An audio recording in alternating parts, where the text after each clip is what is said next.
Chapter 246. While Dition instantly took notice of a chi of calamity around by Han despite the seal of the true monarchs, another person also noticed something odd. Wang Wei. Inside the booth of the Dao opening sect, when he first saw Bai Han, he had a feeling that something was wrong, but he did not know what it was. He seemed to see something around the headmaster, but he could not truly see it after concentrating. So he activated his true eye ability and saw a red hue floating around by Han's head. Then he frowned while pondering what this thing was, as it was not here before. "Noticed it?" asked Wu Hong, who was sitting next to him. "Yes," nodded Wang Wei. "What is it? Or is this another secret that I should not know?" "Not really," replied Wu Hong. "That thing is called Chi of Calamity, although a rare thing, but knowledge of it is very common among powerful beings." "So what exactly is it?" Wu Hong paused for a moment to gather her thoughts. To put it simply, Chi of Calamity is the most powerful weapon that Heavenly Tao used when manipulating others. Its main purpose is to affect a person's mind and make them act irrational, stupid, or out of character. A perfect example when Chi of Calamity is often used is when dealing with Childs of Destiny. Every time they meet an opponent, Heavenly Tao would often use the Chi of Calamity to influence their enemy.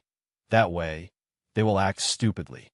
Their enemies, instead of using all their strength to eradicate these Childs of Destiny, they will send a person only one stage or realm higher than the Child of Destiny, basically giving them the chance to survive and break through in cultivating realm while fighting. Then their enemy will send a slightly more powerful person than the first, and the process will repeat itself until the Child of Destiny reaches the strength to completely eradicate their enemy. Of course, this kind of treatment is only for the children of destiny of powerful worlds on the level of heaven world. Additionally, this kind of Chi of Calamity is actually very easy to guard against. Wang Wei nodded. Then he asked, "Are you saying that Chi of Calamity has different ranks or levels?" "Yes, and at the highest level, even you will not be spared," replied Wu Hong while looking deeply into Wang Wei's eyes. He immediately understood what she was trying to say.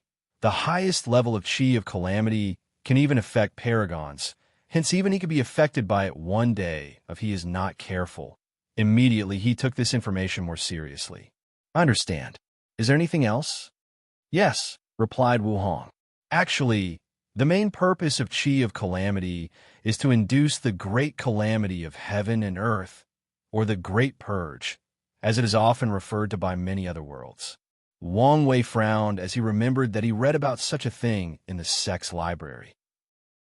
"Isn't the great calamity of heaven and earth the process by which a world decided to kill the majority of its inhabitants due to the issue of overpopulation?" "That is correct. When the amount of cultivators in a world is too large, the level of spiritual chi between heaven and earth will decrease dramatically with so many people using it. At that time, the world will be on the verge of being demoted. For example, a great thousand world will turn into a middle thousand world. After reaching that point, Heavenly Tao will intervene to keep the balance of the world. By enveloping the entire world with Chi of Calamity and influencing the mind of all the cultivators, conflict will erupt throughout the entire world, leading to all cultivators killing one another.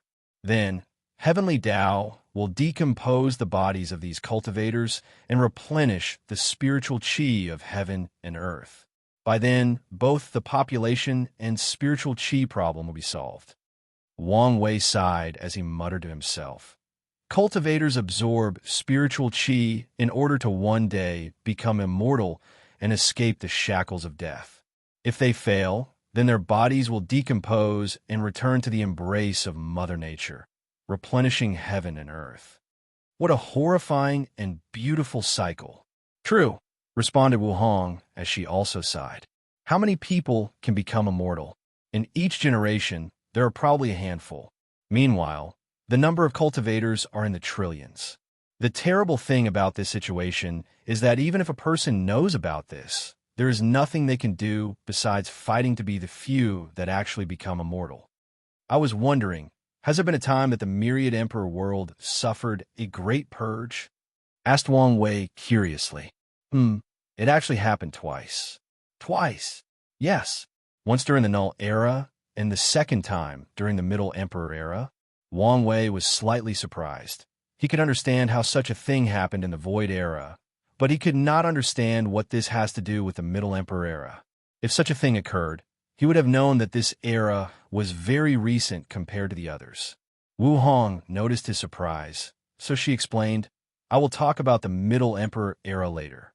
First, I will explain the general situation of the Primordial Era so that you can understand the entire situation. Then, she proceeded to tell him about the situation of the primordial gods and innate demons and the birth of the human race. Finally, she reached the point where the leader of these powerful races discovered the future destruction of their entire races and the rise of humanity. So what happened after that? Asked Wang Wei. What do you think? After pondering a while, he replied, given the fact that the first heaven will appear in the Emperor Beginning Era, and the first person to crown itself Great Emperor is a human, I'm guessing that Heavenly Tao intervened again and sided with humans. That things seem to be everywhere. A contemptuous sneer could be seen on his face. You are correct, replied Wu Hong. Heavenly Tao did not want the primordial gods or innate demons as the main races of this world. Despite how powerful they were, these races were very rigid and slow in their development, not to mention their horrible reproductive ability. Meanwhile, humans as the first acquired race had unlimited potential despite their weakness at birth. With their rapid reproductive ability and an unnatural talent for comprehending the laws of heaven and earth, humans were the perfect race to lead the myriad emperor world who was called innate demon god world back then. So, Heavenly Tao secretly helped the race from facing extinction at the hands of the powerful primordial gods and innate demons. It created a child of destiny that would lead the human race from their demise. Are you talking about the first great emperor of this world, the one who created the beginning emperor era, the heaven-opening emperor? Asked Wang Wei. That's right. The heaven-opening emperor was the chosen one. During his time, the human race was constantly being hunted down, and the only reason that some tribes were saved was because they were protected by other more peaceful primordial gods and innate demons who did not agree with their leaders' decisions. As for the heaven-opening emperor, he was truly a lucky person. It turns out that the primordial god that protected the human tribe he was born in actually fell in love with him. So, they begin a relationship. However, the heaven-opening emperor was not only a cunning individual, but also a very ambitious one. During his relationship with her, he secretly studied her body composition. Given the fact that primordial gods were essentially gigantic human beings, the first emperor believed that by studying their body composition, he could create a cultivation method perfectly suited for humans, and he succeeded. Wang Wei was suddenly interested. A cultivation system that existed before the origin path system? Can you tell me about it? Well, that system was actually very similar to your ancient desolate body refining scripture, except not as much detail. Due to the vast amount of spiritual qi that existed at that time, cultivation was easier and the talent of humans was much better. The system invited by the first emperor allowed humans to create a powerful body like primordial gods through breathing spiritual qi between heaven and earth. Unfortunately, only a few talented people could actually reach the level of primordial gods. Wuhan paused for a moment before saying, if you're interested, I can give you a copy of the cultivation system that existed back then. However, if I were you, I would wait until you cultivate the ancient desolate scripture to the highest level, then use these techniques as reference to further perfect it and even make it more powerful. Wang Wei nodded as he accepted her advice. Then he asked, what happened after the first emperor created this new cultivation system? Chapter 247. Of course, the first emperor secretly spread it to the human tribes in an attempt for the human race to rise against their oppressors, replied Wu Hong. Unfortunately for him, the vast difference between the human race and primordial races was simply too great. Wang Wei nodded before saying with a sneer, I can guess what happened next. Heavenly Tao interfered again, didn't? That's correct. Wang Wei snorted. This thing seemed to be everywhere. Wu Hong just gave a side look before continuing. Knowing that the future of the world lied with the human race, Heavenly Tao then created the first heaven will and basically granted it to the first emperor. That way, the heaven-opening emperor not only became the first great emperor of this world, but also the first eternal emperor. Wang Wei was not surprised that the first emperor was an eternal emperor, and this was not because he was the first person to become a great emperor. After hearing the term eternal emperor, he did some research on these individuals, especially the most recent of them, the Heaven Devourer Emperor. One thing that he noticed was that eternal emperors seemed to have some ability of being omnipresent. For example, although all the cultivators in the world tried to erase the Heaven Devourer Emperor from the historical records, everyone still knows that he is a great emperor. As long as a cultivator reached a certain level of cultivation, it seemed that they would instantly know that this great emperor existed. It was like he was unforgettable, or that his existence was forever ingrained in the annals of history for eternity. The same thing can be said about the heaven-opening emperor. Every cultivator in the world knows that he was the first great emperor in the world and started the era of emperor in this world without anyone even telling them. Another example of this phenomena that Wang Wei noticed was regarding dragons and phoenixes. Every time he reads any records regarding these creatures, he will instinctively know that they were innate creatures that once lived in the primordial era. After reining in his thoughts, Wang Wei then asked, "What happened next?" I'm guessing that being an eternal emperor, the heaven-opening emperor led the human race from the oppression of the other races. Wu Hong paused for a moment. Then she said, "Unfortunately, you are wrong. Even being an eternal emperor could not save the human race, at least on its own. The leaders of the primordial races were not in any way inferior to an eternal emperor. Not to mention the patriarch of the dragon race, Qilin race, white tiger race, and the matriarch of the phoenix, which were the leaders of the innate demon race, were also on par with an eternal race." Wang Wei was a little surprised. It seems that my previous notion of eternal emperors being invincible among other great emperors and beings on that level might be wrong. So what happened next?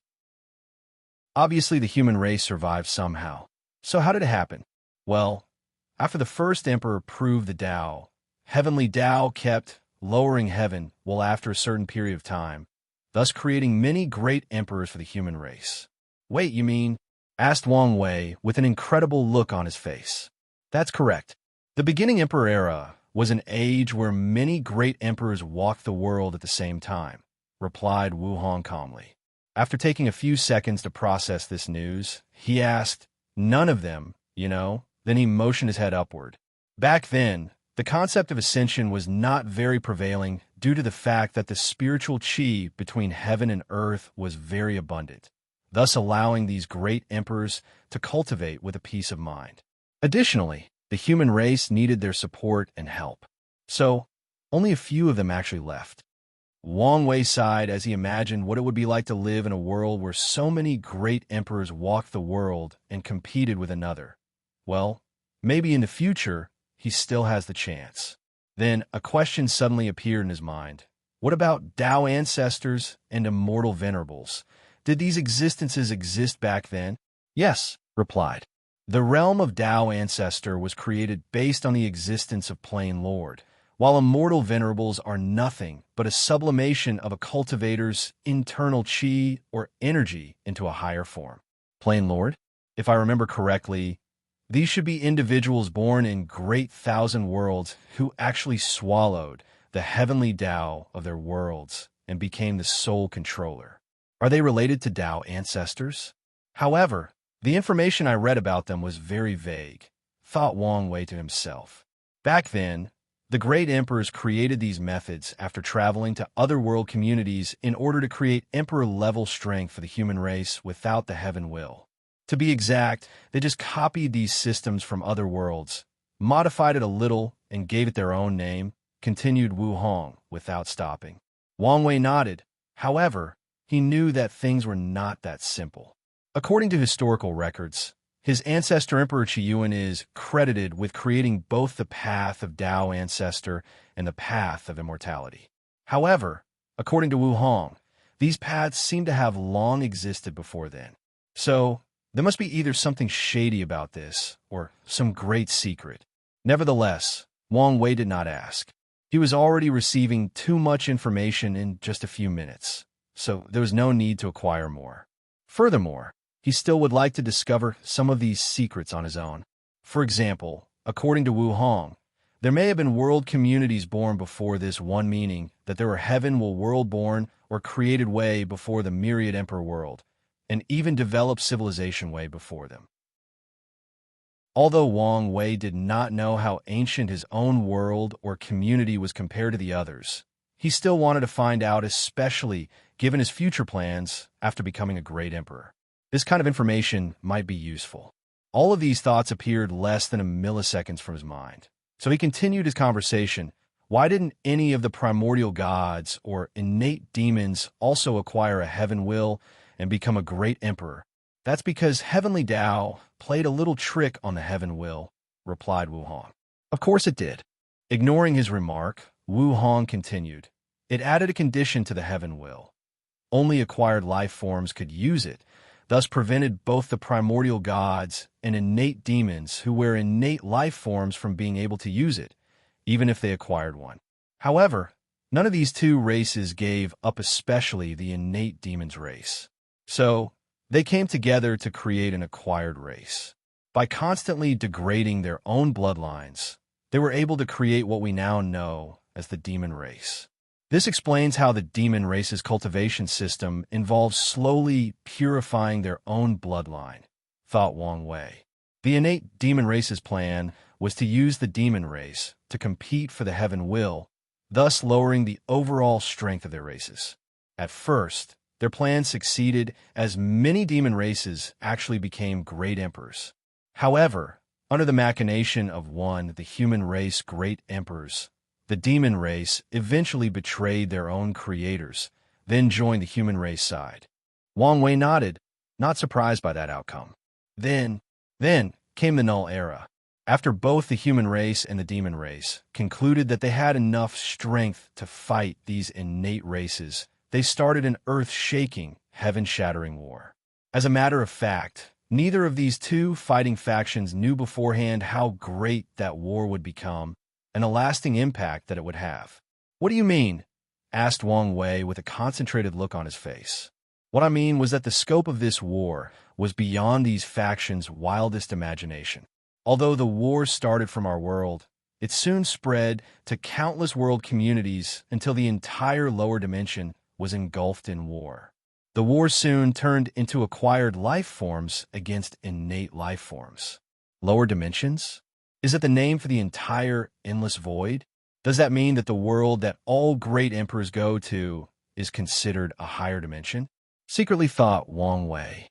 Then he saw a fading smirk from Wu Hong's mouth, and he realized that she was testing what kind of information she was allowed to secretly say to him without arousing the awareness of that powerful and noble will. As a matter of fact, continued Wu Hong as if nothing happened, this war was actually a major plot. Someone or something did not want these innate life forms to continue living in the lower dimension, so they used this war as a way to remove them. After these innate life forms lost the war, the remaining survivors left. The record of their existence was mostly purged, hence the reason that there was little to no history or records left from before the Null Era. As a matter of fact, one day, when you travel across many world communities, you will discover that many worlds have a similar blank period in their history. In most cases, it means that it pertains to the innate acquired war. Wang Wei did not ask who was the person plotting all of this, as he could guess that this was probably information that she could not say in any way, shape, or form. So he asked something else. I have a question about something you mentioned regarding eternal EMP.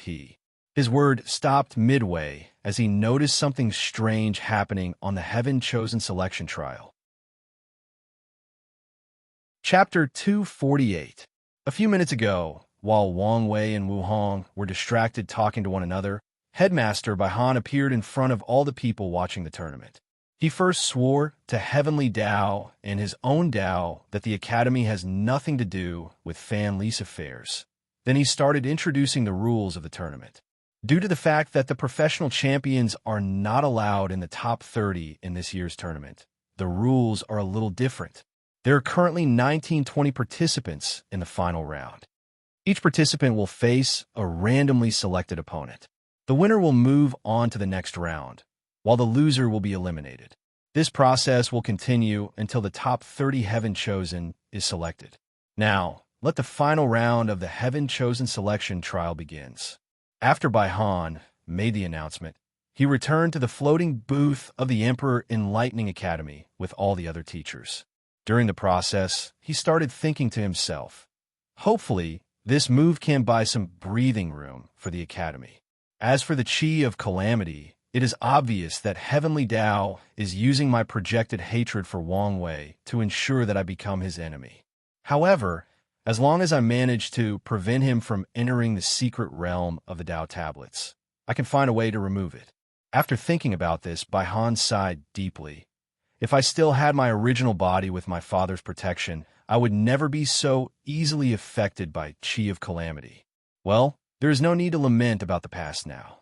Since I have decided to completely cut off my past, then I should have no regrets.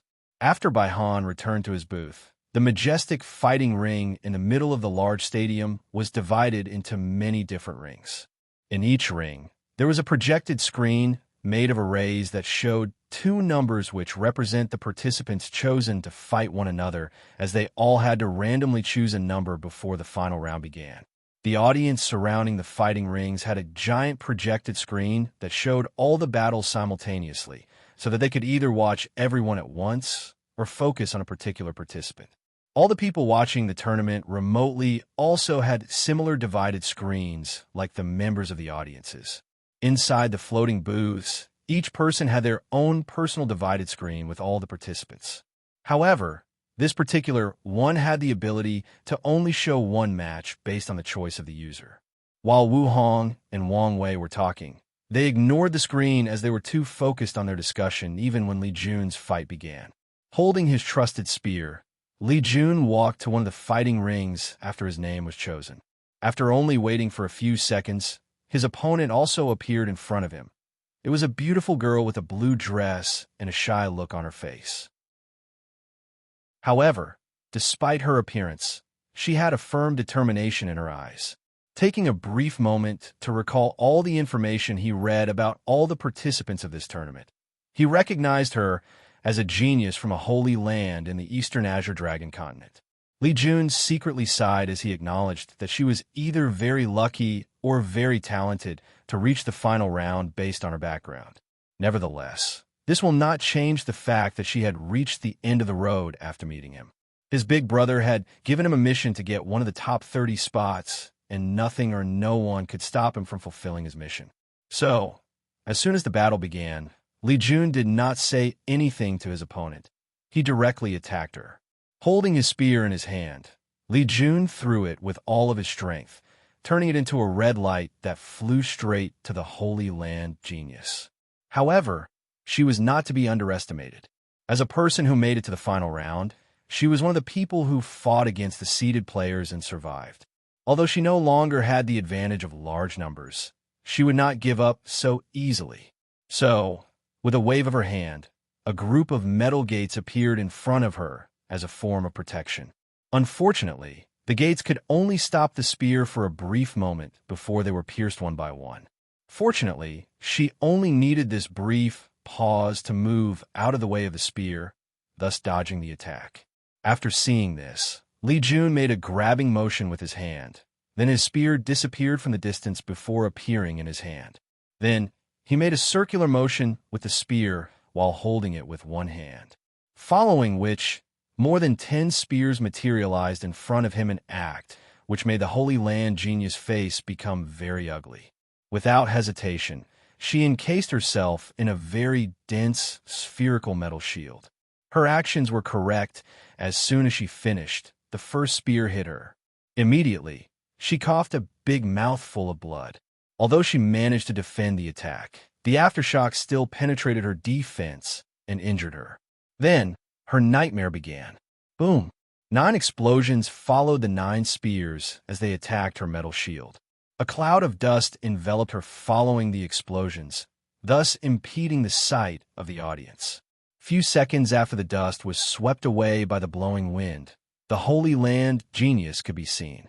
She was half kneeling on the ground with blood all over her body and partly destroyed clothes.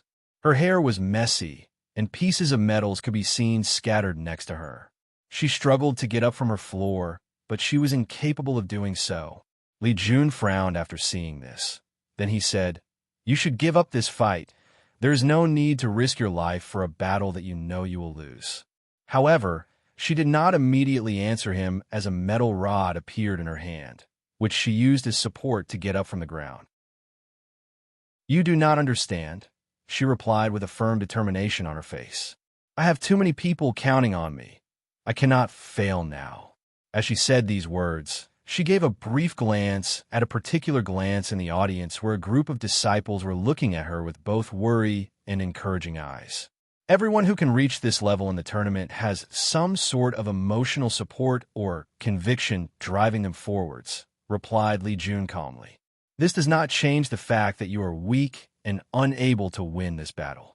However, if you give up and save your life, then you still have a chance in the future. After all, one failure does not mean everything. Unfortunately, she ignored his warning. Her metal rod turned red as if wanting to melt. However, the metal still remained in the shape of a rod, just giving up a powerful heat. After seeing this, Li Jun sighed, but did not say anything more. He moved his body into the Holy Land genius horror. Li Jun instantly appeared in front of her. Before she could even react, a spear pierced her heart and completely annihilated it. She vomited a big mouthful of blood that landed all over Li Jun's spear. She had an incredible look on face for a moment. Then she fell on her back, blood splattered all over the arena. Until the end, she could not understand how she lost so easily. Her last thoughts before dying were, "Is the difference between ordinary geniuses and these heaven-chosens so vast? I am not willing. I am not willing."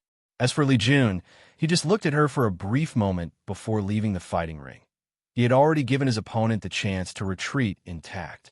Since she was willing to fight for her conviction, then she was also willing to die for it. The path of cultivation has never been a peaceful one, let alone for the heaven-chosens treading on the path of Emperor. Just like that, after a few hours, the first group match ended and only 960 participants left. Just like that, the tournament continued for a few days, and Li Jun easily beat most of his opponents until there were only 60 people left. Li Jun was excited as he needed only one more win to enter the top 30 and acquire the token that granted him access to the 3,000 Ao tablets. Then, his big brother can use it to further his path of the Emperor.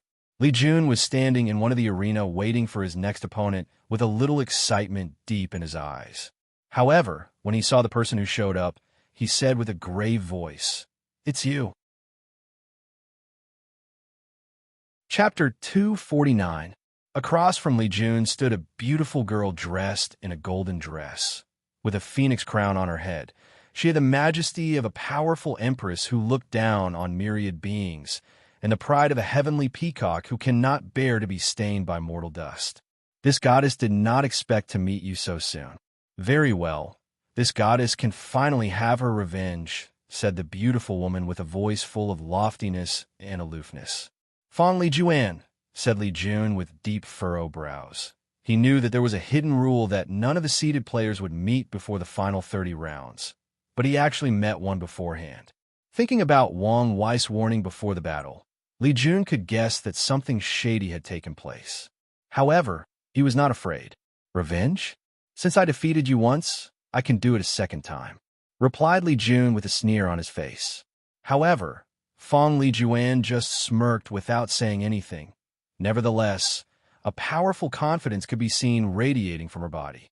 Meanwhile, Wang Wei, who was talking with Wu Hong, noticed Li Jun's opponent, and like the latter, he came to the conclusion that something odd was going for Fong Li Juan to become Li Jun's opponent right before he could qualify for a spot on the top 30.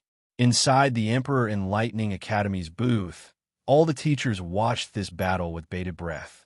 One of them checked the formation to make sure that they had no problem. Then he asked, "Headmaster, is it appropriate to use Fong Lijuan as an opponent? After all, Li Jun already defeated her once." "You do not need to worry," replied Bai Han. "The reason that I chose Fong Lijuan instead of the more powerful Heaven Chosens is to not attract too much attention to ourselves. Additionally, she is not the same as back in the divine altar realm." Of course, Bai Han did not tell the whole truth. He had something else prepared just in case something went wrong. However, the other teachers did not know this. Nevertheless, after seeing the headmaster's confidence, they were relieved. After all, they've spent so much on this tournament, even risking destroying the Academy's million of years of reputation, well, to be precise, the reputation of fairness that they still hold to this day. Back to the fighting arena. Both Li Jun and Fong Lijuan prepared for their rematch. Without hesitation or pausing, Li Jun went on the offensive. Spears started to appear around him. Unlike his battle with the Holy Land genius, there were not only 10 spears, but hundreds, thousands even. With unmatched speed, they rushed towards Fong Lijuan, wishing to completely annihilate her. The sound of the air breaking could be heard as these thousands of spears broke the speed of sound. A powerful explosion kilometers in diameters occurred at their landing spots. Fortunately, powerful arrays manifested in the arena to contain the battle, else the audience would be affected. Despite the fact that his attacks seemed to have worked, Li Jun was not happy as he could tell that something was wrong. Everything was too easy. So, he immediately used his divine sense to locate Fong Lijuan's location, but he did not find anything. Suddenly, Li Jun felt a killing intent right next to him, so he immediately ducked to the side. Unfortunately, he was too late, and a crystal pierced straight into his body. Turning his head, he saw Fong Lijuan was calmly standing next to him, and he did not even notice how she got there. Before he got time to think or act, he felt another killing intent and dodged again, but his right leg was still stabbed. Knowing that the situation was dire for him, Li Jun mobilized all the strength of his divine sense to try to sense his opponent's attack, and for a brief moment, he was successful. By pinpointing the killing intent, he was able to deduce the location and timing of the attack. Meanwhile, Fong Lijuan frowned after noticing this. Using the killing intent to determine my next attack? What if the killing intent also becomes invisible? Then, a crystal spear penetrated Li Jun's lungs, and he discovered that he could no longer anticipate his opponent's move. So, without hesitation, he activated his innate talent. Countless runes or origin patterns appeared all over his body like tattoos. Then a large army made of soldiers in red armors appeared in front of him. Without saying anything, they form a formation that encases Li Jun into a dome made of soldiers. With a wave of his hand, he summoned another group of soldiers. However, as soon as these one appeared, they turned into a river of blood that was swallowed by Li Jun, healing all his injuries. As for Fong Lijuan, she was calm during the whole situation, not even bothering to stop Li Jun's action. With a random wave of her hand, countless of his summoned soldiers suddenly had their throats cut, blood spewing all over the arena as they died without even knowing the cause. Li Jun's face became ugly after seeing this. His growing innate talent allowed him to summon soldiers to fight for him, but the number was not unlimited. As a matter of fact, it requires souls as sacrifice. Luckily for him, his talent allowed him to use the soul of the fallen soldiers in the location he was. For example, he could use the souls of all the people who died in the location of the Emperor and Lightning Academy throughout all of history. Unfortunately for him, his cultivation level did not allow him to control so many souls. In the Dao opening sex booth, Wang Wei and Wu Hong were watching the battle. "Have you noticed?" she asked. Wang Wei nodded as he responded. "I cannot believe that she can have such a level of fortunate encounter during the Qi luck trial." He paused for a brief moment before continuing. "Damn that Long Out Yin. If I knew he had something like that, I would have personally hunted him down." "Who's Long Out Yin?" asked Wu Hong in confusion. A very lucky son of destiny. Well, I guess given his terrible ending, he is not so lucky after all. Wu Hong nodded, but did not ask any further question. She did not care for such a little and insignificant character. Meanwhile, in the battle, Li Jun's condition was not so good. A lot of his soldiers were lying dead on the floor, and his body was full of injuries. His summoning could not keep up with Fong Lijuan's mysterious attack. Additionally, he was still trying to discover what method she used. Only by constantly swallowing the blood of his fallen soldiers that he was able to keep this battle going on. Suddenly, an idea came to Li Jun's mind. He looked at Fong Lijuan before saying, "You have possession of one of the 12 ancestral talismans. It should be the invisible talisman. Oh, this goddess is surprised that you figured it out so quickly." You are correct. This goddess was fortunate enough to acquire one of the 12 ancestral talismans. Li Jun secretly sighed on how lucky she was. The only reason he could figure it out so quickly was because he too was interested in these talismans, especially the war talisman, so he did his research. According to his knowledge, the 12 ancestral talismans were created by the talisman ancestor back in the ancient emperor era. Although the talisman ancestor or Fian emperor was not the most powerful amongst the other ancestors formation, pill, etc., he had the greatest impact. After proving the Tao, the talisman ancestor created 12 extremely powerful talismans that were essentially a prototype of an entire Tao, scattered them throughout the world in hopes that destined people can find them and complete them, turning them from prototypes into perfect Taos. Throughout the history of the myriad emperor world, anyone who acquired one of the ancestral talismans and managed to unleash their true powers had a great impact on the world, with many even becoming great emperors themselves.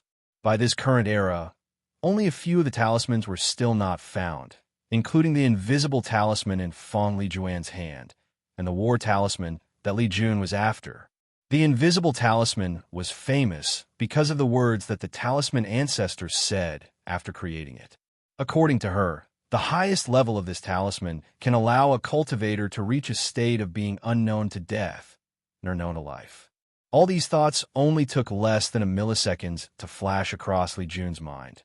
Then he asked, "Even if you acquire the invisible talisman, you should not be this powerful." Fong Lijuan smiled coldly as she answered, "That's because this goddess managed to comprehend the Tao and the talisman, absorb it into my bloodline to break the shackles of the ancestors. Now, with this goddess having her own Tao, it is possible for me to bear the heaven will. Additionally, this goddess is perfectly aware of the fact that you are trying to stall for time, but it will not change anything." Chapter 250. Li Jun shook his head after hearing this. Then he replied, "No matter how strong you become or how you broke the shackles of your bloodline, the arrogance of the divine clan embedded deep in your soul cannot be changed." Then he waved his hand to summon countless soldiers. This time around, the number was immediately 3 to 5 times greater than previously. Immediately afterwards, all these soldiers suddenly committed suicide. Countless bodies laid in the ground, turning the arena crimson red. Then, under the control of Li Jun, countless red lights, which were in fact slaughter chi, came from these dead soldiers' bodies, condensed into the form of a blade, a slaughter blade. Fong Lijuan frowned after seeing this, as she felt an immense threat from that blade. Without hesitation, she disappeared from her spot. Unfortunately for her, the blade seemed to have a powerful lock on her. As soon as she disappeared and prepared to attack again, Li Jun just randomly waved his blade. Then a powerful slash headed straight to Fong Lijuan's position. Knowing the danger of such a powerful attack, she instantly wrapped herself in a green crystal that blocked the attack. The odd thing was that she was still invisible to most people in the audience, including Li Jun himself. All he did was wave his slaughter blade, and the attack will head directly to Fong Lijuan's direction. Boom! Boom! Boom! Countless explosions occurred in the arena as Li Jun kept waving his blade. Knowing that the situation could not go on like this, Fong Lijuan used her divine sense to try to discover what this blade was using to track her whereabouts. After spending a few seconds, she discovered that the blade was locking on the slaughter chi in her body. As a cultivator, she has killed many people, as such, accumulated a lot of slaughter chi, some hidden so deeply that she was not even aware of their existence. After discovering the problem, Fong Lijuan set out to deal with it quickly and efficiently. She first expelled the slaughter chi out of her body. Unfortunately, some of them were too deeply rooted to the point of even attaching to her soul. Then, a mysterious power came from her blood and entered these difficult chi. Instantly, they disappeared, became invisible. Meanwhile, Li Jun, who had just used a random slash from his blade, had an ugly look on his face, and it was not because his attack did not find his opponent this time. It was because he discovered that his origin essence was less than it should be. His big brother once told him that his control of origin chi was terrible, and Li Jun took this comment to heart. So, he spent many years practicing control over his own internal energy. He knows with perfect clarity how much he uses in every attack. However, now, he discovered that the amount was less than it should. Knowing that something was wrong, Li Jun used another random slash while taking very close attention to his origin essence. It was then that he discovered that a small percentage of his origin essence mysteriously disappeared from his divine sea, without his consent or knowledge of where it went. What is going on? Thought Li Jun to himself. Unfortunately for him, he did not have a lot of time to ponder the answer to this question. Without the blade's ability to locate her, Fong Lijuan once again went on the offensive. With a wave of her hand, countless clear crystals appeared around Li Jun. Then they started to gather energy like an energy cannon from a sci-fi movie. Then, with absolute speed, they rushed towards Li Jun. The latter, who still could not see these crystals, felt the threat of death rapidly approaching him. So, he instantly enveloped himself with a blood-red shield or dome. Unfortunately for him, this move did little to help except for increasing the rate at which he lost his origin essence. Meanwhile, in the D family's floating booth, Di Tian looked at the battle with a calm look on his face. Then he muttered with a sneer on his face, "I cannot believe that the Academy has resulted in using such a method. This Bai Han is nothing like his father. Anyway, his actions are beneficial to me, so why should I complain?"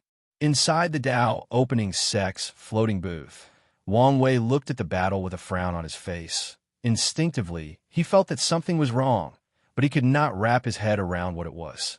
So, he immediately activated his true vision ability. So he instantly noticed that Li Jun's origin essence was diminishing at an alarming rate. But he could not find the reason. "What's going on?" he muttered to himself. "The absorbing origin formation," replied Wu Hong. "It's a quasi-emperor grade formation that can drain the origin essence of a supreme realm true monarch. It was very popular in the last era as a way to imprison people."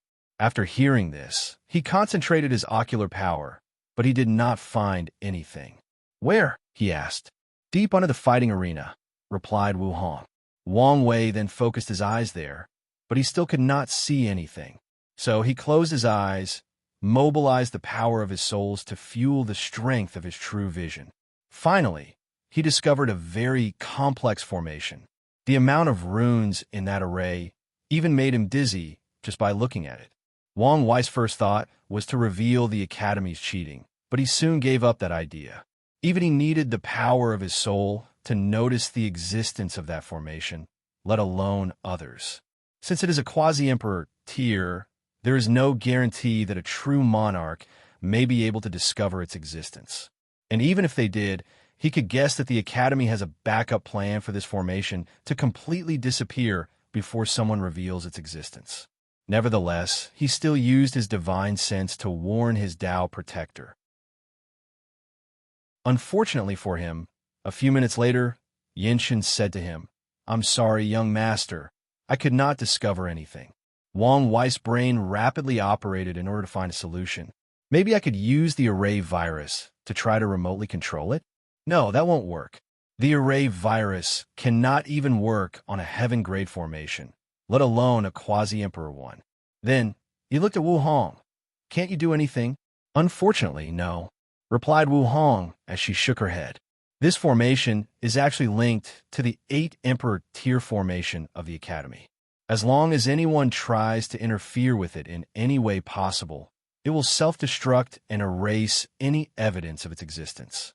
He sighed after hearing this. It seems that I can only count on Li Jun to turn the odds in this battle. Meanwhile, Li Jun's body was battered with wounds all over his body. His legs and hand were pierced by the lasers shooting from Fong Lijuan's crystal gun. Many of his internal organs were also pierced. In general, he was in a pretty terrible shape.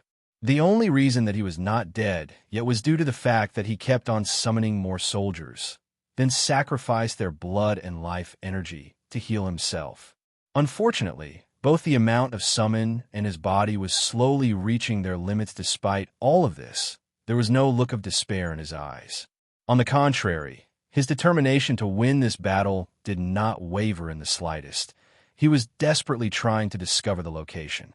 Suddenly, Li Jun mobilized all the strength of his body and instantly appeared in a certain location. He was so fast that few people could actually catch his movement. Without hesitation, he stabbed his slaughter blade in the direction that he appeared in. Weirdly, blood started falling from the empty air. Then Fong Lijuan's body materialized with a saber right through her heart. She coughed on a mouthful of blood that fell on Li Jun. Then she asked, "How did you discover me?" "I located you through the blood floating through your veins." "I should have expected that someone who cultivated the Tao of Slaughter would have some powers related to the blood," replied Fong Lijuan calmly. A calmness that ringed alarming bells on Li Jun's mind. With the same calmness, Fong Lijuan removed the blade from her body. Then a crystal heart appeared in the place where she was stabbed.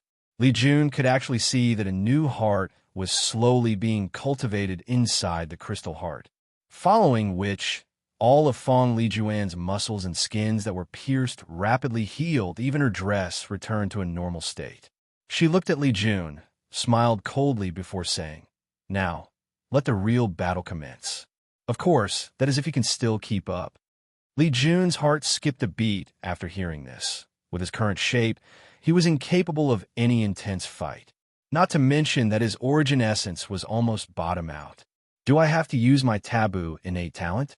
secretly thought Li Jun to himself. Chapter 251. After using healing crystals to heal all her injuries, Fong Lijuan used the power of the invisible talisman to disappear again. This time, however, it was not just as simple as her body becoming invisible.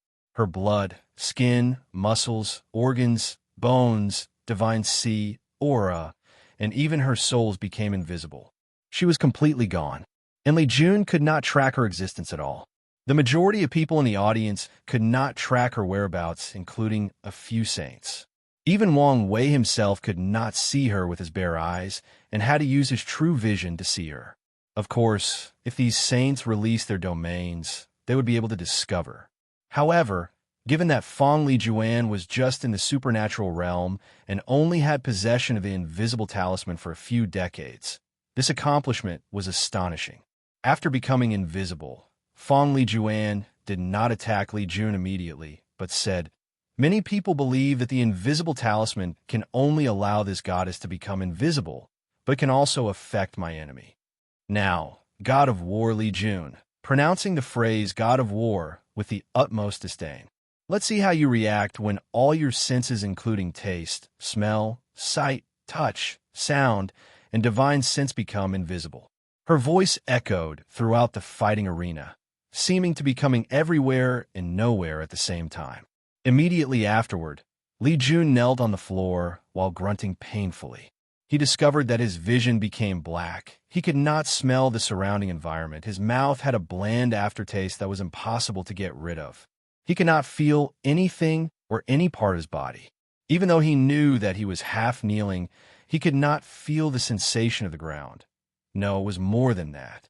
He could not feel any part of his body, whether it was his limbs, muscles, or skin. It was like he was an empty form of consciousness without a physical body. He tried to sense his soul in his sea of consciousness or used his divine sense, but he could not feel the existence of any of these things as well. For Li Jun, Being in this state was like torture. He could not tell the time, the place, and who he was. Every second felt like an eternity, and the constant darkness seemed to want to swallow him. He started to question his existence, and whether death was a possible relief for all this pain and suffering. Fortunately, Li Jun's will was iron solid, so he did not take any drastic action. Meanwhile, Fong Li Juan looked at Li Jun writhing in pain, and a look of surprise flashed across her eyes. This Li Jun's will is more powerful than I expected. All the people I used this technique on immediately started squealing like pigs that were about to be butchered. After only a few seconds, they will commit suicide to end the suffering. While thinking all of this, Fong Li Juan did not attack, but just keep watching to see how long he can withstand the pain. Unfortunately, she underestimates Li Jun's will. After more than a half hour, although he was still grunting in pain, he did not scream or nor take his own life. There is no way that any heaven-chosen can have such powerful will on their own accord, especially in this early stage. So, there must be a reason for having such a strong will, secretly thought Fong Li Juan. It should have something to do with the pagoda trial that I heard about. According to the information that our clan received, the Great Zhou Imperial Dynasty paid a heavy price to acquire access to this pagoda trial. Maybe I should ask my father to do the same for me. My emptiness of consciousness move will not last longer than an hour, so let's end this battle. With a wave of her hand, an invisible crystal spear manifested in front of her before heading straight to Li Jun's head. As she watched death slowly approach her once former enemy, Fong Li Juan muttered softly to herself, "You should be glad to have your end by the hand of this goddess." And many people who could see her spear had similar thoughts as her. They thought that Sacred Sun's Wang Wei was about to lose his right-hand general. As for Li Jun, he was defenseless, still half kneeling on the ground. If still had an origin essence left, then it could automatically erect a barrier to protect him, even though it would be useless, but he was already running dry by now. Thus, his death was imminent. Right before the spear pierced Li Jun's head, a hand appeared and grabbed it. As soon as that hand touched the spear, it manifested itself to everyone. Then the hand crushed it. Only a few people noticed how that person appeared in the ring, but everyone immediately identified the owner, Wang Wei. Inside the academy, the teachers started discussing rapidly through divine sense with one another. Did he just break the space to teleport? I thought only Void Shattered Realm Cultivator had this ability, said one teacher. No, his cultivation is still in the supernatural realm. You can feel the aura surrounding him. Then how did he do such a thing? Why are you surprised about this? What I care about is the fact that he just uses his bare hand to tear apart the peak Heaven Great Array that protected the fighting arena. This level of formation can protect against a peak Void Shattered Realm Cultivator. The room instantly quiets down as many of these teachers became flabbergasted. There is no room to worry. He broke all his muscles and cracked a few bones in the process, replied Headmaster Baihan. The only reason he appeared perfectly fine is that these body's parts were instantly regenerated in less than a second. Unfortunately, his words were less than reassuring, as he just told them that not only does Wang Wei has unmatched physical strength, but also a terrifying regenerative ability.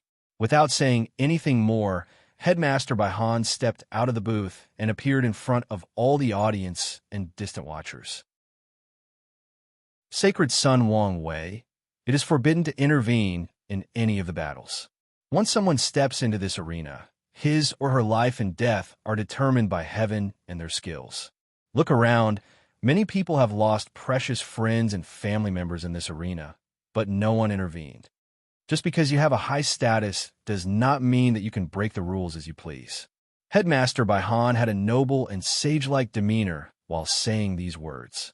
He looked like someone determined to enforce the laws and rules at all costs, even his own life. Soon after he said these words, a random person in the audience suddenly shouted, "That's right. I lost my brother in this competition, but you did not see me intervene." "I lost my wife," screamed another person. Following this trend, and with a herd mentality, many members of the audience started to admonish Wang Wei's actions. They claimed that he had no right to break the rules to save his people. During the whole process, Baihan had a kind look on his face as he nodded in agreement with the crowd, but secretly he was smirking. Don't you like to use groups of people to do your bidding? Let's see how you like it when they are used against you. As for Wang Wei, he was calm throughout the entire situation. There was no change in his facial expression no matter what the audience said. Then he snorted. A powerful spiritual pressure enveloped the entire arena, forcing everybody to become silent. All the cultivators from the lowest body, refining realm, to Saint Realm felt like their souls were being crushed by a powerful force. Even the Supreme Realm true monarchs who were secretly in the stadium felt a brief pressure for a moment. After his snort, Fang Lijuan was forced out of her invisible state, and the attack she used on Li Jun was cancelled. Without saying a word, Wang Wei fed a pill into Li Jun's mouth, then picked him up and placed him on his shoulder. He then looked at Baihan with a cold gaze. "You will regret this." Without waiting for the headmaster to say another word, he took out a jade talisman and contacted his father. "Wire, what is it?" "It's time for our plan to begin.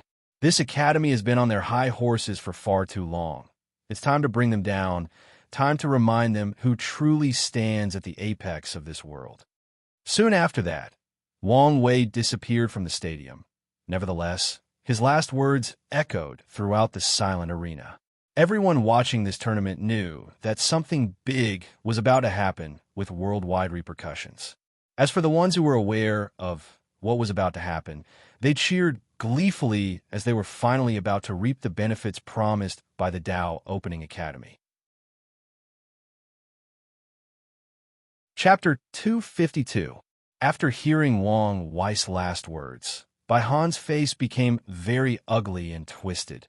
Knowing his capabilities, he did not think that these were empty threats. "Headmaster, should we stop him?" suddenly asked one teacher through divine sense. They could tell that the reason that Wang Wei disappeared was that his Dao protector, Yin Shun, used the power of space to teleport him away. However, as long as the headmaster gave the order, true monarchs of their academy are more than capable of stopping them. Baihan hesitated for a while after hearing this question.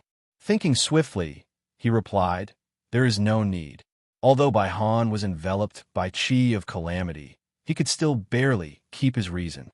He knew that too many people were currently watching this tournament.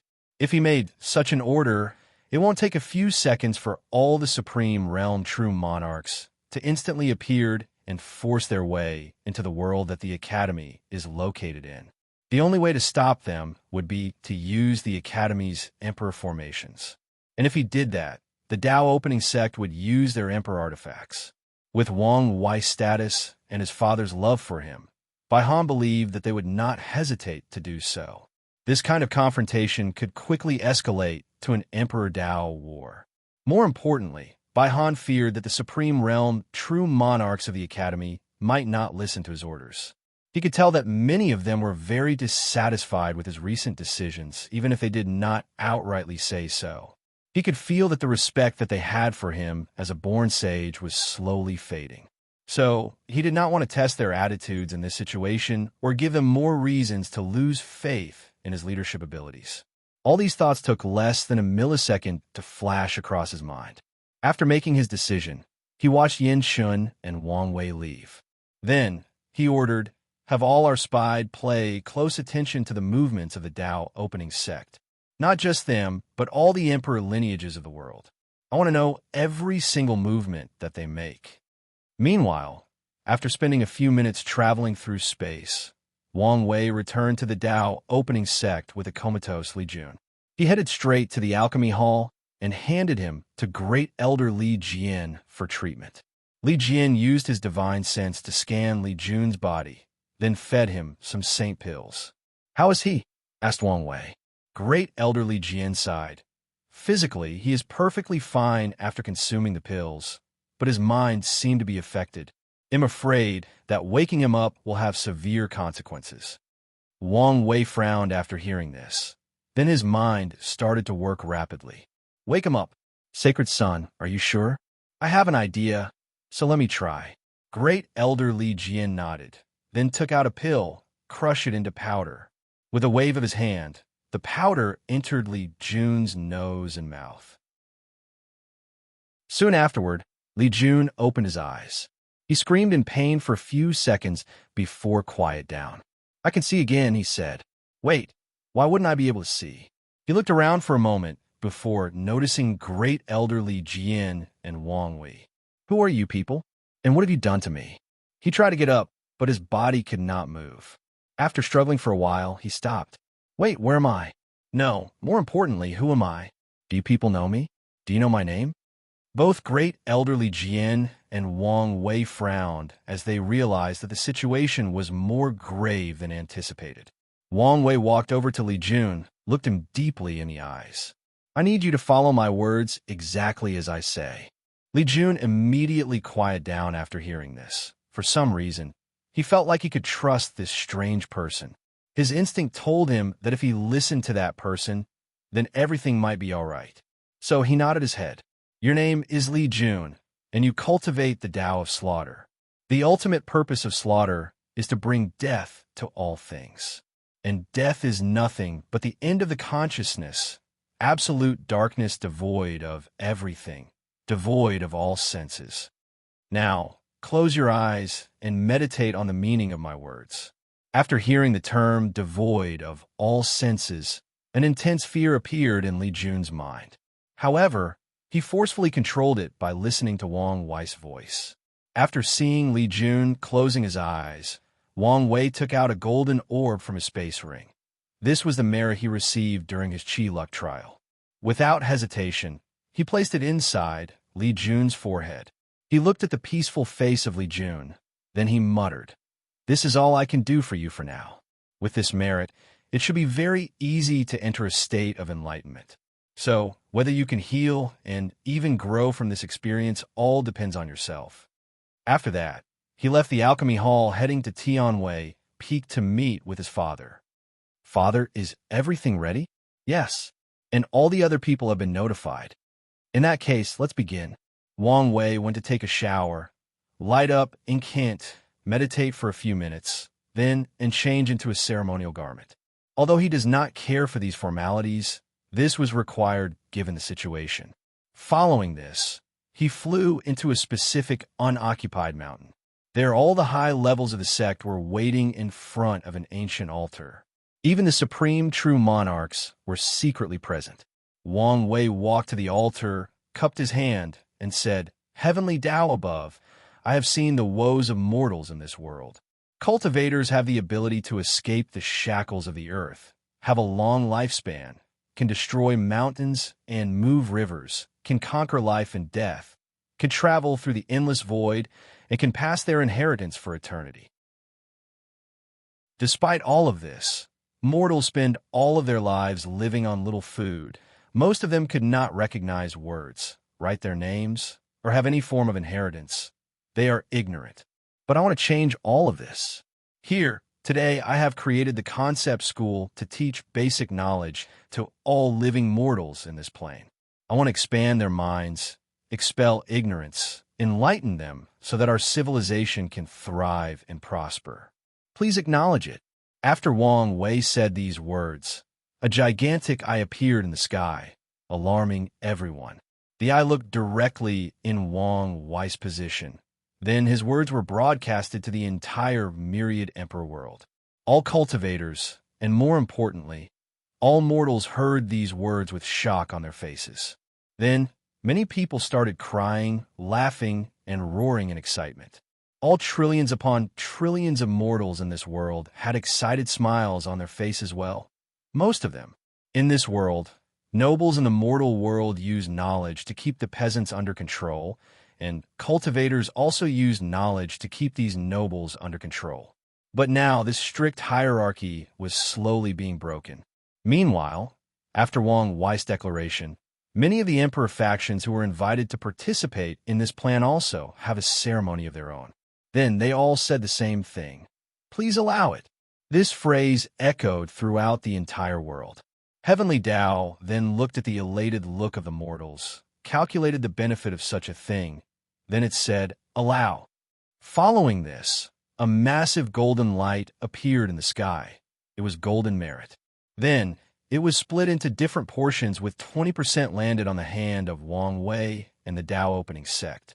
The remaining was divided into the different emperor lineages based on the previously agreed amount.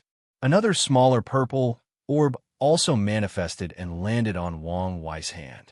As the creator of this plan, he was especially rewarded. However, things did not end there. A giant multiple-colored dragon appeared in the sky. Then, under a mysterious force, a third of its body was cut apart. The faces of the people of the Emperor Enlightening Academy became ugly after seeing this, as this was their academy's Chi Luck Dragon. Afterward, it did not take them long to figure out what was going on. Since their founder Emperor Kong invented the concept of academy and sharing knowledge with all cultivators, the Chi Luck associated with it has always been in their possession, always blessing their academy. But now, with the invention of school by Wang Wei, which has a similar premise as their invention of academy, and with school having far more reaching potential as the number of mortals far outclass cultivators, they could no longer enjoy such blessing all to themselves. This plan directly affected their foundation in this world.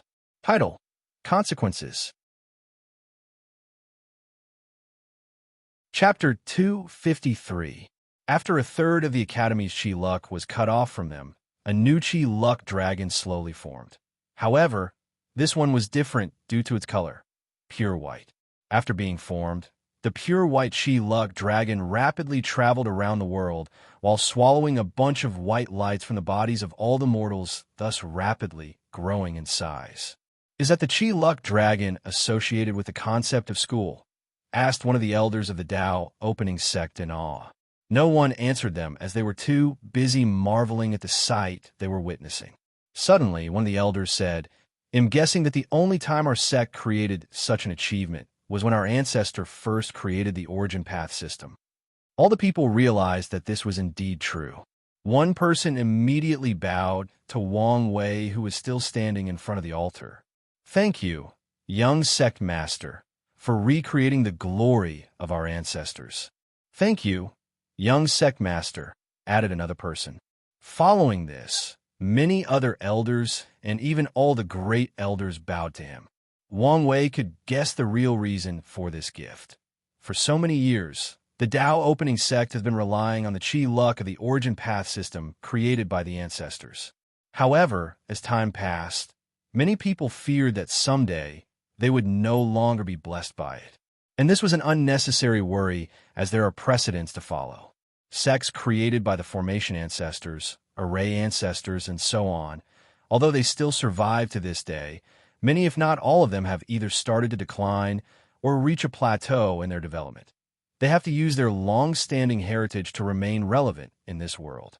After the Tao opening sect reached the 9th emperor, many people have already started to notice the declining trend of the sect. But now, there was hope for revitalization. Wang Wei nodded as he accepted these people's gifts. He did not act like a younger generation, as he knew that this was not the time to be humble. Sometimes, acting humble when deserving to be praised can appear very hypocritical. So he said, "You can all get up. This is just the beginning of the rise of our Tao opening sect. Hopefully, one day, we will be able to spread schools to all the worlds in our community, and even to all the worlds in the endless void." Then, the upper echelons raised their heads with excitement. They imagined what it would be like to follow the Qiyuan Emperor's step to spread their ideas and philosophies across countless planes. It would be a truly grand era. Meanwhile, the pure white dragon finished his travels around the world, thus doubling its size. The truth of the matter was that its general size was actually quite small compared to the Chi Luck Dragon of an average emperor lineage with only one great emperor. And that was because the concept of school was just created and not yet executed. The benefits and downsides of this system have not been shown yet. So, after the pure white dragon finished its initial growth, it cut off a small section of its tail, then it rushed straight into the Tao opening sect, fusing with the sect's multicolored Chi Luck Dragon. As the small part of its tail, it was divided into many small parts and fused with the Chi Luck of different emperor lineages who participated in this plan. Many of them sighed after seeing this. Unlike the merit, They had no say on how to divide the Qi luck. Unfortunately, as the creator of this concept, the Tao opening sect is entitled to most of it, just like the Emperor Enlightening Academy was when they were first created. Some people even slightly regretted their decision for a moment, but quickly extinguished their thoughts thinking about the current and future benefit that they received. As the concept of school is executed, the amount of merit received will keep increasing until it reaches a standard and stops. Well, even the Qi luck will also increase. So, after the pure white Qi luck dragon headed to its rightful place, the Tao opening sect and all these emperor lineages started to take action. Countless cultivators started using their abilities to build countless schools all over the world, from a central continent all the way to the east, west, and south, the only exception being the north. After these schools were created, they started recruiting mortals on a large scale. As for the teachers of these mortals, well, Wang Wei wanted to train many people before the plan was executed, but these factions wanted to do it themselves. The reason being that it was easier for them to gather more merit, and also because it was another way for them to garner positive karma. With positive karma, the heavenly tribulations of these teachers were dramatically reduced. So, the role of teachers became a valuable commodity among the disciples of these sections. Meanwhile, on top of Ceremonial Mountain, Wang Wei watched all of this happening in the sect's domains through his divine sense, while also knowing that similar things were also happening in most domains of the myriad emperor world. Then he sneered. All these cultivators are so blinded by the benefit of merit that they failed to see the larger plans at large. Wang Wei never liked how the civilization of this world was a mixture of very advanced and backward. One side, cultivator, could do so many heaven-defying things like travel through space and time, while the other, mortals, could barely eat daily. So he planned to change that. Unfortunately, this world has been like this for billions of years, so how can they easily change? Using force is one way, and Wang Wei knew that once he became a great emperor, he would have the strength to do so, but that would only be counterproductive. He could foresee that as soon as he left this world, things would go back to the way they were.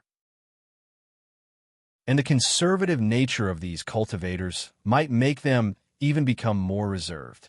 So, he planned to take it slow and show these people the benefits of an advanced civilization. According to Wang Wei, there are two absolute ways to convince someone to change. One is to guide them into thinking it was their own idea in the first place, or two, showing them the benefits of doing so. So, he organized a collaboration with all these emperor lineages to accomplish his plans. Of course, these people do not yet know the benefit of mortals, as they are too focused on acquiring merit and good karma.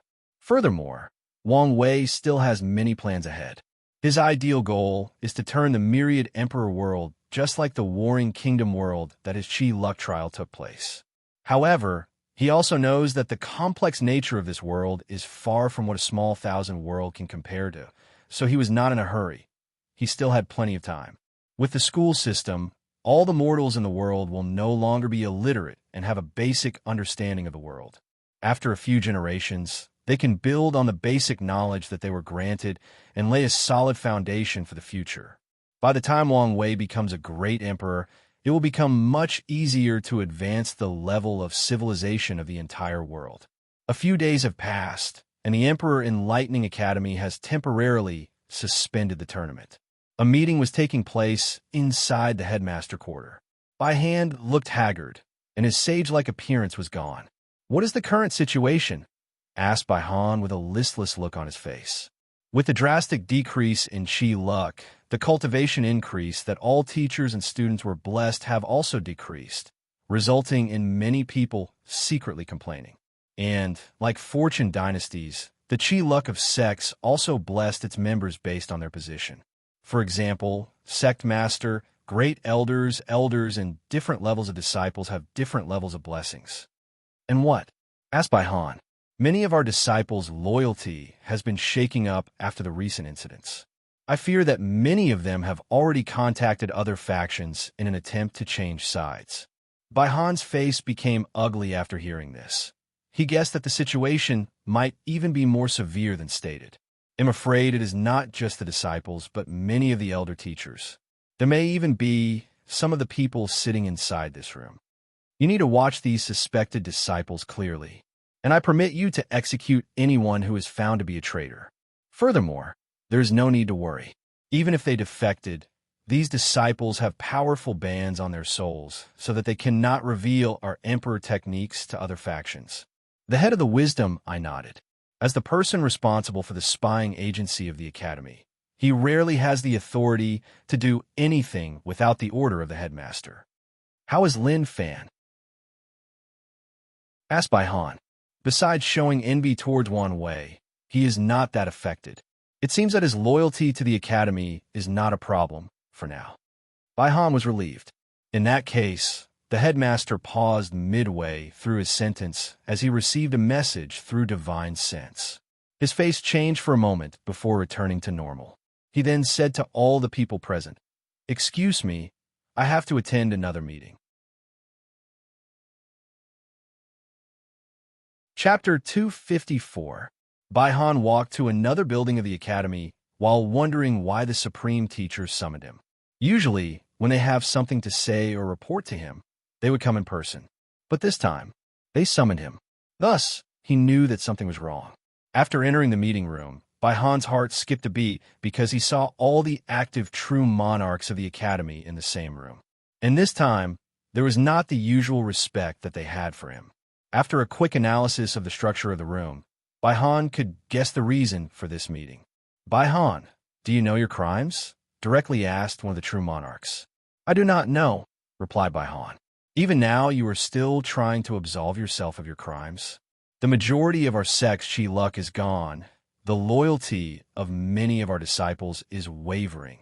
And more importantly, we lost the spirit of the epic. You of all people should understand what this means to our academy." Of course, Bai Han knew what it meant for the academy to lose the spirit of the epic. With it, their academy was guaranteed to cultivate a ninth emperor soon and later to balance out the power of the Tao opening sect. But now, nothing was certain. They might cultivate one on their own effort, or they might spend billions of years without any success. Nothing was set in stone anymore. Bai Han took a deep breath before answering. "All of this is Wang Wei's fault. If you did not antagonize him, do you think would reach such a state?" rebutted another true monarch. Bai Han looked at the person who spoke and recognized him. He belonged to a group of the older generations who advocate using their powerful cultivation level to take power or control of the academy. Bai Han never liked him and was constantly butting head with him. "There's no need to say something so naive," replied the headmaster. "Even without my actions, Wang Wei would never allow our academy to continue growing and reach the level of threatening the Tao opening sect. My actions can best be described as expediting the time he takes action against us." The previous supreme teacher who spoke snorted coldly. "Even if what you said is true, the situation would never escalate so quickly. If you had accepted his offer to see the Tao tablets, our academy would have received a lot of benefits. I only did that to prevent him from growing too powerful.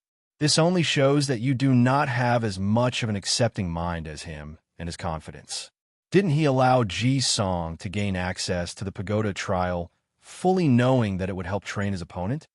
You could have accepted his offer, but limit the amount of time he could spend there to reduce the advantages that he would receive."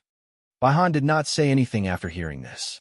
As for the other true monarchs, they secretly sighed, but did not say anything. However, that elder did not stop talking.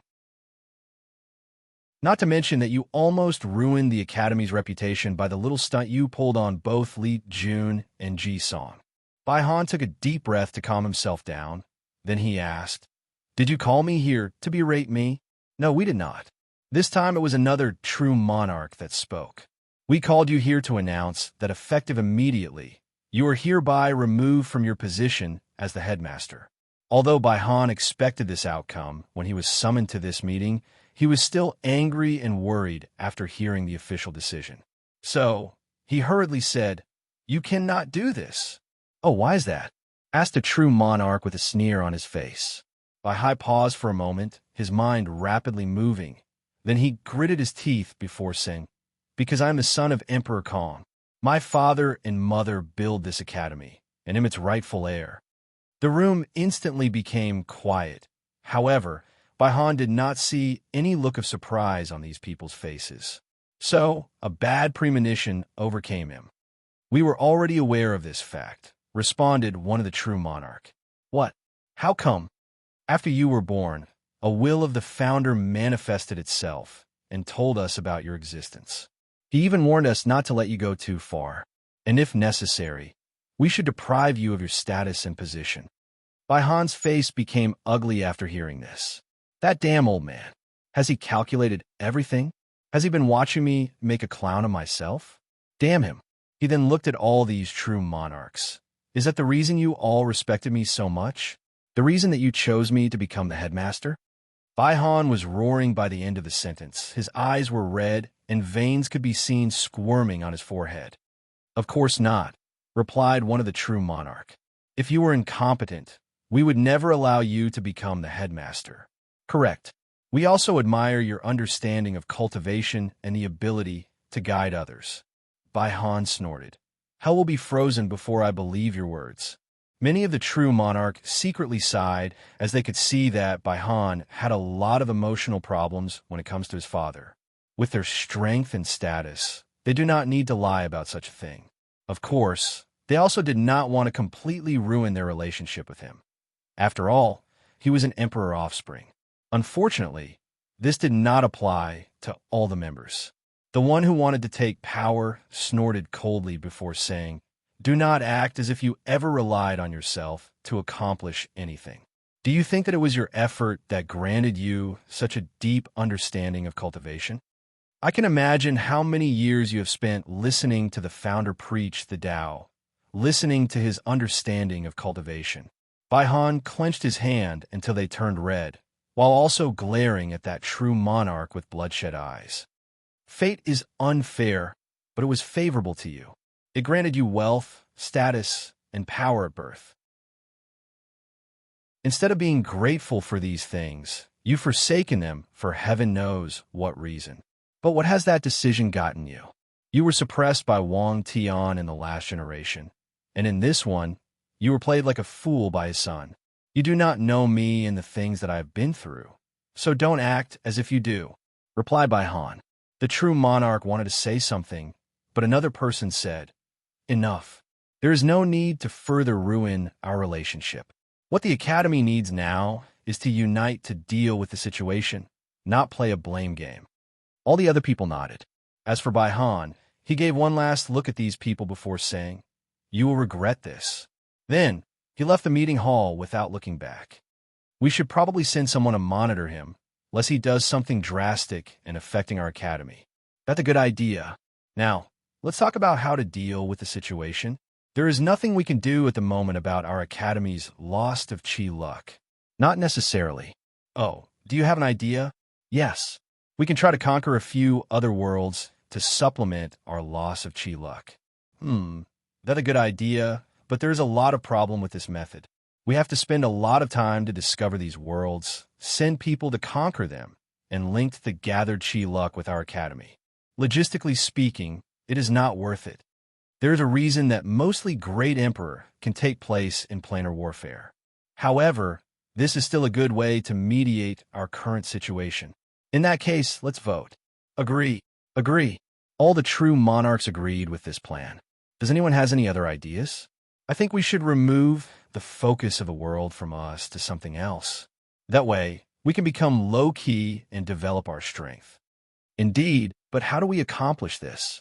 Didn't Ji Song and Wang Wei set up a battle? With Wang Wei's recent actions, anything related to him will become the main focus of the world. That could work, but the question is, how do we accomplish this with the tournament still going on?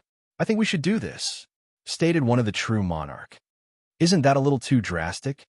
Plus, there is no precedent for doing this. In this situation, we do not have the luxury to worry about precedent." "That's true. So let's vote." The majority of them voted for this plan, while a few voted against it. Now, let's discuss how to deal with Sacred Son Wang Wei. Any ideas? Chapter 255. The room became quiet after someone brought this topic. Should our attitude remain as tough as by Han? Asked one of the true monarch. There is no need for that. Then what do we do? How about doing nothing? What do you mean? We all know that Wang Wei wants to use his victory over Ji Song to acquire a token to enter the secret realm of the Dao tablets. So, we just have to let him. That's a good idea, but your entire plan is based on the premise that Wang Wei will be the victor in this battle. Was there ever any doubt about this? Before Bai Han gave him the Devil God Bone, maybe? In my opinion, the bone only gives him the ability to not instantly being defeated. All of you should have seen how easily Wang Wei broke that heaven tier formation with his bare hands. These true monarchs remembered that moment and realized that this person was right. On top of that, I noticed that most people seem to have forgotten something: his physique. Every time people talk about Wang Wei's strength, they mention his intelligence, soul, and fleshly body, but never the advantage of his special physique. That's true, said another true monarch. Logical speaking, the Tao of Fate should be on par with chaos. The only reason that it was not ranked first or second is probably because it is still considered an acquired physique in the eyes of heavenly Tao. I thought that the reason that his physique was never mentioned was that without the proper cultivation technique, or breaking into the void-shattered realm and controlling the power of law, the advantages it brought him was very limited, just like Mo Xingyan's Heaven Devour physique. No, the Heaven Devour physique still grants Mo Xingyun fighting abilities. Plus, she has the Heaven Devouring Emperor as a blueprint on how to use and evolve her physique. But Wang Wei has to start from scratch. Many people have speculated that this Fate Puppeteer physique will grant its owner the natural ability to calculate the secrets of heaven without paying too much of a price, unlike the people of the Heaven Mystery Pavilion. You guys seem to have overlooked something, said the true monarch, who believed that Wang Wei would easily win his battle. During the Qi Luck trial, he was the final winner and acquired a rainbow-colored luck. So, he should have acquired an innate talent perfected suited for his physique after entering the supernatural realm. The true monarch's eyes light up as they realize that they indeed overlooked this fact. Innate talent is a gift granted from heaven and earth to those it deemed both worthy and fortunate. As such, it is usually designed to perfectly fit the person's physique, if she has one, temperament, dreams, or goals and desires. From what these people knew about Wang Wei, and based on the name of the physique, they can guess that he was not the kind of person that planned to use this physique solely for divination. Most likely, he wanted to control his fate along with the fate of myriad things in existence, just like a puppeteer and his marionettes. Adding to that the massive amount of luck he received during the trial, his innate talent is most likely very powerful. As for Ji Song's innate talent, although they could guess that it was also very powerful, it does not change the fact that he only had a purple gold level of Qi luck after leaving the trial. I think this is a good way to end this matter without further antagonize the Dao opening sect. However, we will most likely lose that Devil God Bone. Not necessarily. If our plans for Lin Fan works, then just like Bai Han said, all he has to do is get it back from Wang Wei. That's true. In that case, let's vote on the matter. I agree.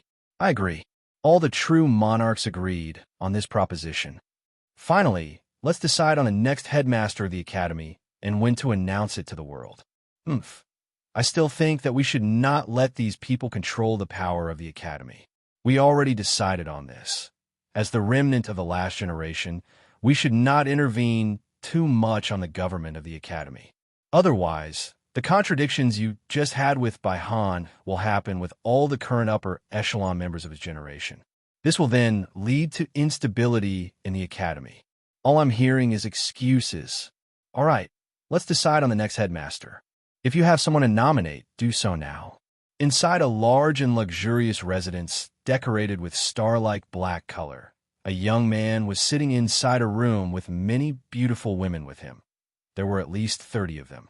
However, based on the sitting arrangement, It is easy to distinguish the status of these women on this handsome young man's face, as there were two of them who were sitting at the very front. One of them was playing the zither, while the other had food in front of her to feed him. Unfortunately, this young man seemed very distracted, thus was not in the mood for material sustenance. Suddenly, the young man woke up from his daze and immediately took out a talisman from his space ring. Then his face changed as he yelled, "What? How could this be? Husband, what happened?" asked the beautiful lady with the food in front of her. The handsome young man, who was in fact Lin Fan, said with gritted teeth, "The Academy has decided to cancel the remaining rounds of the tournament." The beautiful woman with the food was in fact Mu Chunhua, the saintess of the Heavy Water sect. She was brought over from the lower realm along with Lin Fan's family. Then, what will happen to the participants? Since the top 30 have already been chosen, then they can still place their names on the Heavenly Tao Protection Book and enter the secret realm of the Tao Tablets. On top of that, since there is no official ranking, then the time that all the people can spend there will be the same. Mu Chunhua frowned. "Husband, I do not understand. Isn't it a good thing for the tournament to be canceled? That way, you do not have to reveal all your hidden cards for the future."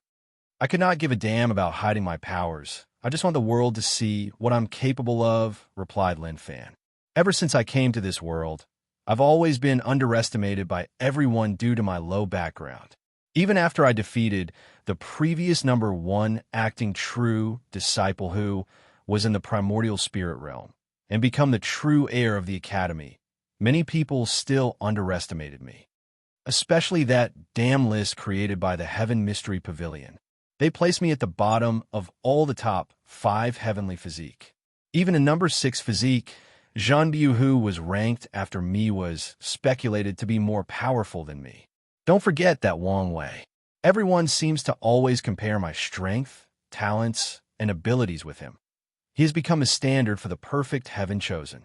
And with his recent actions, everywhere I go, I can hear people talking about him one way or another." The room became quiet for a moment, with only the low melody of the zither could be heard. Then Mu Chunhua said, "Husband, you do not have to worry about all of this. Didn't the Academy design a plan for you to catch up to these people? As long as you follow it, then you will be able to easily suppress all of them just like you did on our world." Lin Fan paused for a moment after hearing this, looked at Mu Chunhua for a few seconds before moving his gaze to the woman next to her. His eyes were first full of admiration, as if he was seeing the most beautiful thing in the world, then of doting and love. "Shire, what do you think?" Shishir, who was quietly playing her zither, smiled an act which seemed to lighten up the entire room, responded, "It does not matter what I think, but what you want, husband." "What I want? Of course, to show the world what I'm capable of." "Then you need to do so. But the tournament is canceled." "True, but before this, the Academy has to announce it to the world. And during that time, there will still be a fighting ring and a large audience watching." Lin Fan frowned as his mind rapidly operated. "That's right. With so many people watching, all I have to do is challenge these top heaven chosen and show the world my ability. And if they refused, I can instigate them just like that Wang Wei did to Ji Song." After thinking about this, Lin Fan immediately became excited. So he rushed to hug Shishir while saying, "Shire, it's you who knows me the best." Meanwhile, Mu Chunhua looked at all of this, secretly sighed, and lowered her head. By now, she was used to this. Chapter 256. While Lin Fan was happily hugging his beautiful wife and being intimate with her to the jealousy or envy of the other in the room, she was secretly thinking to herself, "Now that he thinks that this is his idea, if something goes wrong, he won't blame me for it." Compared with Wang Wei's calm and calculated demeanor, this Lin Fan is far beyond. But with his absolute chaos physique, his potential is truly unheard of, so he still has a lot of room to grow. Thinking about Wang Wei and her meeting with him, she sure internally gritted her teeth. "You think that I'm a worthless vase? I'll show you who's a vase. Someday, you will regret saying these words to me." Northern Black Tortoise Continent, a secret meeting of the Demon Council. Is this meeting about the recent invention of school? Asked one of the demon tribe chiefs. That's correct, replied the Golden Lion chiefess. As one of the four main chiefs, she was in charge of many of the meetings. So, are we going to create demon school to receive merit and chi luck from heavenly Tao? Although the amount we would receive would be quite pitiful compared to the humans, it is still better than nothing. Unfortunately, we cannot, replied the Black Tiger Chief with a desolate look on his face. His whole temperament screamed defeated. Why not? Because the humans have already warned us not to do so. They do not want us to take a piece of their benefit. Many of them wanted to come to the north to set up the school themselves, and even sent human teachers to teach. What? How audacious these humans are. So, did you accept? Of course not, replied the Battle Saint Ape Chief. Although our demon clan is weakened and constantly suppressed, nevertheless, it is not to the point that humans can arbitrarily intervene in the northern continent. If what you said is true, then why do we have to listen to these humans warning about setting up the school? That's because many of the emperor lineages warned us at the same time, so we have to take their words seriously. You all should know that the majority of the time, the humans are fighting and competing against one another, so they usually ignore us. However, when it comes to their benefit, they will not hesitate to ally together to crusade against us, said the Peacock Chief. The room then became silent for a moment, with deep sigh riveting throughout. Finally, someone asked, "What do we do then? We can still open school throughout our territories, but we just cannot get the approval of heavenly Tao. Doesn't that mean we will not have any merit or chi luck? So, basically, we will do the same thing our ancestors did when Emperor Kong invented the concept of academy." The room once again became quiet, this time lasting even longer. All these chiefs lamented that after so many years, after 2 eras and so many generations, the conditions of their demon race have not improved even the slightest. "There is something that I'm wondering," asked one of the chiefs. "What's the point of creating this school? I understand establishing the academy and spreading knowledge to all our tribes that can cultivate. So, who's this school for, these demonic beasts? With their low intelligence, they cannot learn anything no matter what we do." "You are correct," replied the Golden Lion chiefess. "However, our demon school will not teach these beasts how to read and write like the humans, but we will preach the Tao to them to increase their odds of opening their wisdom and become demons." A lot of people had ugly look on their faces after hearing this.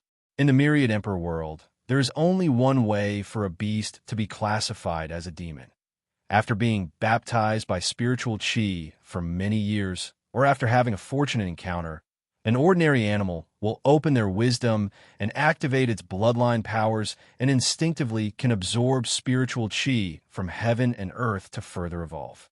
Technically speaking, these animals are considered the demon race.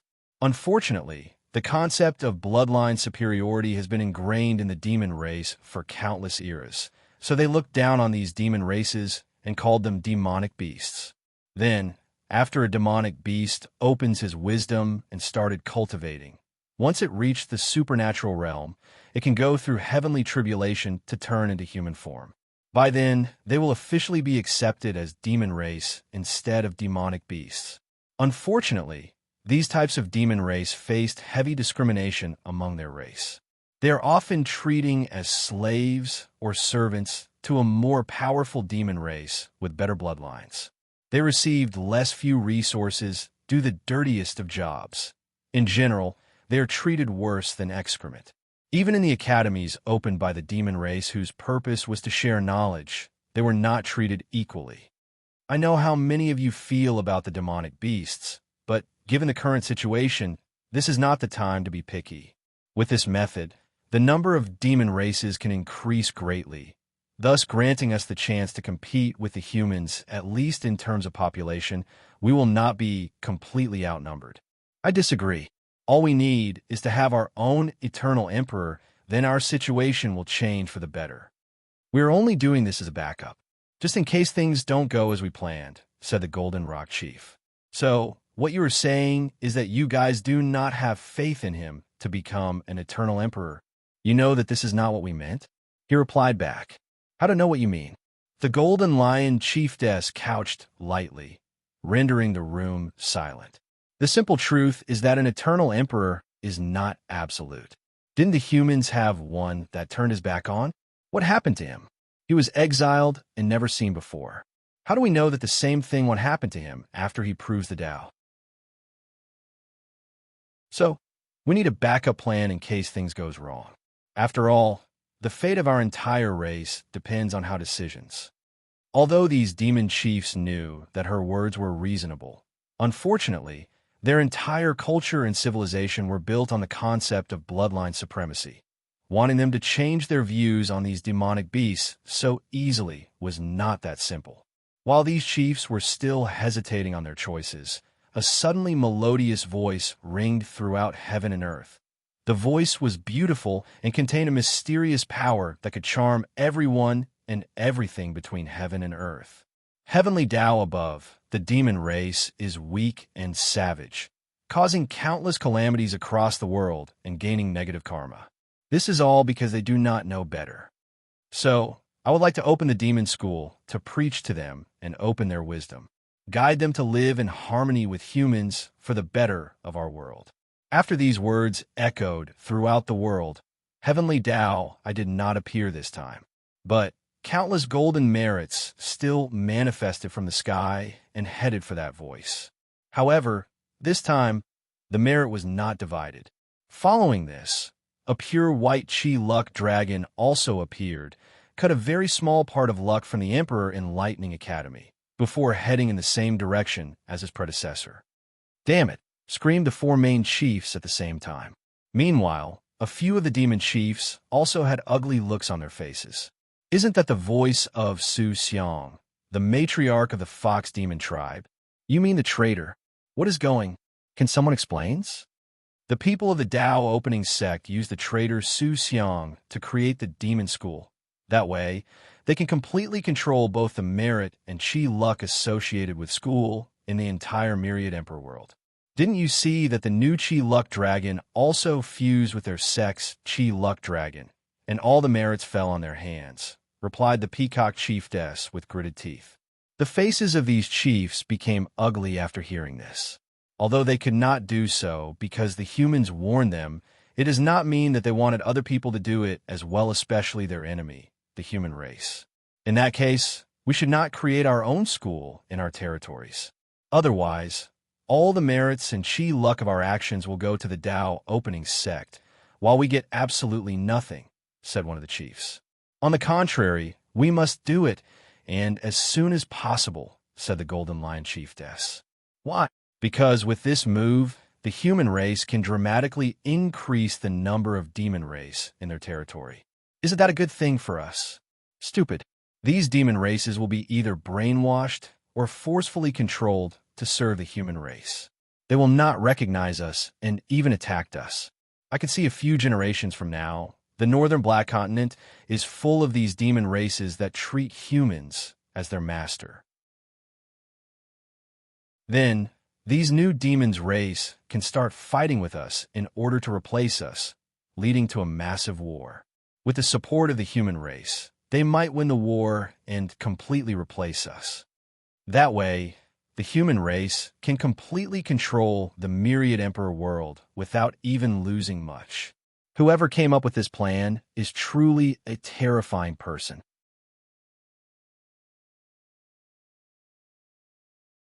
Chapter 257. Follow.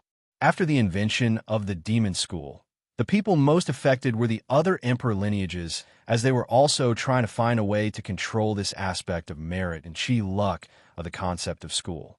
Unfortunately, Wang Wei was prepared beforehand and got there before them. Many people did not expect that the Tao opening sect would use the Fox Demon clan that betrayed the demon race more than a century ago. As such, many people started to wonder whether Wang Wei planned all of this back then, back when he was like 8 years old and invited the Fox clan to help him refine the pagoda. Unfortunately, these people gave him too much credit. To achieve this plan, a great deal of knowledge and information regarding the workings of chi luck is needed. and Wang Wei only reached that level during his Qi luck trial after his luck turned from black to gold. Another group or race that was affected by the recent situation was, of course, the spirit race. Regrettably, the school system could not apply to them because of how their race is created.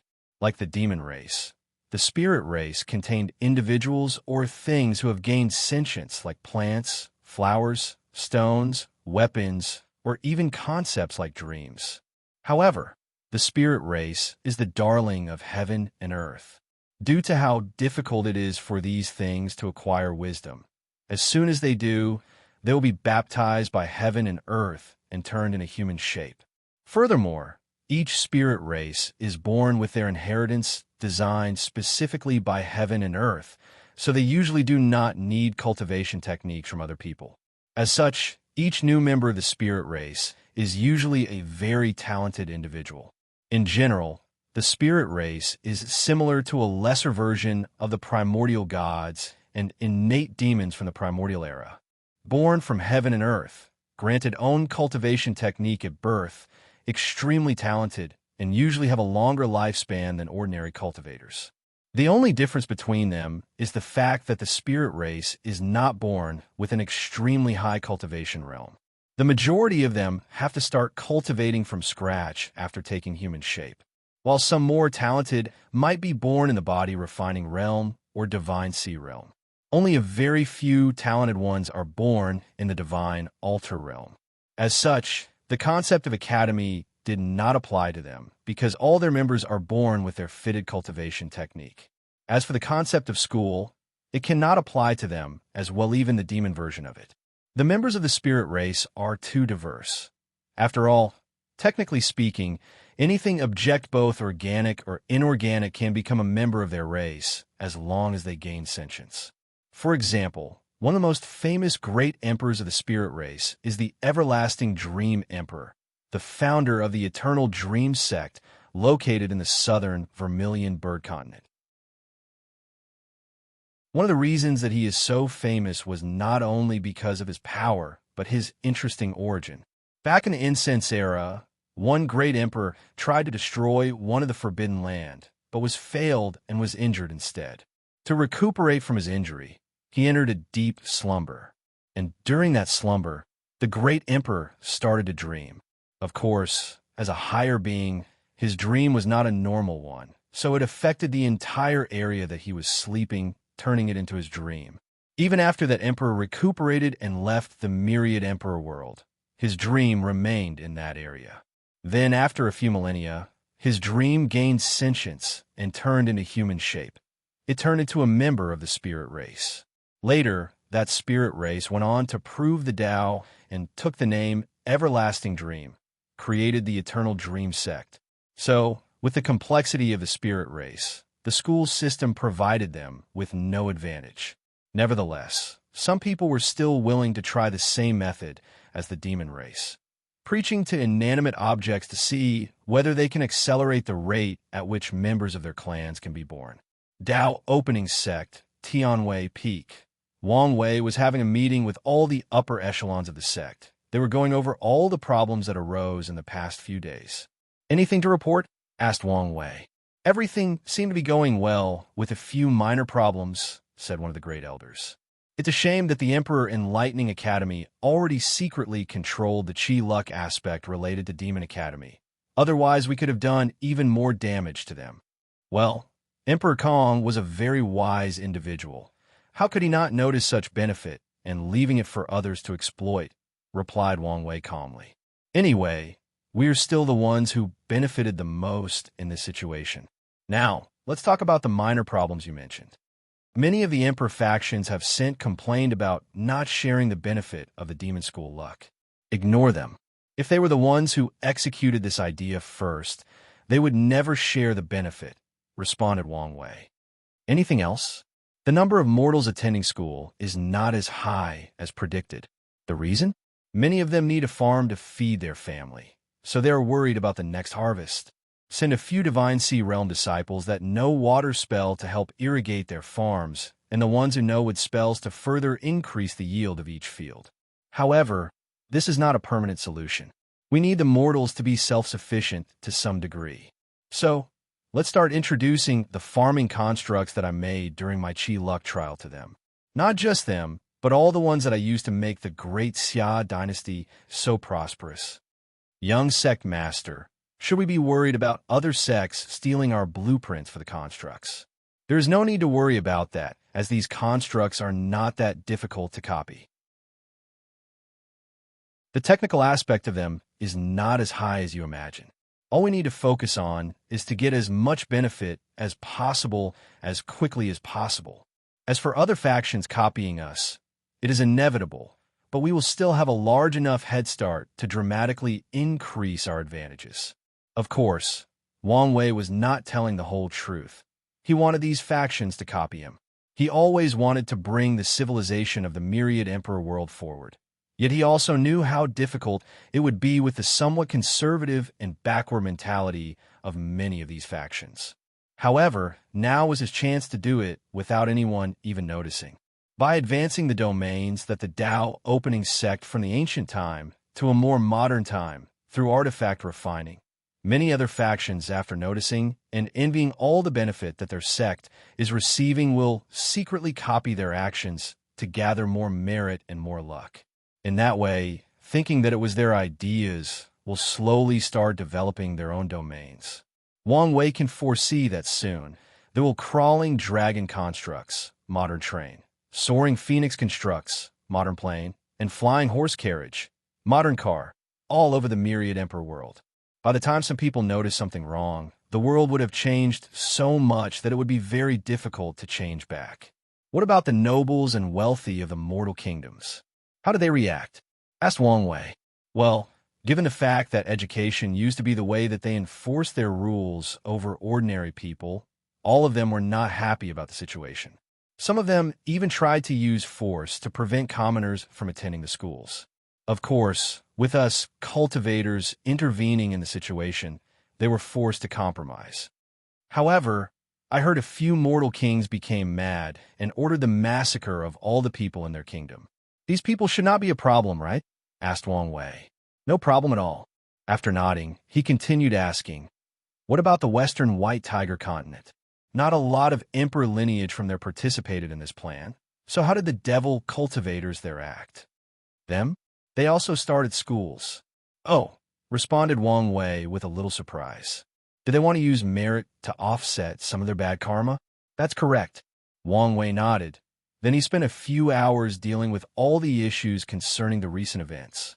After the meeting finished, he flew straight into the alchemy hall. Inside a room, he saw Yin Liling sitting cross-legged across a still comatose Li Jun with a look of worry on her face. So, he patted her shoulder while saying, "You do not have to worry about him. He is just in a deep state of enlightenment. And even if something were to happen to him, I would find a way to save him." Yin Liling nodded as she was reassured. Given the world-shaking things that Wang Wei did in the past few days, she believed in his words.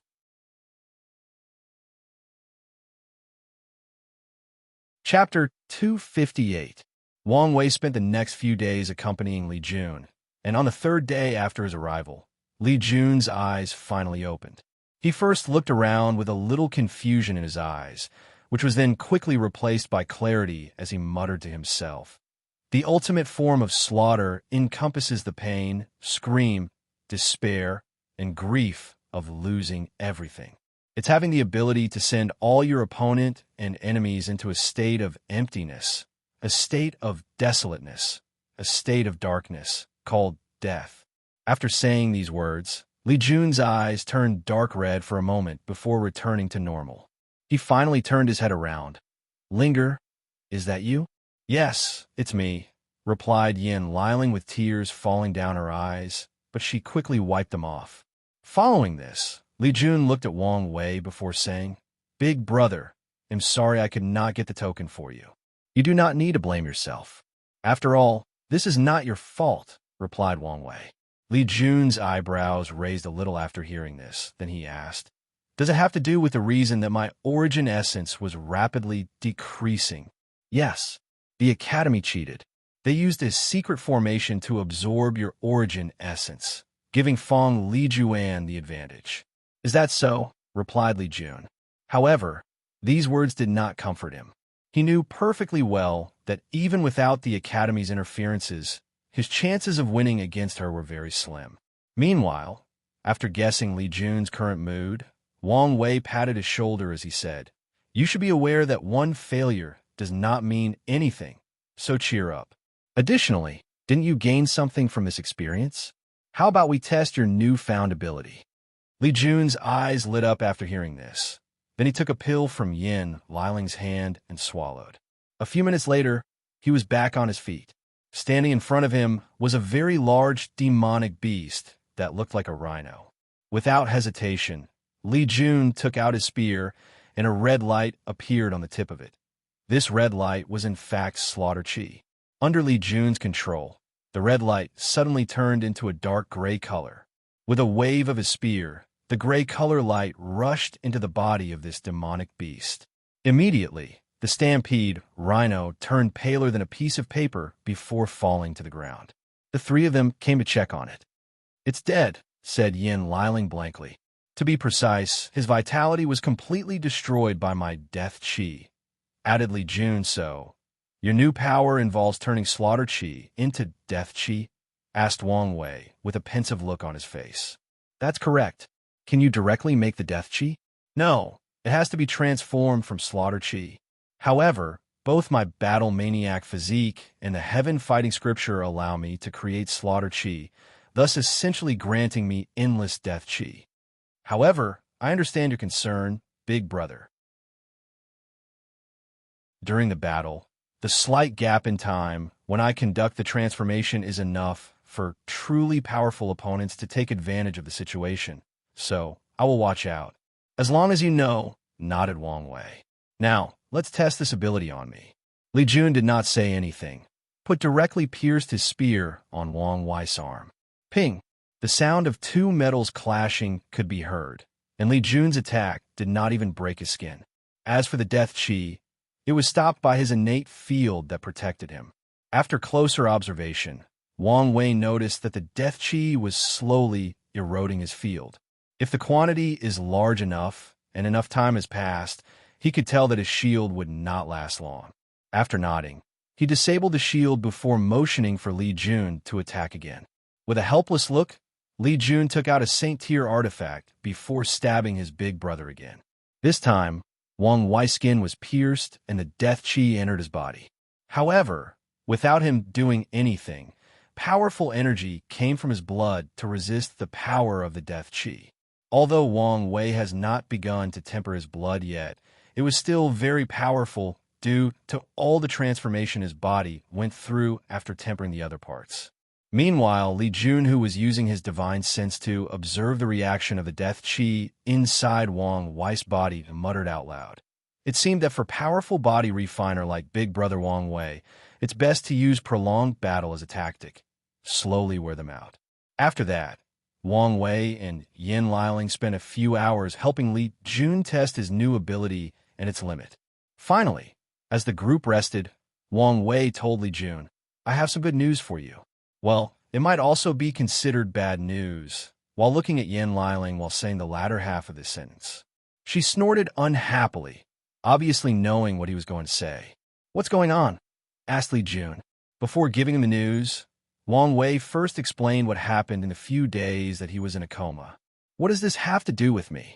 Well, before deciding to help us completely, the matriarch of the Fox Demon Clan wanted to for a more united alliance with our sect.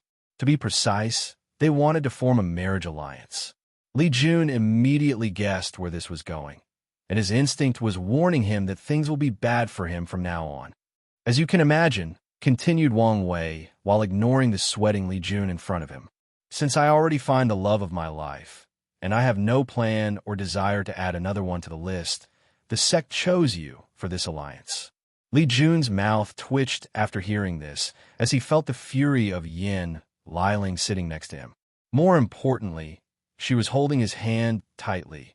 Then a powerful heat came out of nowhere, wanting to burn him to ash. Ignoring the pain his left hand was currently in, he asked, "Can I refuse?" while squeezing a forced smile. "Unfortunately, no." Your father and mother have already set everything in motion. Li Jun then took a deep breath. Whom am I marrying this time? It's Su Ai, the young matriarch of the Fox Demon clan that we met in the Chi Luck trial. That's her. Well, at least she's beautiful. Then Li Jun's hand was instantly burned. Ignoring the shenanigans of these two, Wang Wei stood up and said, Well, I will leave you two lovebirds to yourself. Then, he left the room as if something was chasing him. Don't you have something to say? Asked Yen Liling with gritted teeth. Linger, you know that this kind of thing is out of our control. Yen Liling became silent after hearing this, as she knew that he was right. When the sect made the decision, they did not even consult her, just notified her of the result. Only her aunt, Great Elder Yen Mei, took time to talk to her and made sure that she was okay. This does not mean that I will forgive you so easily.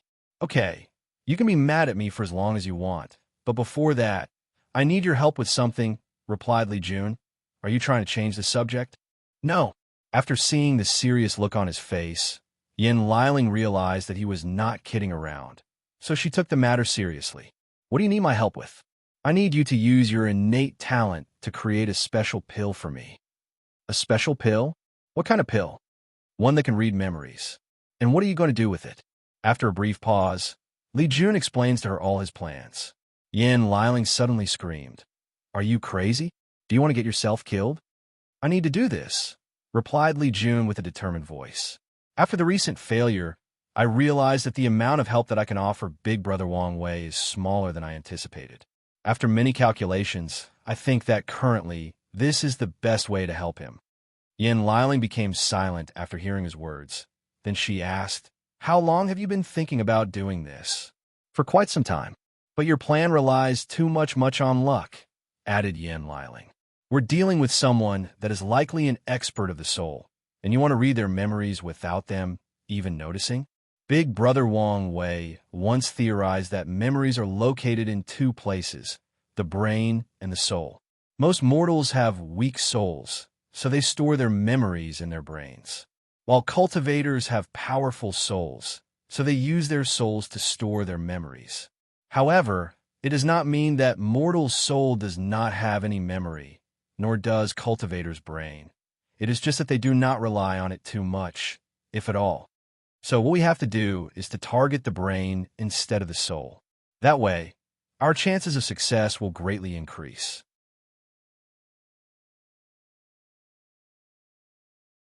Chapter 259.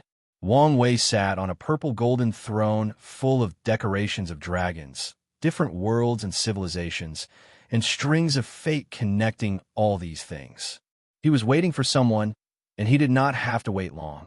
Soon after, a beautiful woman wearing a long chong sam walked in. She had long legs and her feet bare, and every time she took a step, runes appeared underneath her white feet to support her. Her phoenix eyes were very profound, as if containing all the secrets of the universe, and her smile more radiant than a million suns. Wu Hong looked at the room that was decorated like a throne. She asked, Why did you decorate it like this? The other day, I was in a kingly mood, so I decorated it as such, replied Wang Wei nonchalantly, then motioned her for her to seat on him, and she did it without much thought or hesitation. After that, she caressed his silver-gray hair. I forgot that sometimes you could be a little too much. Wang Wei shrugged as he said back, What's the point of having all this power if I cannot do as I please? True, for someone who pursues freedom like yourself, you can do whatever you please based on your emotions or desires. So, how have you been recent? Asked Wu Hong while still playing with his hair. Terrible. Oh, why is that? Because I've missed you very dearly, replied Wang Wei with a serious look on his face. Is that so? In that case, let me make it up to you.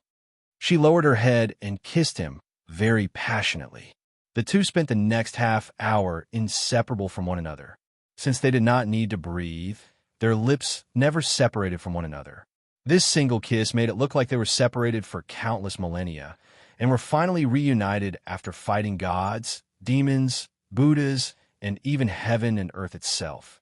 Of course, Wang Wei wanted more than some lip action, so his dirty hand traveled from Wu Hong's legs under her dress, in an attempt to reach the forbidden zone. Unfortunately for him, she slapped him away before he could get what he wanted. "It's been so long. When can we go further?" he asked. "For one, we have not to go through the proper ceremony to become Tao companions," replied Wu Hong with her usually calm face and voice. "Second, you cannot touch me until you finish temper all your organs and blood. I understand the first reason, but what does my body refining level have to do with anything? For one, your current fleshly body is too weak to keep up with me."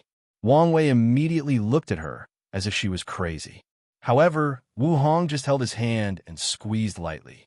Immediately afterward, his hand was pulverized into millions of particles. There was no blood and bones left. They were instantly pulverized. A few seconds later, his hand grew back, and he said, "Although I knew that your fleshly body was powerful, I did not think that it was this scary." Wu Hong just smiled as she continued to caress his hair.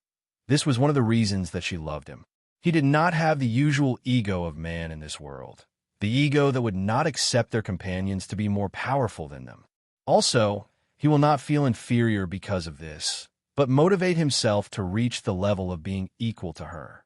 And Wu Hong believed that not only will he reach her level, but even surpass her. Then, she will try to surpass him and eventually succeed. This cycle will push them forward together until they reach the end of the Tao and beyond it.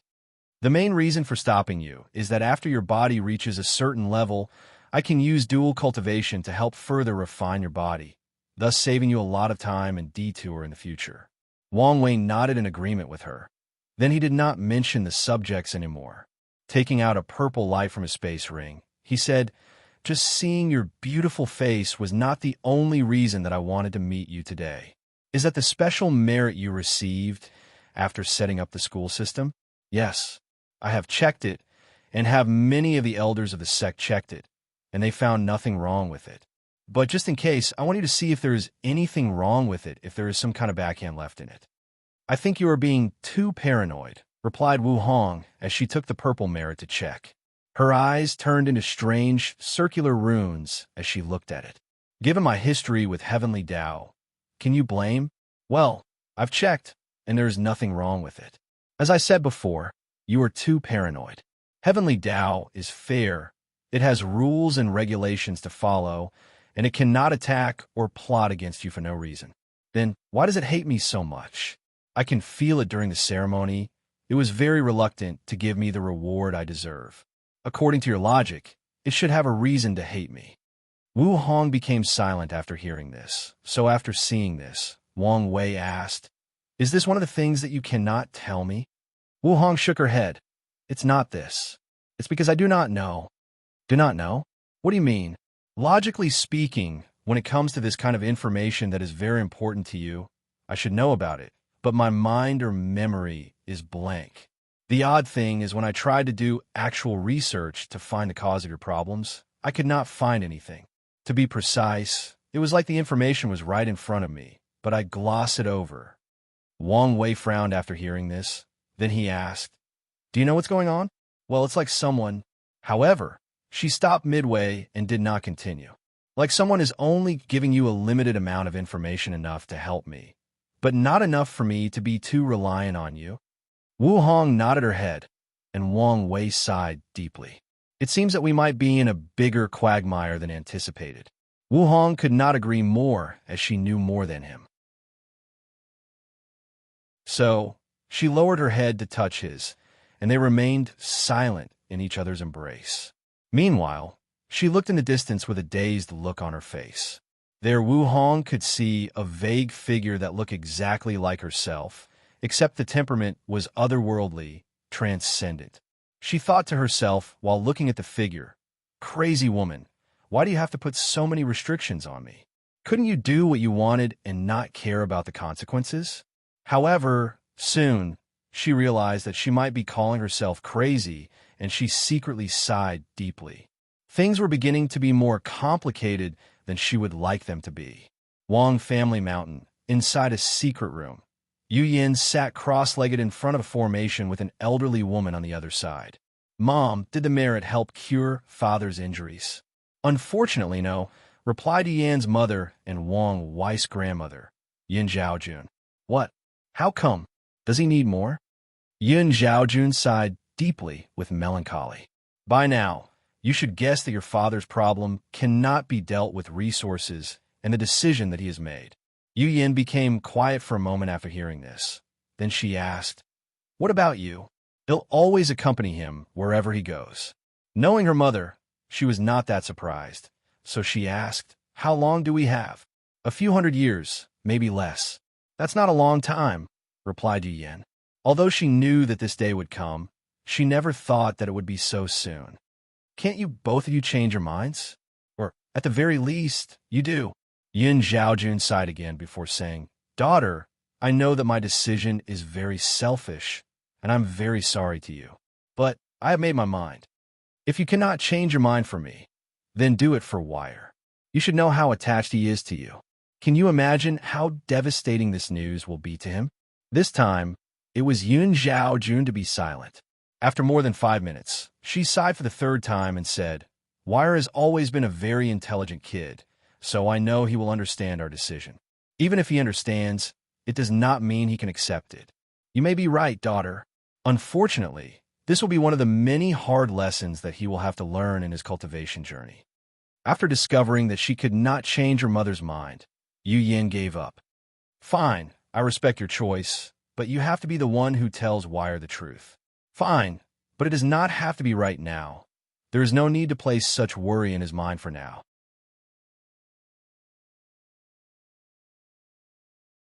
Chapter 260. Tao Opening Sect, Tribulation Mountain. One of the elders of the sect was standing on the mountain holding a golden light in his hand. He could feel many eyes watching his actions, but he paid them no mind. After taking a deep breath, he absorbed the golden merit. Following this, a powerful aura emanated from his body, the aura of a saint. More importantly, his aura kept increasing in strength and intensity. Luckily, the formation in the mountains prevented the pressure released from his aura from affecting the other disciples of the sect. Soon afterward, the laws of heaven and earth in a few hundred diameters of this saint realm true person came into his control. To be precise, it was the law of fire. In this small space, he was the absolute ruler when it comes to how fire behaves between heaven and earth. This was his domain. After his domain showed up, it started a strange transformation. It was slowly transforming into a shape. It was taking physical form. This was in fact the Dharma body of a supreme realm powerhouse. As the Dharma body slowly formed, countless understand of the laws started to enter his mind as he entered a state of enlightenment.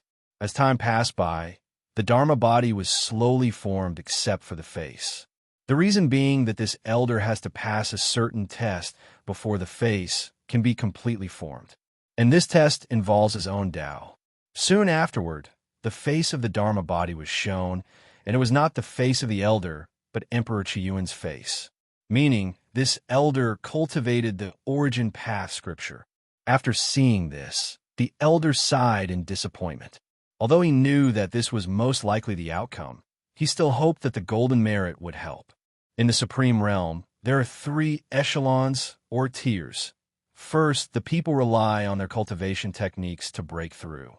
These people are usually at the bottom of the barrel, as they only follow the path of the ancestor, and their futures are bleak.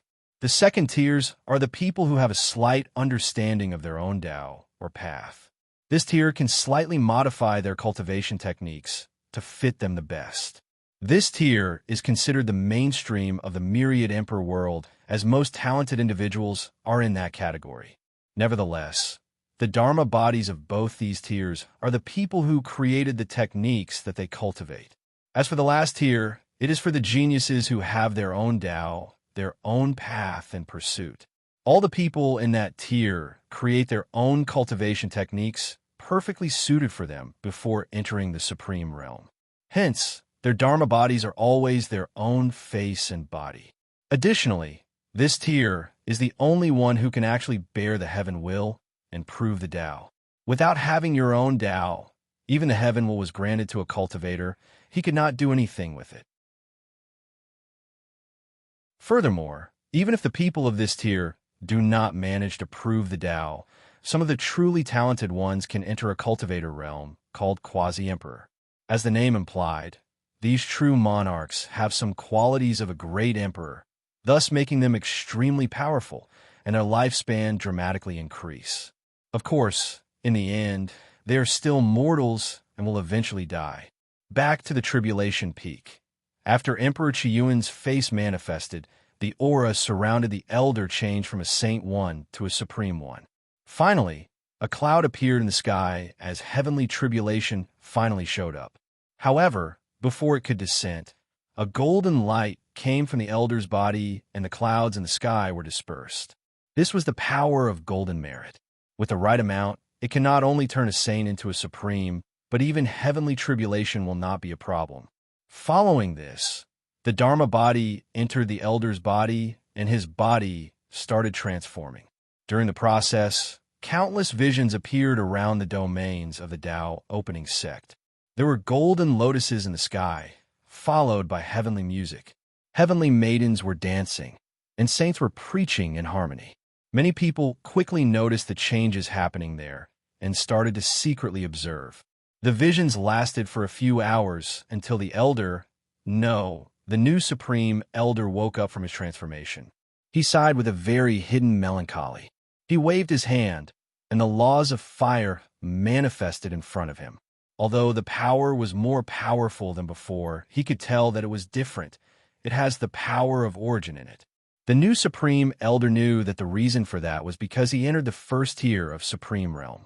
Hence, affected by the origin path scripture, his laws were fundamentally changed. One would think that since the Tao of origin is more powerful than the 5 elements he previously cultivated, shouldn't he be happy for such a change? The answer is no. Since the Tao does not belong to him, of course he could not control even 1/10 of its true power. The new Supreme Elder did not stay depressed for long, as he already knew that this was the best outcome for him. His talent was very low, and it was due to a fortunate encounter that he managed to enter the Saint Realm in the first place. And the only reason that he could enter the Supreme Realm was that the sect wanted to do a dangerous experiment, so he volunteered without hesitation. So, it did not matter that he was the lowest tier of Supreme Realm, as long as he was one. Tianwei Peak, all the great elders and elders who held positions of power in the sect watched the breakthrough through a formation. Using merit can indeed allow us to forcefully break through the Supreme Realm, even though the path of Supreme is technically still cut off. However, the person receives no merits for being the first to sow. After all, he did not do it on his own, of course. Heavenly Tao will not reward him. None of that matters, said Great Elder Yanmei. What truly matters is whether this method can forcefully open the path of Supreme and allow us to break through with our own abilities. After hearing this, all these saints started to calculate the secrets of heaven. Unfortunately, the answer that they received was negative. It was still not possible for any of them to become true monarchs unless they used merit. So our plan failed? Not necessarily, suddenly said Sect Master Wang Tian. I just received news that from my father that although the path of Supreme is still cut off, the time for it to open has dramatically decreased. In other words, as long as the number of people who forcefully become true monarchs increase, the faster that true path of Supreme can be opened. Asked Yanmei. That's correct. In that case, all we have to do is wait. Seeing that we made the first move, the other emperor lineages should hurry to follow. That's true, replied Wang Tian. However, beforehand, let's decide who among us want to use merit to make their breakthrough. However, no one in that room wanted to do so. As the upper echelons of the Tao opening sect, all of them are the cream on top when it comes to talent. As such, none of them believe for a moment that they will need help to become supremes. Using merit is a shortcut method, and people who use this method have very weak foundations. So, it is never okay to use merit directly break through any cultivation realm. The best use of it is to assist cultivators in enlightening in the Tao. Seeing that no one actually wanted to use the easy way out, Wang Tian secretly nodded in satisfaction. Then he said, In that case, after I distribute the merit, you guys can save it for when the true path of Supreme is open. As for the rest, other saints can use contribution points to redeem and make their breakthrough. Soon after this meeting ended, the world dramatically changed. Many emperor lineages with enough merit started having saints breaking through the supreme realms. As for the ones that did not have enough merit, they either banded together through alliance, fought one another, or focused their attention on the schools and educating mortals to gather more merits. So in the next few months, many visions could be seen all over the sky in the myriad emperor world. Things only returned to calm after everybody remembered the heaven-chosen selection trial, thus placed their gazes towards the Emperor Enlightening Academy. Finally, the Academy, which was trying to remain low-key, finally had to address the situation and give a proper explanation to all the participants and the sects behind them. Thus, like the grand opening of the tournament, a live broadcast took place.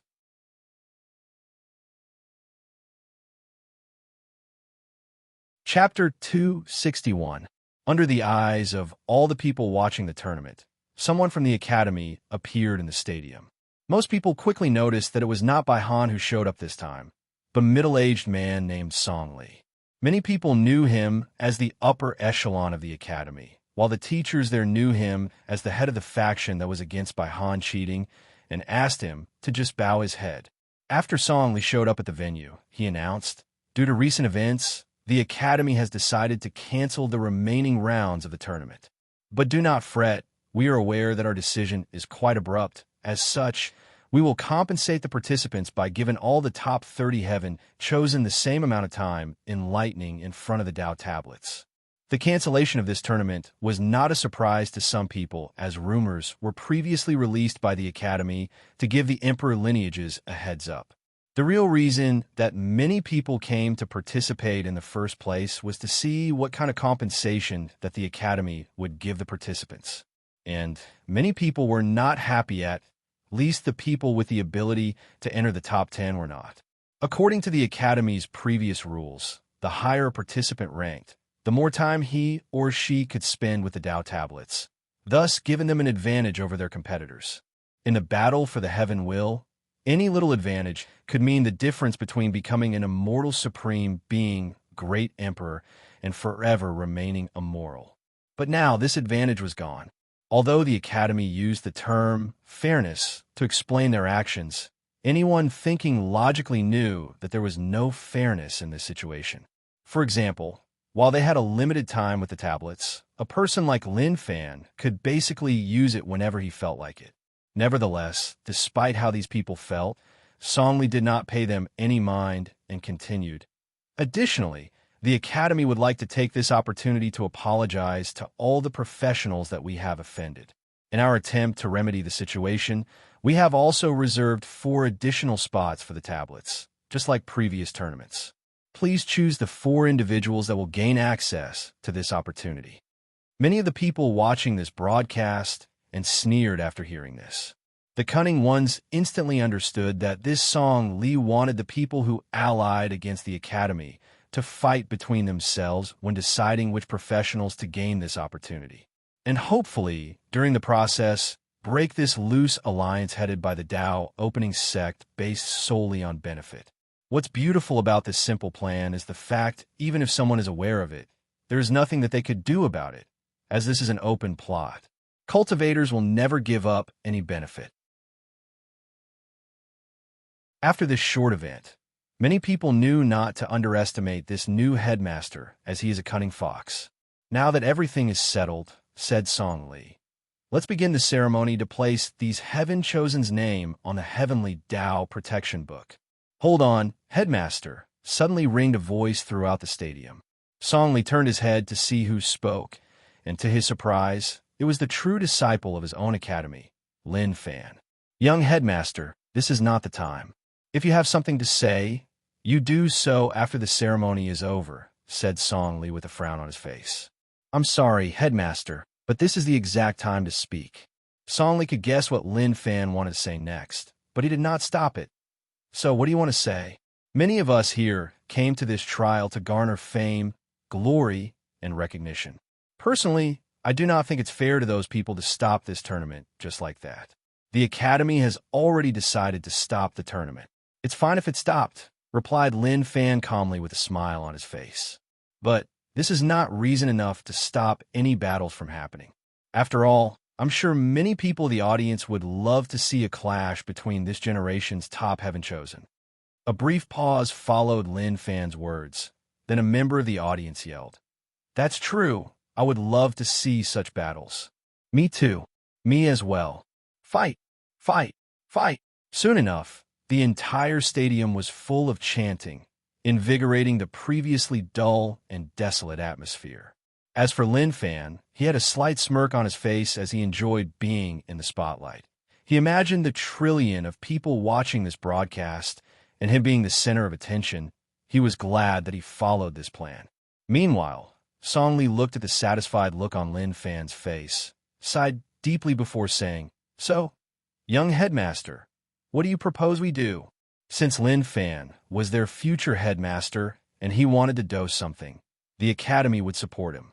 As for the later consequences of his actions, the Academy is still able to protect their own Heaven Chosen. Lin Fan's smile became even more prominent. Then he said, "Personally, I think that we should start big. For example, I challenge you." He then pointed at someone. All the gazes of the world looked in the direction he was pointed, and it turns out that he was pointing to the number 3 heavenly physique, Su Wai, who was standing in the middle of the stadium with all the other Heaven Chosen. Although a little surprised by the sudden challenge, her facial reaction did not change much, nor did she display any form of emotion. She giggled with a sweet and melodious voice. "Young Master Lin Fan, are you trying to bully this poor and helpless woman? Why don't you challenge any of the other men? I'm sure that they would be more than welcome to accept your challenge." With a calm look on his face, Lin Fan sneered. "Only a fool would believe that young lady Suya is a helpless woman. As for the reason that I'm challenging you first, it's not because of your gender, but because I plan to slowly challenge the people in the Heaven Chosen list ranked above me. However, if Lady Suya does not want to accept my challenge, I can still challenge someone more powerful than you." While saying the last phrase, Lin Fan was looking at Jian Wushuang, who was ranked 1 number higher than Suya. "Oh my, it seems that I have been underestimated," said Suya with a gentle smile on her face. "Although I know that you're trying to bait into fighting you, I will accept your challenge. It's about time someone taught you that you cannot be as cocky as you were in the lower realm." Lin Fan's mouth twitched after hearing this. Then a powerful killing intent emerged from his eyes. Meanwhile, Suya giggled again as she said, "Oh, did I hit a sore spot?" Song Li watched the entire interaction in the sky while secretly shaking his head. He could tell that Suya instantly controlled the rhythm of the battle with those few words. As someone who can control emotions and desires, one needs to be always in a calm state of mind when fighting her, otherwise she will use your own emotions against you. After seeing those two agreed on a battle, Song Li cleared out the field and provided them with enough space to fight. All the other Heaven Chosen returned to their own booth to watch this battle. Lin Fan was standing opposite Suya, and with gritted teeth, he said, "I will make you regret your words." "Whatever you say, farm boy," replied Suya with a nonchalant look on her face as she took out a bow from her space ring. Meanwhile, after hearing her call him farm boy, a great deal of rage enveloped Lin Fan. The term farm boy was a derogative word used by people of this world to describe geniuses from the lower realm. It has a negative connotation, insinuating that they were peasants and of low status. After knowing the existence of that word, Lin Fan hated it with a passion. Even though no one dared to call him that, as he is the rightful heir of the enlightening Emperor Academy, he still hated it. Yet, today of all day, someone actually called him that in front of the entire world, in front of trillions of people. Veins started appearing on Lin Fan's head. Then, without hesitation or preparation, he rushed straight toward Suya. He looked like a charging bull that had lost his mind because of rage. As for her, she sneered at how easy it was to rile him up. She pulled the strings of her bow, and a yellow arrow appeared. Then she released it.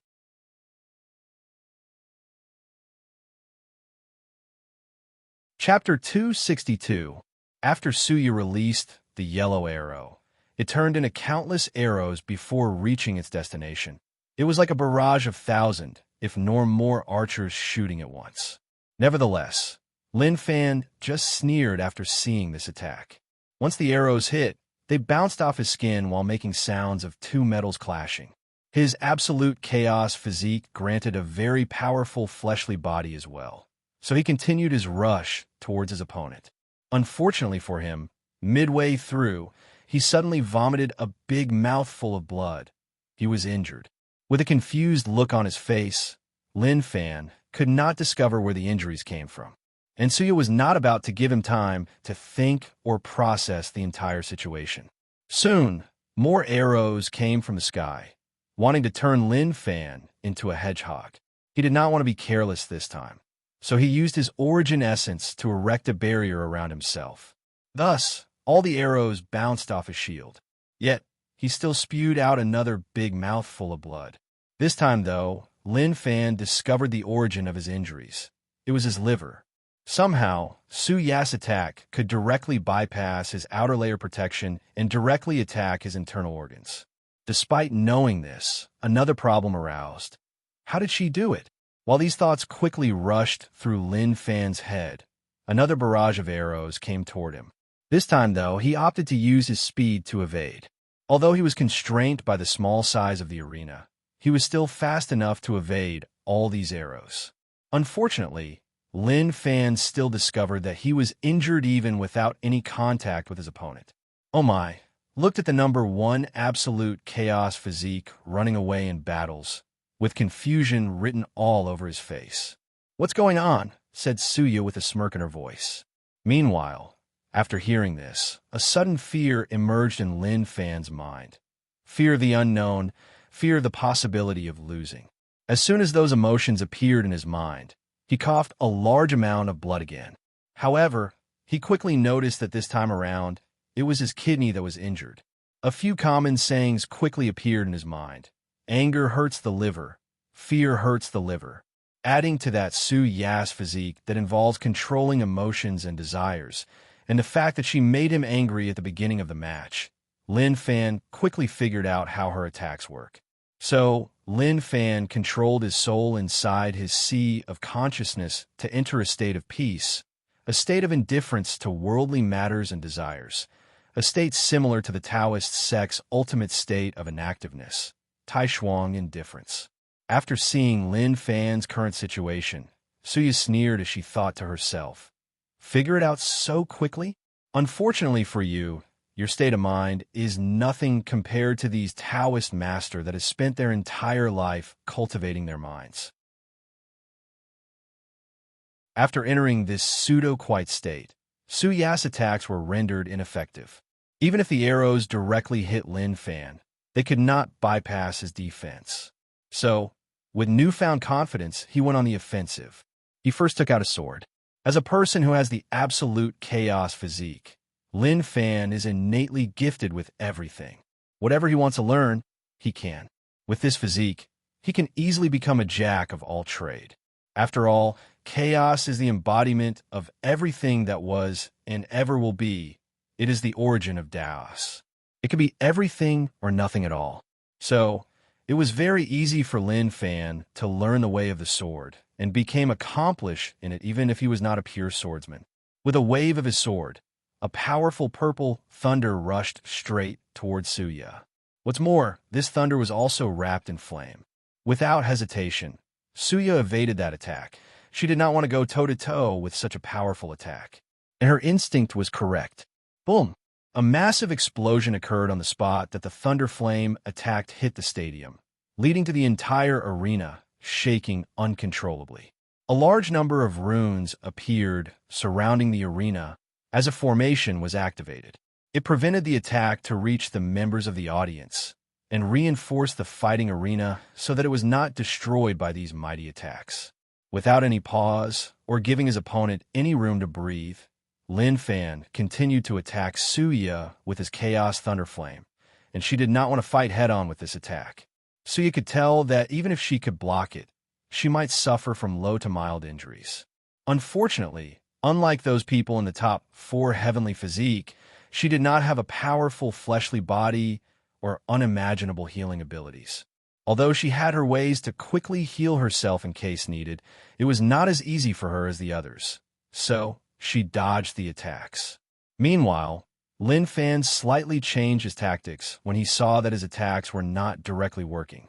With a wave of his sword, the Chaos Thunder Flame turned into thousands of small swords, floating over Su Y just like her arrows. With the utmost intention to destroy everything in their paths, these swords rushed towards her. At first, she tried to dodge these attacks. Unfortunately, the speed of the thunderfire was beyond what she could actually react to. So, she had a block. Immediately, she used a technique called Guarded Heart. This technique is based on the idea of once someone else truly loves another, they will do everything in their powers to protect them, even sacrificing their own life. A pink shield appeared around her. Following this, a massive explosion occurred once Lin Fan's attack came in contact with her. Powerful shock waves emanated from the center of the explosion. After the first wave of attack was finished, Suya looked pale in comparison to her previous complexion. Although she survived the attack, she knew that her protection would not last long. So, she used another method. Another person suddenly appeared next to her. This person had a weird mask on their face, had chains on both his hands and feet, and it was wearing armor with spikes on them. However, the spikes were actually inward, piercing through his flesh.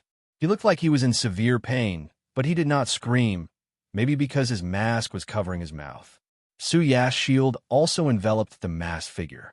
So, when Lin Fan's second wave of attacks arrived, it protected both of them. Oddly though, after this round of attacks, her pale complexion returned to normal. However, she did not have time to react as soon afterward, the third wave of attacks arrived. This time, however, her shield was broken and countless thunderflame swords rushed to her. A massive explosion similar to a nuclear weapon occurred, and many people thought that Suya might have lost this fight. However, they were wrong. Once the explosion site was cleared, Suya appeared perfectly fine, without a scratch on her.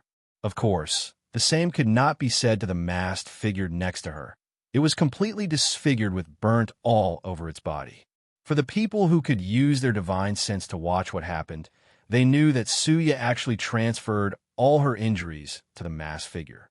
Moreover, this figure seemed to enjoy suffering from pain, and some people could even feel that its aura increased a little after suffering from that attack. Nevertheless, Lin Fan did not care as he continued his attacks. This time, however, it was not just sword that the thunder flame turned into, but different animals like dragons and phoenixes. As he continued to attack, Suya started to defend herself and evade her at the same time. Meanwhile, during the entire process, Lin Fan had a smile on his face. He enjoyed watching his opponent squirm under his attacks, especially after she said these words to him. But he also knew that this was a battle, and he should quickly finish his opponent. So, with a smirk on his face, his next attack turned into a gigantic thunderflame sword. "This is what you get for looking down on me," said Lin Fan with a smile on his face. Then he waved his sword downward, planning to finish his foe once and for all. Unfortunately, things did not go as he planned. When a massive sword was midway to its descent, Lin Fan suddenly vomited a big mouthful of blood, and his attacks exploded in the air before reaching the target. A quick check, he found that it was his heart that was injured this time, and the degree of damage was more severe than the previous attacks. Lin Fan then remembered the saying, "Joy nourishes the heart, and too much hurts it." He raised his head, only to see a cunning smirk on Su Ya's face, and he knew that he was played.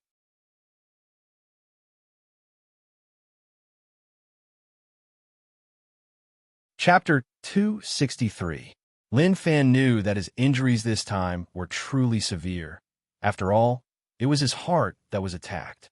However, he was not that worried. Not because of how powerful his fleshly body is, but because of the string of chaos chi that the Academy gave him, which was located inside his heart. And he was right. Soon after, a mysterious power came from his heart and healed it. Nevertheless, Lin Fan was not happy as he could see a red flame slowly appearing inside his sea of consciousness. Immediately, he used his spiritual power or soul power to try to extinguish the flame, but it was of no use. On the contrary, his actions seemed to fasten the growth of the red flame. Lin Fan then looked at Suya and said, "What did you do to me?" The latter sneered before answering. "Don't you like to play with flame? Then enjoy my flame of anger." After a few seconds, the flame turned from a small ember to a raging forest fire. As for Lin Fan, he immediately found himself in deep trouble. He felt a wave of overwhelming anger slowly occupying his mind. It was as if every time he ever felt the emotion anger in his century-long life was condensed into a single moment, and he was experiencing it all at once. No, it might not just be the anger he felt in his life, but also the ones he will feel in the future. Although that sounded impossible, that was how he felt. Although he tried to resist this immense amount of emotion, it was futile. Soon, his mind was overtaken, and Lin Fan lost consciousness. A powerful and bestial roar echoed throughout the entire arena, making many of the audience members shuddered. This roar was primal, containing no emotion or reason except for the desire to destroy everything in its path. So, that's exactly what Lin Fan did. Countless shapes made of chaos, thunder flame manifested around him. There were swords, dragons, phoenixes, pagodas, figures of the Academy's great emperors, etc. Then, they started to bomb the entire arena indiscriminately. Hundreds, if not thousands of explosions similar to nuclear explosions occurred in the arena. Mushroom clouds were everywhere the eyes could see. Powerful shock waves created by these attacks, creating even more damage. The array surrounding the arena was quickly activated to prevent the audience from being affected.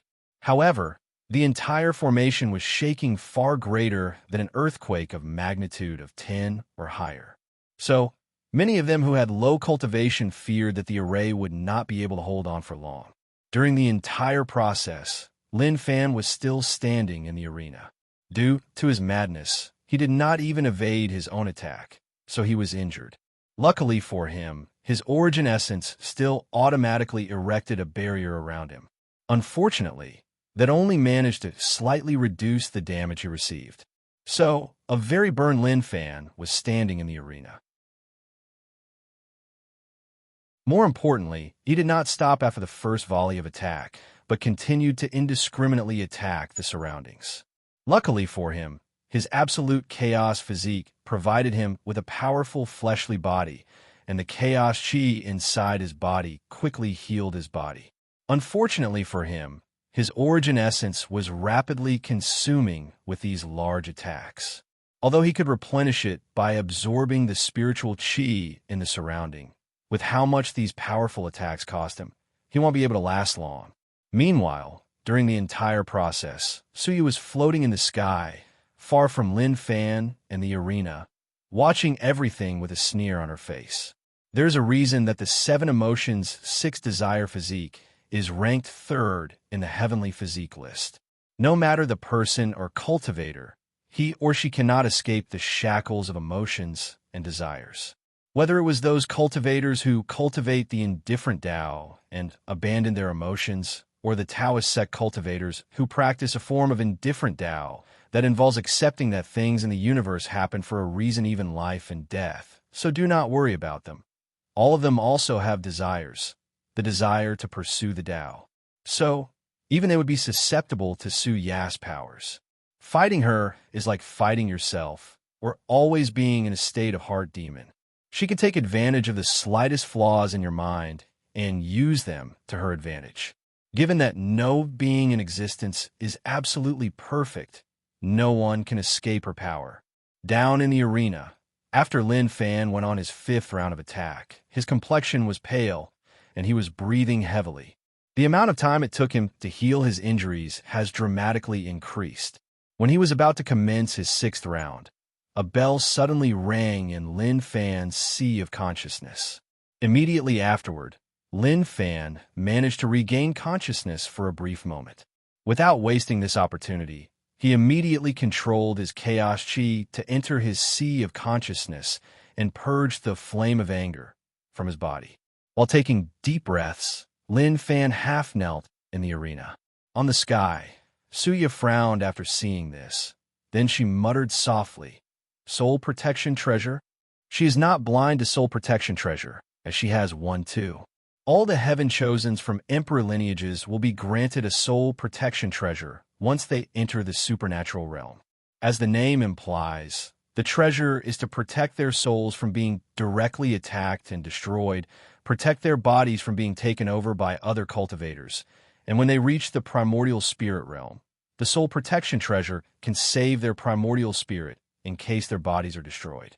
That way, as long as their sect creates a new body for them, or finds another one for them to occupy, they could be revived.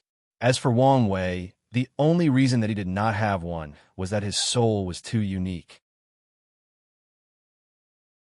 His paragon soul can protect him from most soul attacks and destroy anyone who enters his sea of consciousness and tries to occupy his body.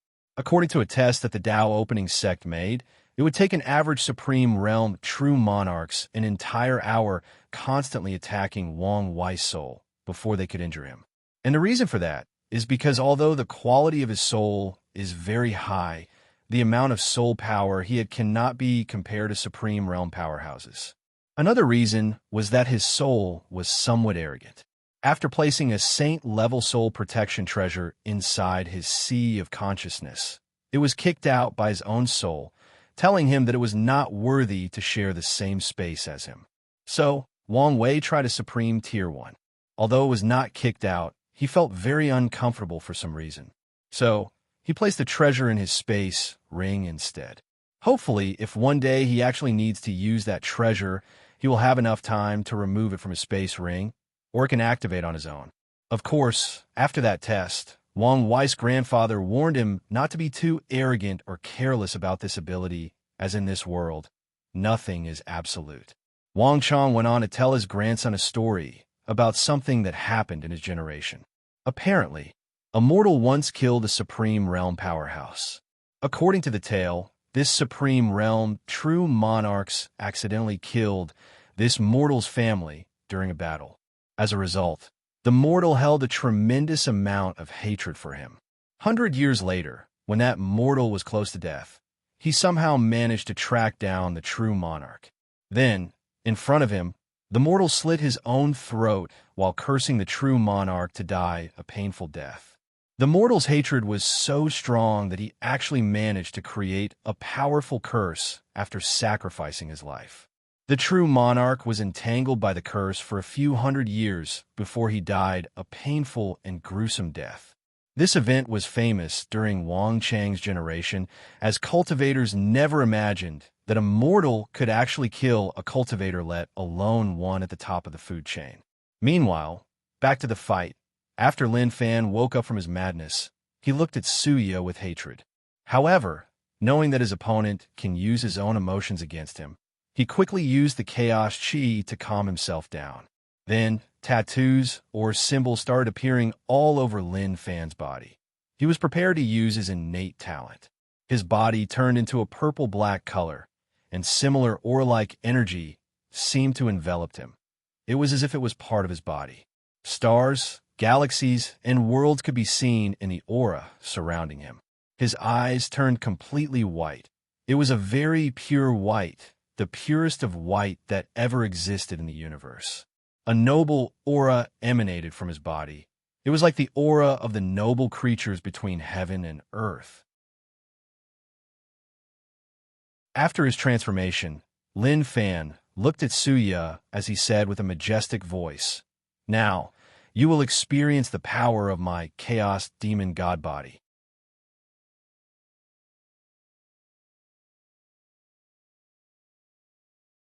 Chapter 264. After activating his innate talent, Lin Fan's transformation gave power beyond his wildest imagination. He gripped his first, creating a small explosion. Nodding in satisfaction with his fleshly body, Lin Fan rushed towards Suya, leaving cracks on the arena where he stepped. Without hesitation, Suya waved her hand, and the previous masked individual that she summoned appeared in front of her, and he was right in time to receive a powerful punch from Lin Fan. Crack! The masked man's ribs were broken into many pieces, and he was sent flying away. The shockwave of that punch still hit Suya, making her vomit a big mouthful of blood. Without pause or hesitation, he rushed towards his enemy to quickly finish her. However, what he hit this time again was the masked man. Somehow, Suya managed to instantly exchange positions with him. This time, Lin Fan hit this man's head, and his cranium was shattered. However, the masked individual did not scream in pain, but instead groaned with pleasure. Enraged by this reaction, Lin Fan started a non-stop barrage of attacks on him. His fists moved so fast that multiple shadows could be seen. A powerful shockwave occurred with each attack, and the entire arena trembled. After more than 30 seconds without stopping, the masked man fell to the ground in front of Lin Fan. By now, he was unrecognizable as all the 206 bones in his body were completely pulverized. Oddly though, his mouth, which was revealed after his mask was partly destroyed, had a joyous smile on it. Unfortunately for Lin Fan, before he could rejoice at his new victory, the destroyed masked man turned into a liquid goo for a few seconds before a new and intact person appeared. Moreover, his aura was way stronger than previously. Noticing something wrong, Lin Fan raised his head to see Suya holding a mass of green light. Additionally, countless green lights traveled from members of the audience into the green light in her pain. Just by looking at that light, Lin Fan felt a tinge of pain. After the green light reached a certain intensity, Suya threw it into the masked man, and his aura dramatically increased. Immediately, Lin Fan understood how this masked man functioned.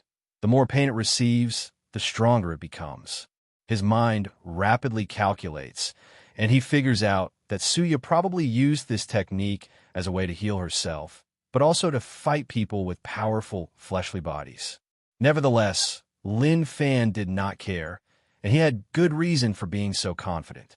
After the masked man, who was actually referred to as the sadist man by Su Y, absorbed all the pain from the members of the audience, his power dramatically increased. So, he opened his mouth and a powerful dark energy beam. The space around him trembled as the energy traveled, not to mention how fast it was traveling. Yet, it was no use. As soon as that beam hit Lin Fan, it was gone. There was no reaction whatsoever. It was like throwing a stone into a lake, but there was no ripple. The sadist man did not stop attacking as more and more beams were shot from his mouth, but it was no use. "Don't waste your time," said Lin Fan with a smirk on his face. "Everything comes from chaos, and everything will one day return to it. All right now, let's end this charade." Raising his hand slowly, he said, "Grand Mist Annihilation." A yellow mist came from his hand and enveloped the sadist man, and then he was gone. There was no scream, no explosion, no shake or sound, and there was no light. He was just gone, annihilated. "Oh, is this possible?" said Suya. "Nothing is impossible for me," replied Lin Fan. "What kind of power is this?" she asked with her voice trembling slightly. With a smirk on his face, Lin Fan said, "When the universe was in a state of chaos, Grand Mist existed. Thus, it has the ability to turn everything it touches back to chaos, back to a state of nothingness." Suya had a shocked expression on her face after hearing this, but internally, she was sneering. This Lin Fan has made too many rookie mistakes during this battle. He was easily influenced by my words. He underestimated his opponent. He became too cocky too quickly. He did not seem to have any research or knowledge of my abilities before the match. And now, he is even explaining his own ability to his opponent. Well, I guess this should be the result of him growing in the lower realm and never actually having a real challenge in his life. All the geniuses that he fought there were probably easily suppressed by him. Adding to the fact that he was bullied by his family before his physique awakening, he probably developed this showy personality. "It does not matter how powerful your innate talent is," said Suya with a weak voice. "I will not lose so easily." Then, countless tattoos and symbols appeared on her body. A powerful mist came out of her body as well and rushed towards Lin Fan. With a snap of his finger, the yellow grand mist annihilated hers. After that, Lin Fan just bombed her with his ability, and after struggling for a little while, she admitted defeat with a sad tone in her voice. Then, the audience started yelling, "Lin Fan," over and over. Basking in the cheer of the crowd, Lin Fan was very satisfied. People finally realized how capable he was. So, without pause, he challenged Jian Wushuang, who was ranked higher than Suya.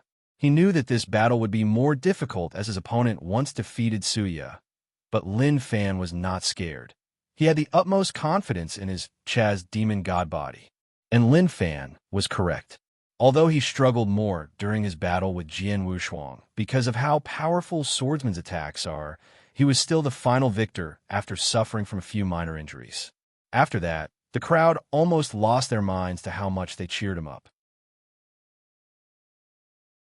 As they view Lin Fan as an underdog, trying to show these proud heaven-chosens that even with a humble background, they could still reach the top and defeat them. So, they encouraged him to continue his challenge, and he did so. After taking a pill to heal, Lin Fan directly challenged Ji Song. This battle was truly legendary, as the number 1 and 2 heavenly physiques confronted one another. Throughout the countless eras of the myriad emperor world, only a few generations had the fate to witness such an event, and the battle lived to everybody's expectations. Although Lin Fan was heavily injured afterward, especially after Ji Song used his innate talent, he was still the final victor. To please his fans, he told them that he would take a few days off to heal before challenging Tion. Then after he wins, he will challenge Wang Wei. Lin Fan knew that he was not yet the match of these two, but he was prepared. He learned a great deal from the previous battles, and after processing his gains during it, his strength would increase dramatically.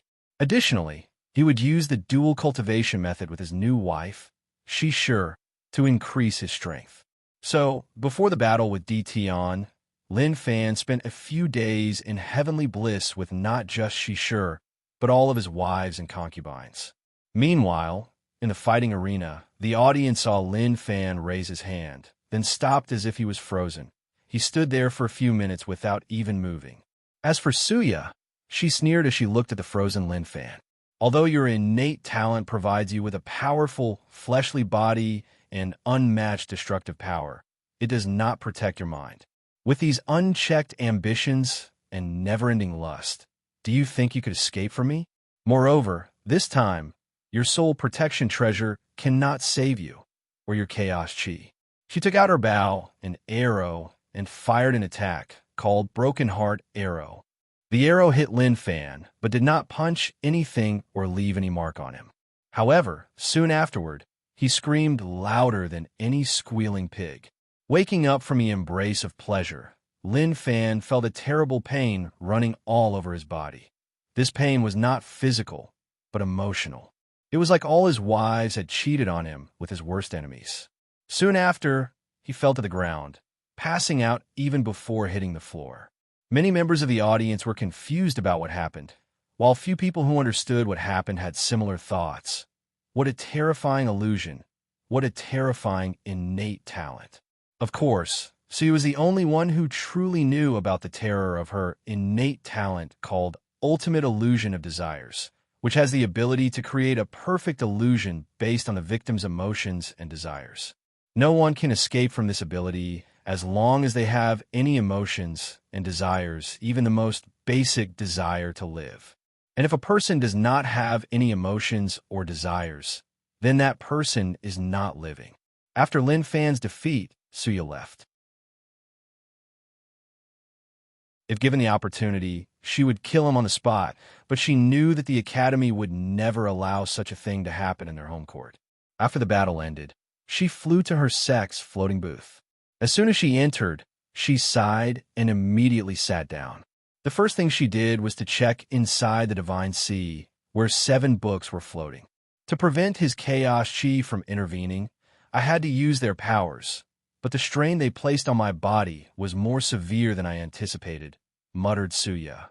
After making sure that everything was all right, she discovered that a new situation had developed in the arena.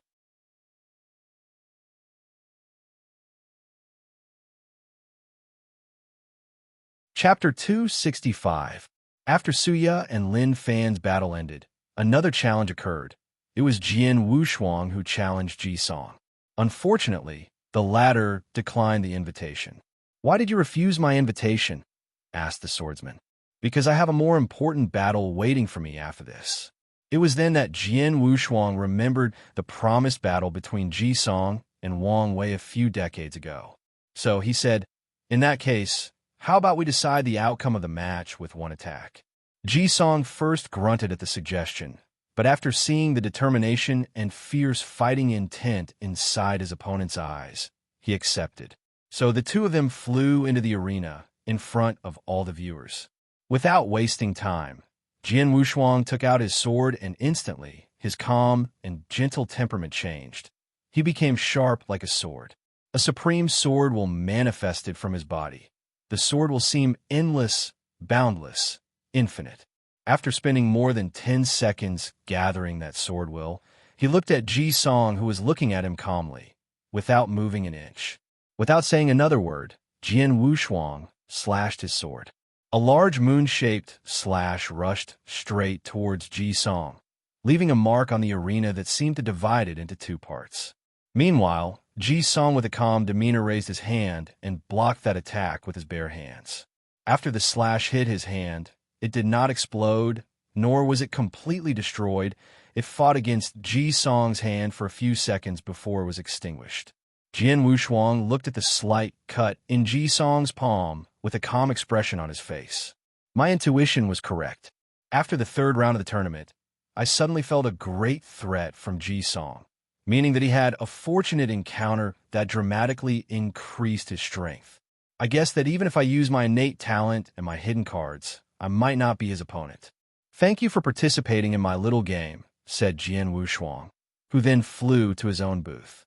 Meanwhile, Ji Song looked at the wound on his hand as it refused to heal.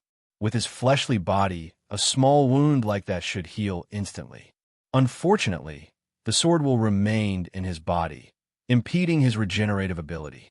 Nevertheless, he did not care that much, as it was only a matter of time before he was properly healed. Then, Ji Song raised his head, looked in the direction of the broadcasting formation, and said, "Wang Wei, it is time for your defeat in my hand. So let's start negotiating the logistics of the battle." A few days later, in the Great Zhou imperial capital, Ji Song's hand was completely healed, and he was in peak shape. He was meditating in order to be in the best shape for this match. Soon, his brother, Ji Su, entered the room. Opening his eyes, he said, "Brother, what is it?" "I just heard from Imperial Father that you refused to place your name in the Heavenly Tao Protection Book before your fight." "That's correct." "Why? Don't you know how dangerous such a battle can be? What if something goes wrong?" asked Ji Su. "This battle is a way for me to get rid of Wang Wei as my heart demon. If I go and win, knowing that I'm basically immortal while my opponent is not, then how is that going to help me get rid of my heart demon? Still, you, Imperial Father, and all the people that are asking me to use this method as a form of protection only shows that none of you have any faith in me to win this match. Do you think that your actions are helping my state of mind right before such an important match?" Ji Su sighed after hearing this. "You are right. I'm just a little worried, that's all." "I understand your concerns," said Ji Song, "but all of you should have more faith in my strength and abilities. Plus, my Tao Protector will be there, so I'll be fine." Ji Su nodded his head. Then he said, "The Tao opening sect has accepted our terms for this fight." "That's good." In the endless void outside of the myriad emperor world, two people were floating in the empty space. These two people were Yin Shun and Ji Han, the Tao protectors of Wang Wei and Ji Song. They each took out a black stone the size of a basketball. The stone had slight space fluctuation. Under their control, the two stones fused together, thus becoming twice its original size. Following this, the two raised their hands and mobilized the power of law from their bodies and infused it into the stone. Soon, the stone started to rapidly grow. To be precise, a world slowly started to grow. A few days later, the two true monarchs looked at the new world in front of them with satisfaction. It seems that we were able to make full advantage of the Void Stone since the world grew to the size of a Middle Thousand world, said Jihan. True, but it may not hold enough for their battle, replied Yin-shun. That's indeed a problem. In that case, let's connect this artificial world to the Myriad Emperor world. That way, the space will be more stable and be able to heal itself. No matter what damage they do during the fight, it won't be a problem. Agreeing with this proposition, Yin-shun helped accomplish the task. Next, they added the finishing touch to the world. After all, this newly created world was in a state of chaos. There was no life, the entire earth was mostly lava and steam. The clouds were dark, there was no forest or mountains, and the air was not breathable. Yin-shun wanted to leave it, given the eventual fate of this world, but Jihan was adamant about making it livable to even mortals, although they did not place any living organism in it. The process took them an entire month. After it was complete, they quickly finished the final step, which was to place formations around this world.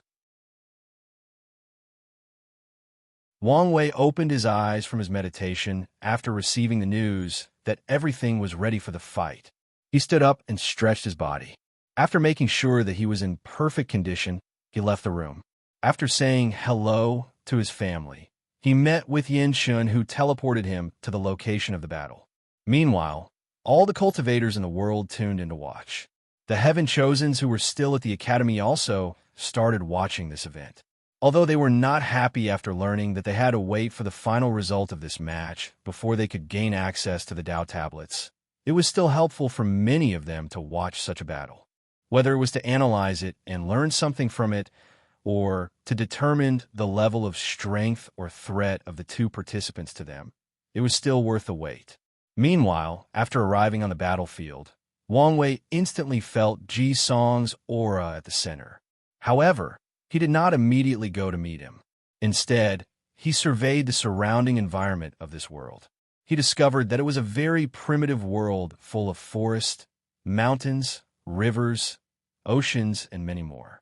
He also noticed the large amount of volcanoes and the fact that the gravity of this world was abnormal. He sneered after making this discovery. One thing that Wang Wei also noticed, or should say felt, was that this world was weird compared to the Myriad Emperor world, or even the Warring Kingdom world. It was like it was incomplete, like the laws that govern this world were missing a few things. After doing his investigation, he finally flew to meet Ji Song, who was waiting for him with eyes closed. "I'm curious why you insisted on making this battle public," asked Wang Wei. "Are you becoming an attention whore like Lin Fan?" Opening his eyes with a calm and collected look, Ji Song replied, "Do not insult me by comparing me to the likes of him. The only reason I wanted this fight to be public was because I wanted the world to see me defeat you, just like they did in the Chi Luck trial. Want to regain your lost face? Well, everyone has the right to dream whatever they wish. Did you bring it?" "Yes," replied Ji Song as he took out a token from his space ring. "What about yours?" Wang Wei took out a drop of deep red blood. Just by appearing, the temperature of the surrounding raised a little. Soon after, the blood and the token flew in the sky before disappearing into a formation. Wang Wei then looked at Ji Song and said, "I can tell you, old friend, today will be one of the worst days of your life." He then rushed straight towards his opponent.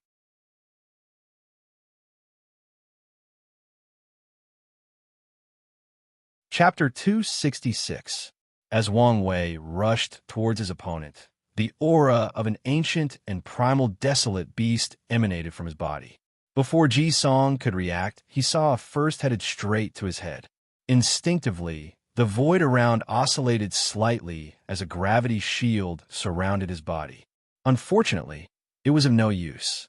Wang Wei's fist easily broke the shield and sent Ji Song's body flying away, as his cranium was shattered in the process. However, this was not the end. Turning into a rainbow, Wang Wei instantly appeared in front of the flying Ji Song. His speed was extremely quick. There was no exploding noise of breaking the sound barrier, no shockwave from his rapid acceleration. It was like someone blinked and Wang Wei appeared. Furthermore, there was no sign of the space breaking. With hesitation, Wang Wei punched Ji Song to the ground, creating a massive shockwave once the crown prince's body hit the ground. Cracks larger than even the continent of Asia appeared in the place that he landed. All of Ji Song's bones were destroyed, and he was coughing blood non-stop. Nevertheless, he also healed quickly. While getting up, Ji Song controlled the gravity of this entire world and placed it entirely on Wang Wei. As a result, every time Wang Wei took a step forward, deep footprints would be left behind. According to his calculations, this level of gravity and pressure barely reached the level when he first started his cultivation under the ocean. So, he shrugged it off and rushed towards Ji Song. The latter clashed head-on with Wang Wei's fist, but his entire right arm was pulverized upon intact. However, without hesitation, he used his left arm in other T by time for his other arm to grow.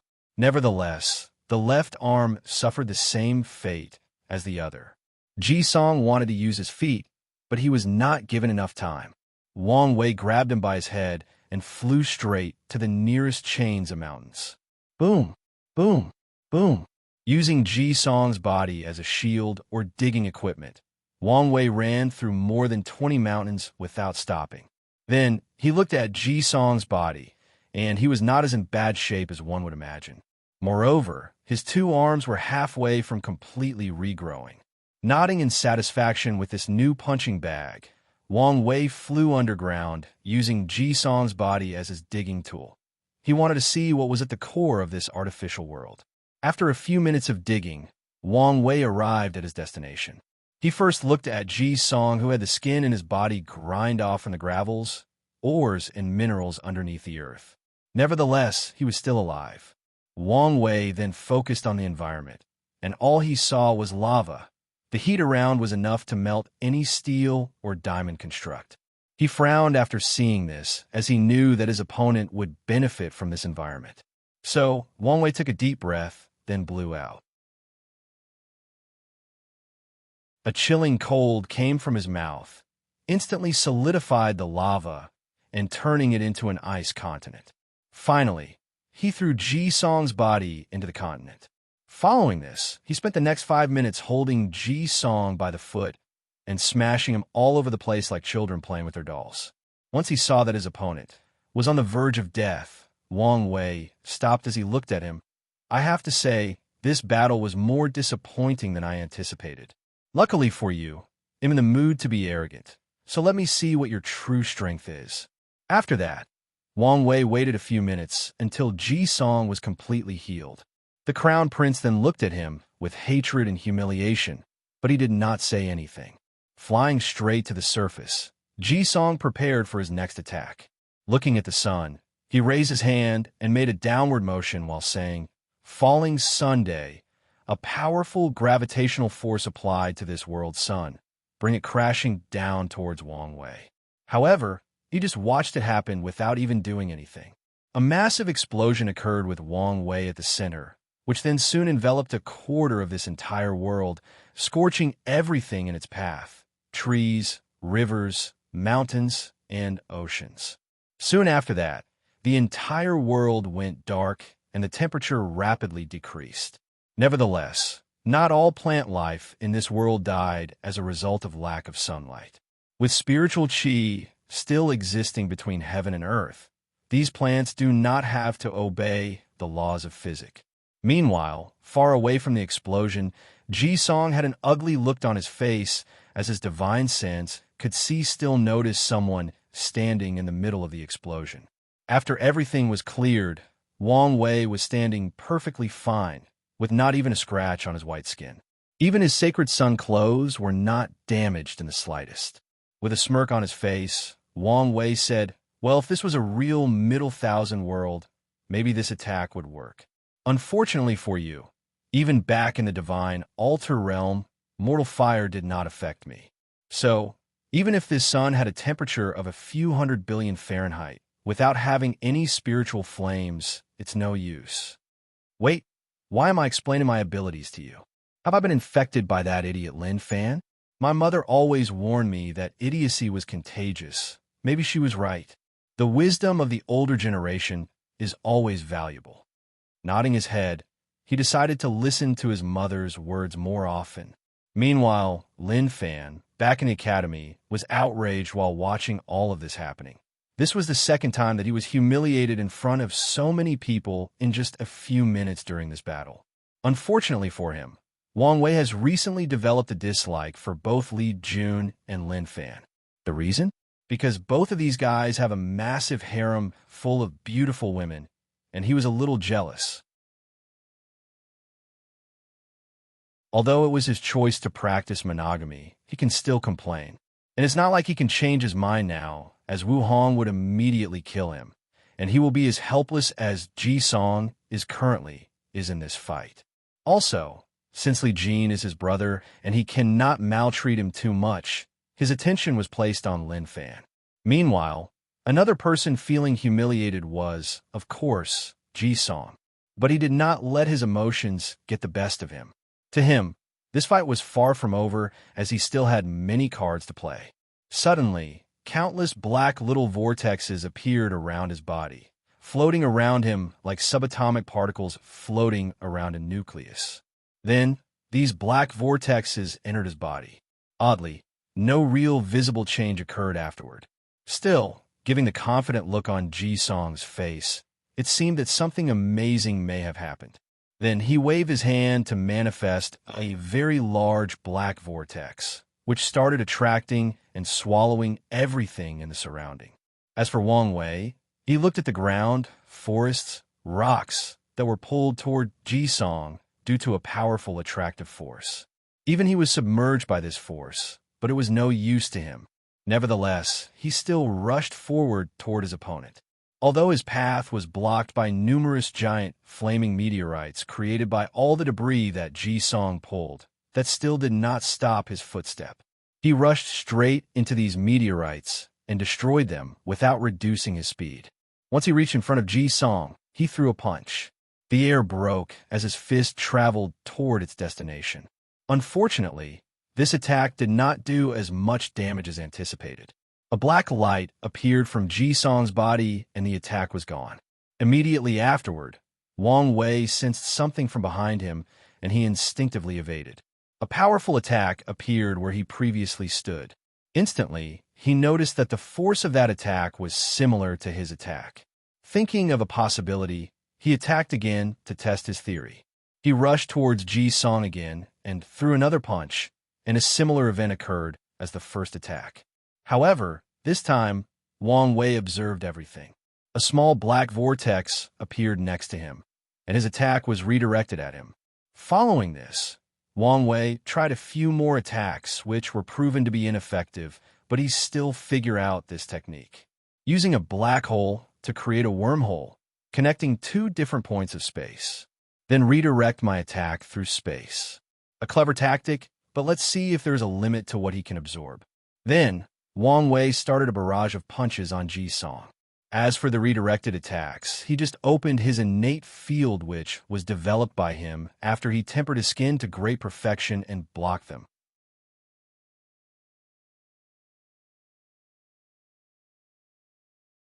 Chapter 267. Wang Wei tried to overload Ji Song's dark swallowing ability by throwing as many punches as fast as possible. But this tactic failed as the latter always managed to instantly redirect all the attacks. In that case, let's see how you deal with an overwhelmingly powerful attack, thought Wang Wei to himself. Without hesitation, he used his attack, wallet-breaking fist. All the parts of his fleshly body, skin, muscle, bones, etc., vibrated at the same time, and the vibration was sent out under his control. Ji Song knew that the next attack was a scary one as he was defeated by it during their last confrontation, almost dying in the process. So he used all his powers to try to swallow it and redirect it, but this time he did not care the exact place that he would redirect the attack, as long as it was redirected. Unfortunately for him, he underestimated the might of the attack, or maybe he overestimated his capabilities. Back then, Wang Wei's fleshly body was not nearly as strong as current, and that attack was still powerful, not to mention now. Additionally, this attack was also spiritual, as even Wang Wei's soul vibrated as well. So, In less than a few seconds, Ji-song's wormhole was annihilated, causing space cracks to appear in this world as a result of the backlash. As for Ji-song, he was sent flying after the explosion with cuts all over his body. He was essentially disfigured. Furthermore, the remaining spatial power left in his body was inhabiting his healing factor. As he lay in the ground, unable to move even a finger, there was no sense of defeat or despair in the great Zhou Crown Prince's face, only an unwavering determination. Immediately, he absorbed the life force or energy of the earth. Countless trees instantly withered. The ground surrounding turned from very fertile lands to barren places even worse than the desert. The water in the rivers and lakes dried up. The mountains eroded, leading to landslides. This world, who had lost its sun, turned even more bleak and desolate after getting up from the ground. Ji-song started to absorb the surrounding area into his body, forming a giant armor. Soon, he became a few kilometer-tall giant made up of rocks and trees. He looked like the mighty Titan Gaia, the mother of Earth. Raising his hand, that is probably larger than a modern city, Ji-song tried to pat Wang Wei as a human does to an annoying fly. Crack! Wang Wei raised his hand and blocked the mighty hand. Then, cracks started to appear at his feet, spreading for kilometers on. And as time passed on, he discovered that the strength on him was slowly increasing. Is he using gravity to increase his weight? Just like speed is power, weight or mass can also be power, thought Wang Wei. Then, he pushed the gigantic hand away and threw a punch. A gigantic punch manifested from his body and hit Ji-song's Earth Titan body, instantly destroying half of it.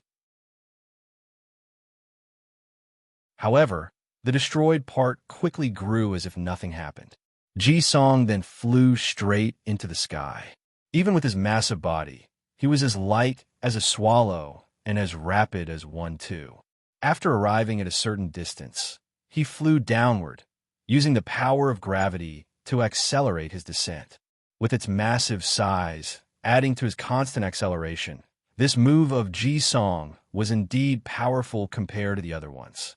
As for Wang Wei, he also made his move, and this time, he finally used other techniques besides his fleshly body. He gathered his origin essence and used an attack from his grandfather's technique, Overlord Fist. Qilin's Stomping Fist. A gigantic Qilin's leg appeared in the sky, and as soon as it appeared, it released a supreme aura or pressure. This aura announced to everybody that in their presence was the ruler of all animals and lands, that this being was born noble. After the Qilin leg manifested, it stomped on Ji-song's giant. The latter tried to fight it off, but a vibration similar to the world-breaking fist appeared and destroyed the structure of the giant's body. Ji-song's body crashed down on the ground, with only a few parts of his body covered in the rock armor. However, as soon as he landed, the giant was instantly recreated. It was as if it never received any damage in the first place. Ji-song flew into the sky. Then his rock body turned dark red as lava started appearing all over him. He followed up with a lava first attack. So, this giant titan will reform itself as long as a tiny part of it remains intact. In that case, I need to instantly destroy all of it without leaving even sand particles intact. Wang Wei punched again, this time using the dragon fist. A very long azure dragon manifested itself. However, this dragon was different from usual. Small black lightning could be seen flashing around his body. This was divine punishment thunder from Wang Wei's body. After appearing, the dragon released a roar and flew towards the rock giant. Then it released an aura that suppressed the giant. Ji-song tried to defend himself, but he discovered that he could not move, that he was completely suppressed. Following this, the dragon controlled the clouds in the sky, and a bolt of lightning fell on the rock giant, instantly destroying all its parts down to the last atom. The dragon then took Ji-song and carried him in front of Wang Wei. The crown prince was having a hard time accepting his easy defeat. He looked at Wang Wei as he said, "How could this be? How could you be so powerful?" To prepare for this battle, I have suffered so much. To temper my body, I bathed in all the volcanoes in the central continent. Every day, I witnessed my body being scorched until it became crisp. I had to inhale poison fumes of volcanic ashes. And this was not enough. I pushed myself even further by using gravity to further temper my body. I had to suffer so much, and the only thing pushing me forward during those hardships was knowing that someday I will place my foot on top of your head as I gaze condescendingly at you, a loser. But all of this was for nothing. Why? Tell me why? Was all my pain and suffering for nothing? Many people watching this battle side after hearing this. Many people envy these heaven-chosens, but do not know what they have to go through to have all the fame and power, all the sweat that they shed. Wang Wei was silent for a moment, then sneered. The world has never been fair, and fate is the greatest mockery to us all. Even if you work hard all of your life, a person more talented than you can only use a few days to accomplish something you spend your entire life pursuing. Or even worse, might be born with. Additionally, you assume that you are the only one working hard. Wang Wei took Ji Song from the dragon and held him by his throat. Do you have any idea what I've been through to be so powerful? I temper my body in the core of the sun. I place gravity on my body while diving thousands of miles under the ocean to use the pressure to temper myself. On top of that, I swallowed hundreds of saint-level pills at the same time to use their energy to destroy and reconstruct my organs.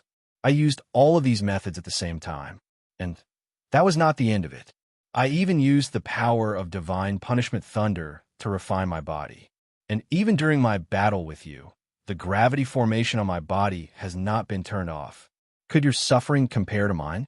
Then Wang Wei slapped Ji Song so hard that he was sent flying.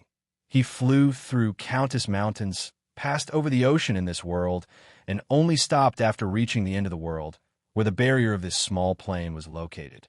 As Ji Song laid on the floor, he did not care about his injuries as his state of mind was greatly affected. He always believed that he was the hardest worker of all his peers because of how he pushed his body. He always believed that even if he was not the most talented, his effort alone would be enough to give him an advantage over his peers, and eventually would be the key to his eventual step of proving the Tao and becoming a great emperor. No, he knew that his ideas were a complete joke. While Ji Song was slowly losing himself, a weird power coming from his ribs started acting up. In a few minutes, he transformed into a 5 meters tall creature with 2 horns, black scales with fire veins, sharp claws. I finally got out. Who knew that this body was the heavy axe physique? It seems that I'm lucky, said Ji Song in a strange, gravy voice totally unlike his own.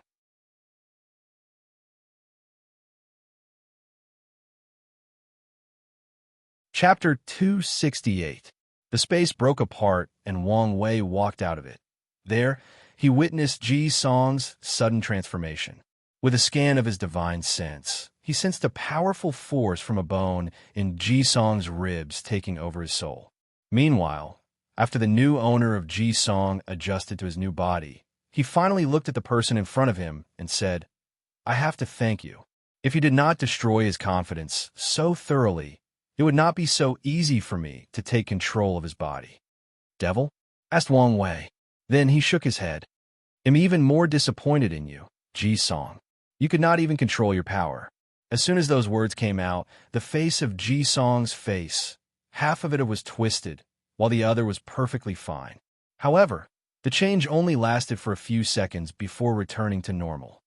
"Well, I cannot believe that this guy's reverence for you is so great that even your taunting words are enough to ignite his fighting will," said Ji Song, still with his strange gravy voice. "I see. So, you are nothing but the will of a powerful devil race, and are fighting over control of this body with Ji Song. Given that you did not even have a primordial soul to take over his body, you are most likely dead already." "What a cunning brat," replied the devil. Then, he took a good look at Wang Wei for the first time. "What an exuberant breath, what powerful vitality. Your fleshly body can compare with some of the heaven-defying devil princes of my era." Thank you for the compliment, but I've seen better, replied Wang Wei nonchalantly. Nevertheless, the devil ignored his words and continued to analyze him. Then, there is your soul. Is that a parag? Kids, your secrets are not small. Unfortunately for you, you met me.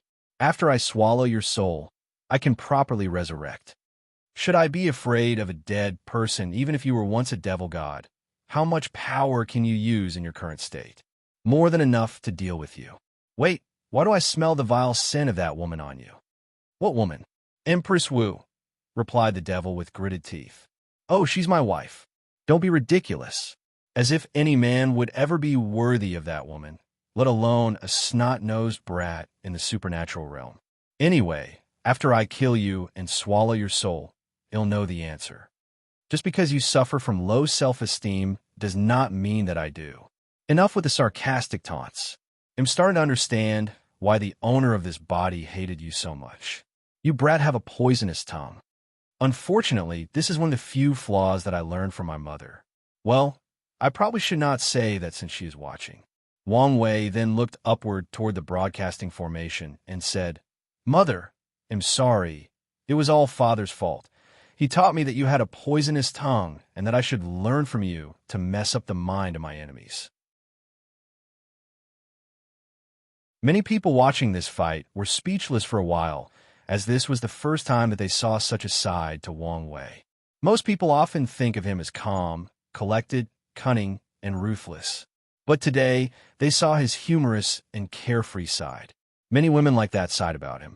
Meanwhile, back in the Tao opening sect, Yin was looking at sect master Wang Tian with a wrathful fury in her eyes. Meanwhile, the latter twitched as he knew that his son was lying.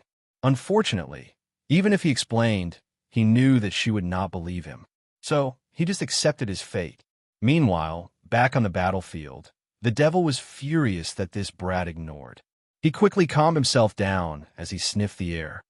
Let's see what sins you have caused in your life. There's lust, murder, conspiracies, greed for power. However, all of these are minor. The really big one is genocide. Wang Wei frowned after hearing this, then asked, Genocide? Yes.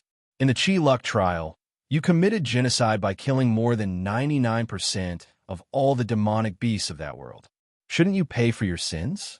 Immediately, Wang Wei felt a weird power inside his mind, trying to make him have remorse for all his actions. It was like it was condemning him for his behavior towards the demon race in that trial. Nevertheless, he still had a calm look on his face as he looked at his opponent. How ironic. A devil is talking to me about remorse and repenting about my sins. Don't you guys feed on negative karma? Heaven and earth are fair. Since the light race feeds of positive karma, of course, the devil race needs to exist. Heaven and earth, huh? Said Wang Wei. Speaking of this, heaven and earth did not consider my action as genocide, and even rewarded me with merit once the bodies of these demonic beasts were used properly. So what gives you the right to judge me? Are you better than heaven and Erath? Ha! You're a cold-hearted little brat, aren't you? Anyway, I did not expect my little trick to work on you. Now that I've bought enough time to properly control this body, it's time for you to die. And I don't care about what you do, because your ending will be the same, death, replied Wang Wei. The devil did not say anything, but made a swallowing motion with his mouth. Then, countless dark lights came from Wang Wei's body and were swallowed by him. Immediately afterward, his body grew to more than 10 meters. However, he was more slender in comparison to his previous physique. Brat, you may justify your actions in any way that you want, but you still have to bear the weight of your sins. As soon as the devil said those words, Wang Wei felt a heavy load on his body, and this load or weight was not due to gravity or some other physical force. This weight made his movement sluggish, as he felt like he was in a quagmire, and his every movement required a tremendous amount of energy to move. Nevertheless, he could still move. Clenching his fist, he threw out a punch. A white flame came out and turned into a typhoon as it rushed towards the devil, making his expression very ugly. The devil recognized this flame as the cleansing, purifying flame. This is a heavenly flame known specifically to be the nemesis of people who committed great sins, just like their devil race. If the devil was in its peak, he could disdain at such a flame, but in his current situation, it was truly deadly. Without hesitation, the devil opened his mouth and spat out a brown flame. As soon as those two flames clashed, a massive explosion did not occur, but they disappeared altogether. It was like they canceled one another. However, before the devil could relax, Wang Weihu's body was enveloped by white flame, rushed straight to him and threw a punch. The flame in his hand seemed to come alive, wanting to purify this evildoer.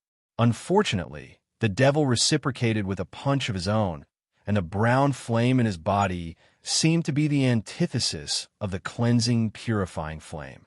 Wang Wei's mind moved rapidly as he recognized that brown flame as the soul-corrupting flame. While one purifies everything, the other corrupts or taints everything. Nevertheless, although the flames did not work, Wang Wei's attack did some damage. After the devil extinguished the flame, the force of the punch sent him a few dozens of meters away, and he coughed up a few mouthfuls of blood. Without giving his opponent the chance to breathe, he instantly appeared in front of him, and there was another punch encased with a white flame. The reaction of the devil was very fast as he crossed his arms to block the blow, while his body was encased in brown flame. However, right before Wang Wei's attack hit, his white flame turned black as he instantly switched to the heavenly destruction flame. Caught off guard, the devil suffered a devastating blow. His soul-corrupting flame was annihilated, along with his two arms. Oddly, though, he was not sent flying away, and he soon discovered why. Before he could react, Wang Wei grabbed his head and filled Ji Song's sea of consciousness with white flame. The devil screamed in agony as his voice echoed throughout this world. After a few seconds, Wang Wei released him from his grip, and he fell to the ground. The devil looked at him directly in the eyes with hatred and humiliation. If he was not in his current weakened state, he would not lose so easily. "This is not the last you will see of me," muttered the devil before disappearing. As for Wang Wei, he did not care. Although he can be cocky, that only depends on the situation. This devil was most likely a devil gone who died under the hands of Empress Wu. So, no matter how weak he was still once a powerful being on the level of Great Emperor. So, Wang Wei decided to end him as quickly as possible with the most effective method. After all, any battle is like war, and as he learned before, anything can happen in war. Meanwhile, Ji Song regained control of his body after the devil's will was purified. He looked at Wang Wei and said, "Thank you for allowing me to get rid of that pest once and for a while. Now let the real fight begin." Countless tattoos and symbols appeared over his body that was still in the form of a devil. Then Ji Song said, "Infinite power." His innate talent was activated.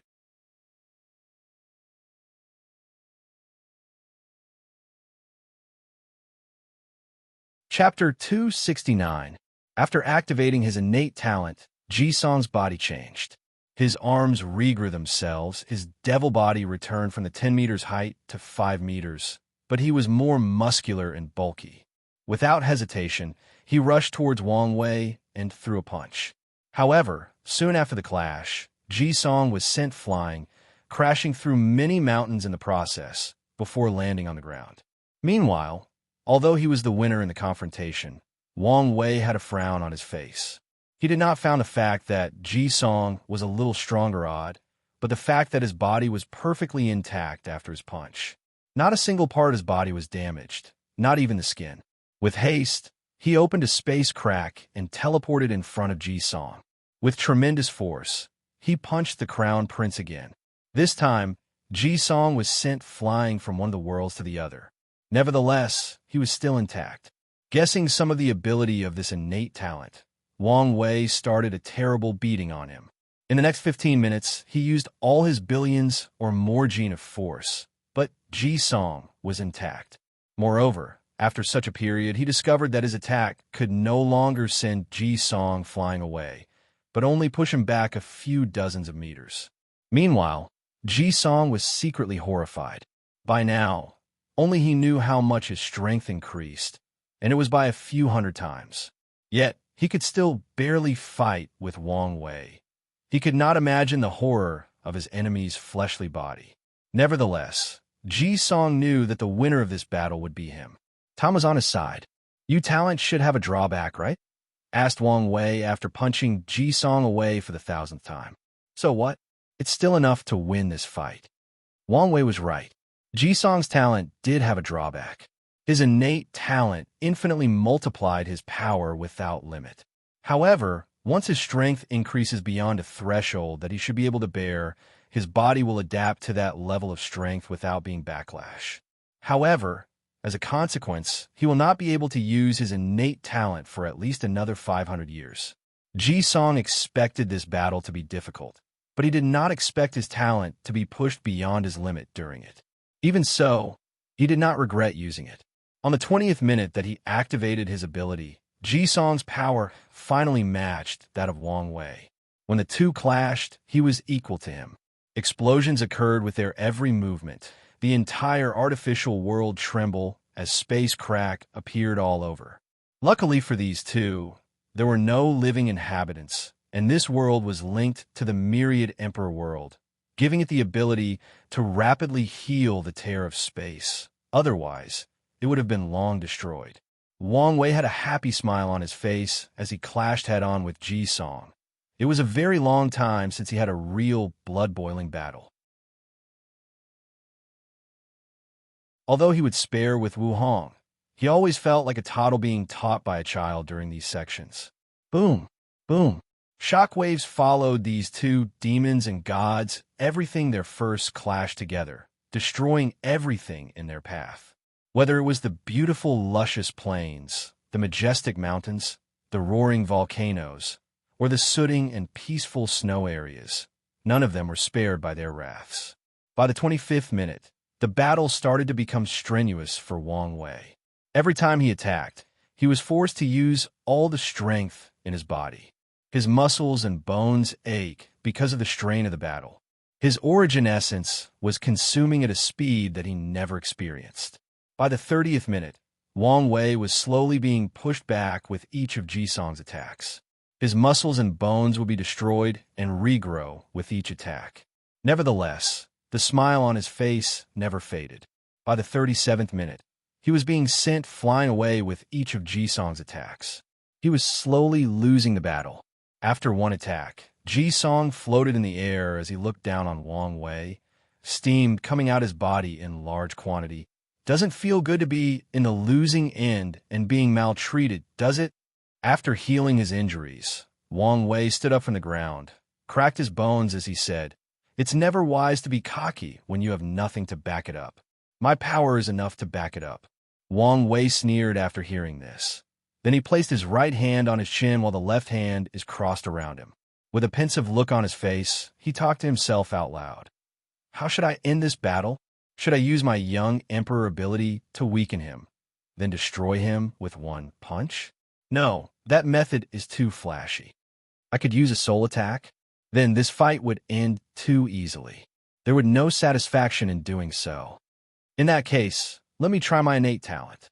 It's about time to test it in battle."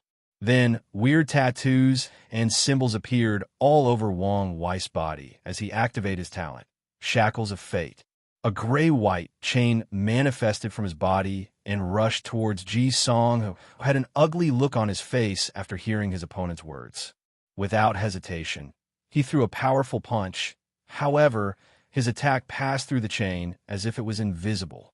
Seeing this, Ji-song tried to use his light speed to evade the attack. Unfortunately for him, no matter how fast he was, he could not escape fate. A few seconds later, the chain entered his body. At first, he was confused as nothing immediately happened to him. But then his face changed as his strength rapidly decreased. Then, a memory appeared in his mind. The memory showed that his innate talent could not infinitely increase his power, but only 100 times. Ji-song was confused as to why he had two different memories.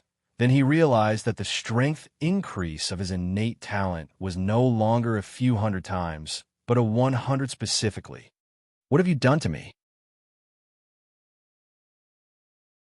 asked Ji Song with horror in his voice. However, Wang Wei did not answer him. His innate talent, Fate Shackles, is based on the principle that fate is unfair. Some people are born more physically fit than others. Some are born more intelligent, more agile. Some have a more noble bloodline, etc. And this is because fate decides this at birth. And Wang Wei can place those restrictions on people.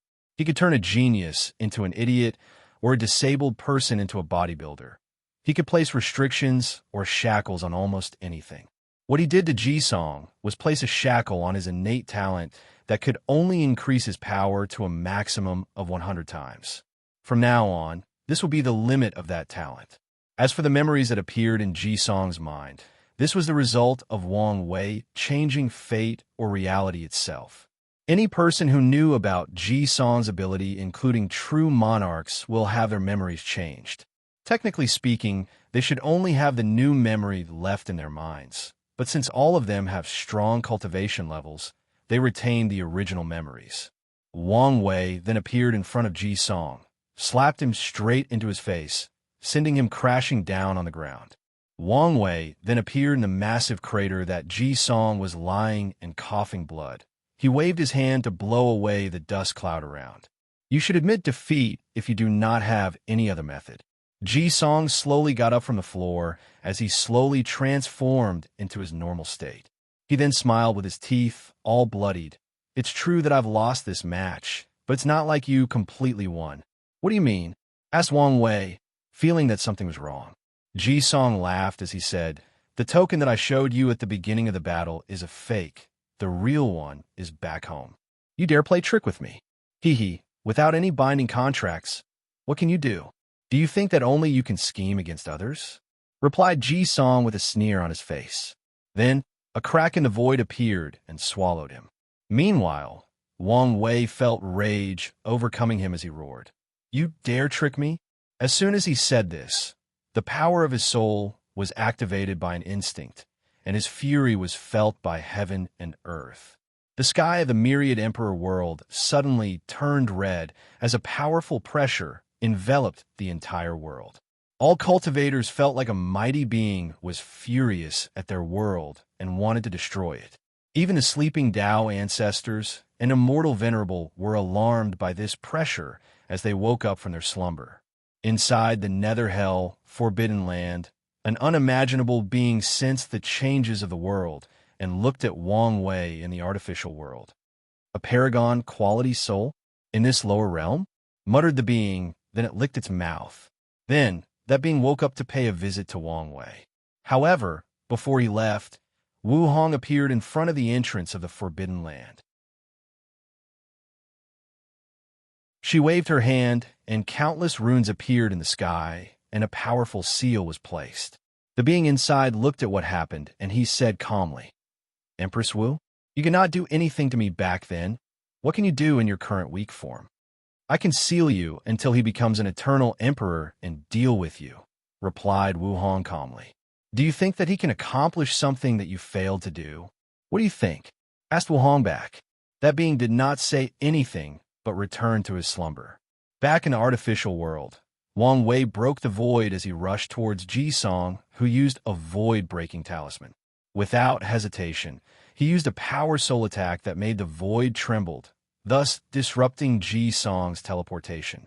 Then he sacrificed all the origin essence in his divine Ci to strengthen all the muscles, bones, and organs in his body. With his new strength, Wang Wei rushed into the empty void, chasing Ji Song with unmatched speed. In just a few seconds, he caught him. Knowing that he was in trouble, Ji Song activated the power inside of him left by his previous Tao protector. So, the Dharma body of retired Prince Ji Xiang manifested itself to protect his great-nephew. However, Wang Wei was not having of this. Without hesitation, he placed another fate shackle, so that when retired Prince Ji Xiang sacrificed himself to save his life, he did not leave his entire Tao to Ji Song. Immediately afterward, Wang Wei felt a mysterious power inside his body, trying to destroy him. He knew that this was the backlash for using his innate talent on something as powerful as Dharma body when he has not even comprehended the law. No matter how heaven-defying his innate talent is, it still has limitations. Without hesitation, he directed the power of law backlash directly to his soul. After coughing a big mouthful of blood, Wang Wei rushed straight to Ji Song and effortlessly grabbed the latter's head. Then he used space manipulation ability to leave the turbulent voice he was in and teleported back to the artificial world.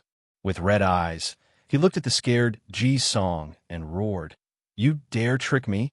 Then, Wang Wei squeezed Ji Song's head until it exploded.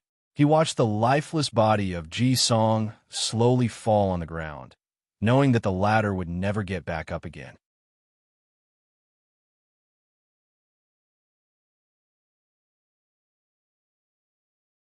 Chapter 270. In the void outside of the artificial world, retired Prince Jihan looked at Yin Shan with fury on his face.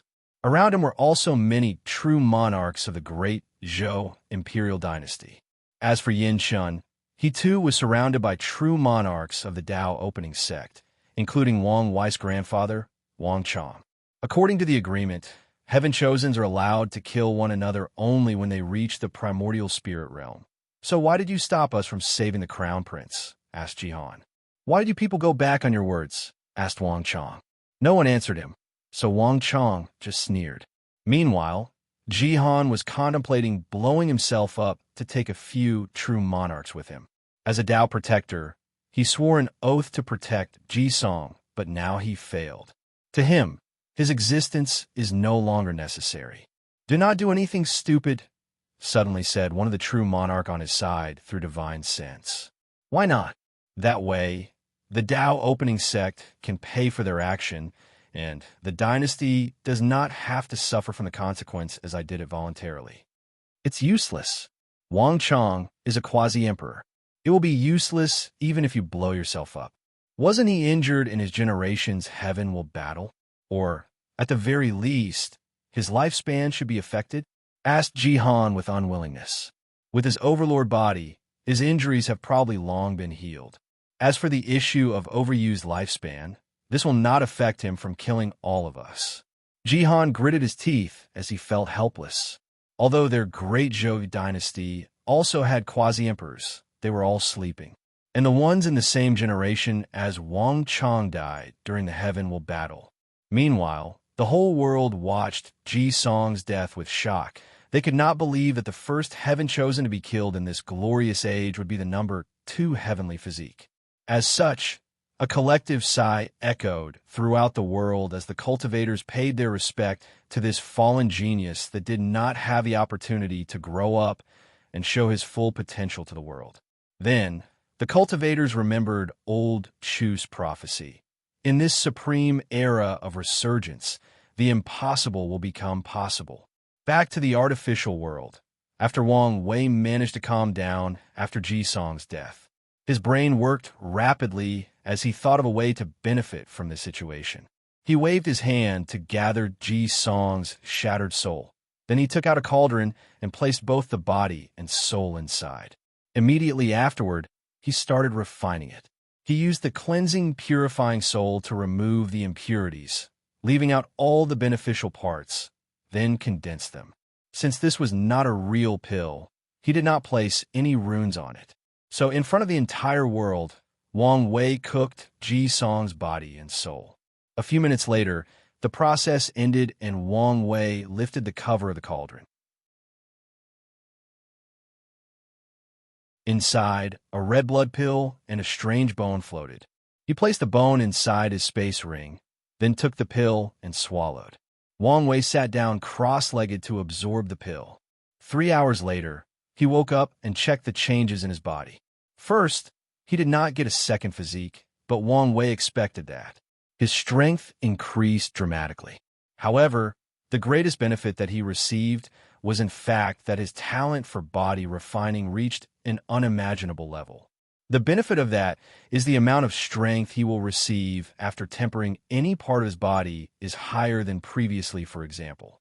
For example, after tempering his skin, his strength increased by 1,000 gene, but with his increase in talent, his strength would increase by 10,000. After a quick analysis, Wang Wei figured out the reason. The heavy axe physique is based on the Tao of power and is considered the ultimate talent for body refining. Now that he refined Ji Song's body, blood essence, and soul, he acquired that talent. After checking his new strength, Wang Wei waved his hand in the sky to retrieve the blood essence and token used as a bargaining chip for this battle. After a quick check, the token was indeed a fake. So, he raised his head and looked in the direction of the broadcasting formation, and with cold and ruthless eyes, he said, "You people of the Great Zhou Imperial Dynasty has 3 days to hand over the real token. Otherwise prepare to be annihilated from this world." He then contacted Yin Chun to take him away. Meanwhile, in the void, Wang Chong laughed out, making the void trembled. "You heard what my grandson said. You would start an Emperor Dao war with us over something a junior said?" "Why not?" replied Wang Chong, with his laughter gone and a terrible killing intent emanated from his body. It was then that they remembered that the person in front of them was a madman that did whatever he wanted without caring about the repercussions. As a result, in his generation, he offended so many people, yet he was still alive no matter how many assassination attempts he suffered in his life. One of the true monarchs hurriedly said, "We will let the sovereign decide on this matter." Then everybody left. Back in the Dao opening sect, Wang Wei sat on his throne with Wang Ju standing in front of him. "Did the shadow guards infiltrated Ji Su's inner circle as I ordered?" "Yes, young master." "Then ordered them to assassinate him." "As you wish." "Okay, now leave me alone. Do not let anyone disturb me." As Wang Ju left, Wang Wei started to think to himself. However, not long after, he heard the sound of footsteps approaching him. "I thought I said not to disturb." "Oh, it's you. Not happy to see me?" asked Wu Hong with a bright smile. "No, I think that your face is the only thing that can soothe my wrath. I think your mother would be very upset if she heard about this." "I bet she would." Wu Hong walked to the throne and sat on Wang Wei's lap. As usual, she started playing with his hair.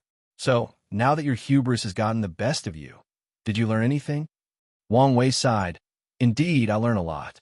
I learn I should never be careless in anything I do. As the saying goes, a lion should use his full strength even when hunting a rabbit. I also learned not to underestimate the intelligence of my opponent. As these heaven-chosens grow, they will become more difficult to deal with, more cunning, and more difficult to scheme against. I should always be on guard and not think that I'm the only smart one around. Scared? Not really, as I've never been afraid of challenge. What I'm scared of is not learning from my mistakes." Wu Hong nodded as she asked, "What are you going to do if the Great Zhou refuse to give you the token?" "They will hand it over, and if they do not, then we can start a war with them."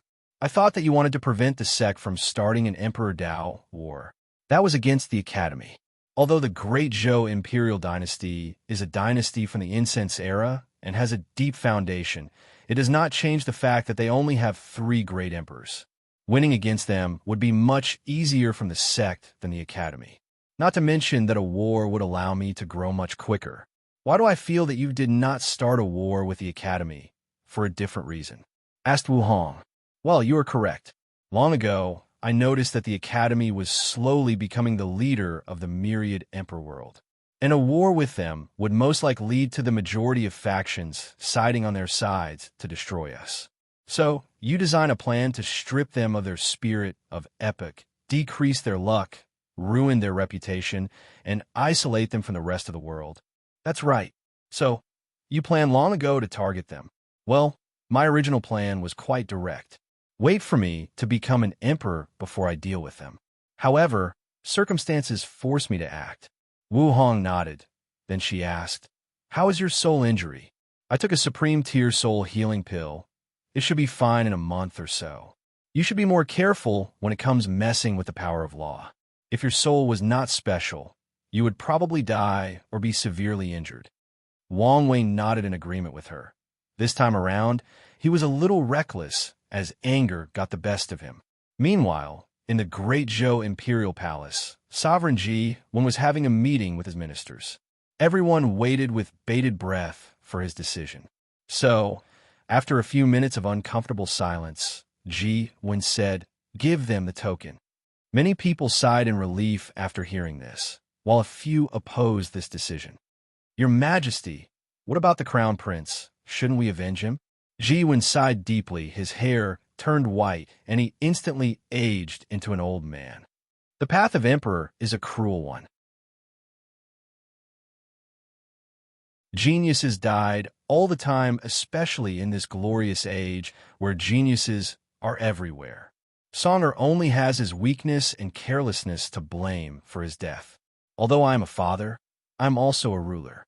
I cannot risk the destruction of the dynasty for my family. The room became silent as all these ministers lament on their weakness. Finally, Sovereign Ji Wen said, "Tell First Prince Ji Su to enter the royal family tomb to cultivate until he reaches the supreme realm." "Your Majesty, you mean? Just be on the safe side." Then, Ji Wen left the room with his shoulder hunched down. The next day, Wang Wei was walking around with Wu Hong when Yin Liling approached them and said with a calm face, "Li Jun is dead."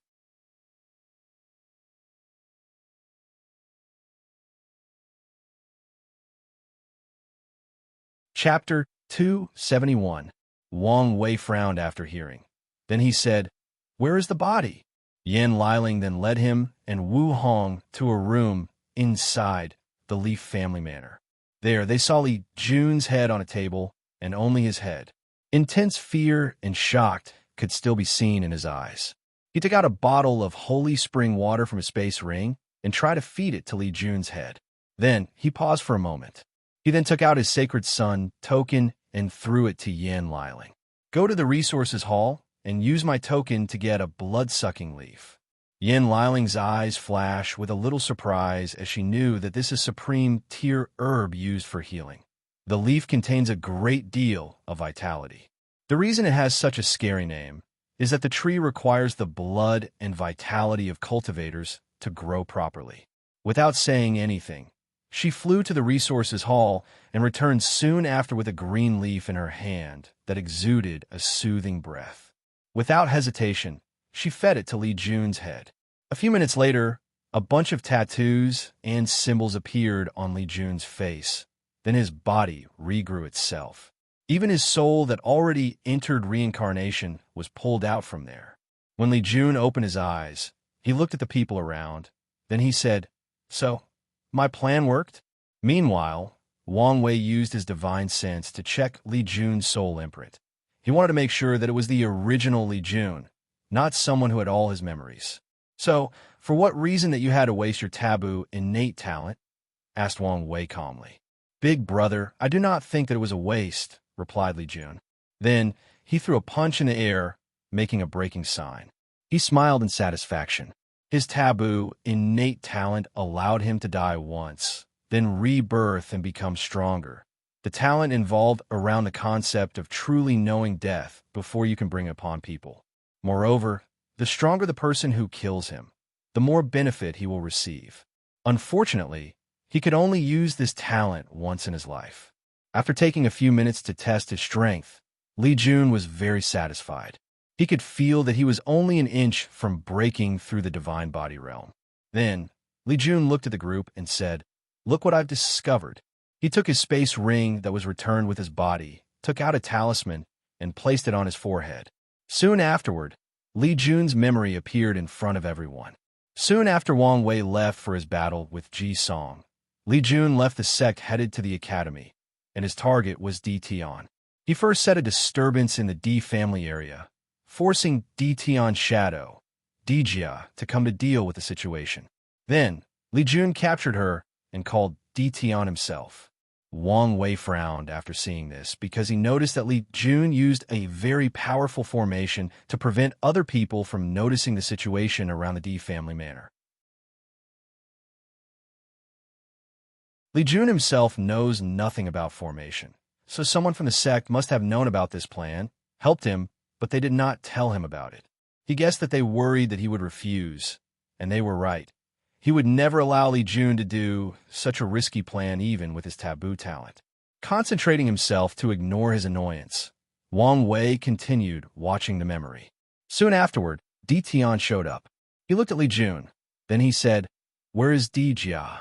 An act which greatly surprised Wang Wei, as he was always under the impression that Di Tian was a cold, ruthless, and calculating person. In this short encounter, he seemed to show genuine care for his subordinate. "She's fine," answered Li Jun. "You better pray that she is." "So what is Wang Wei's dog doing attacking me? Is your master too scared to face me himself?" Li Jun smiled and answered, "Since the master's dog is enough for the hunt, why would he show up?" Without needing to discuss with his opponent, Li Jun attacked. Unfortunately, he was more outmatched than Ji Song was during his final battle. "His fleshly body is so strong," muttered Wang Wei with a surprised look on his face. There has been so little information about Di Tian that he was genuinely surprised.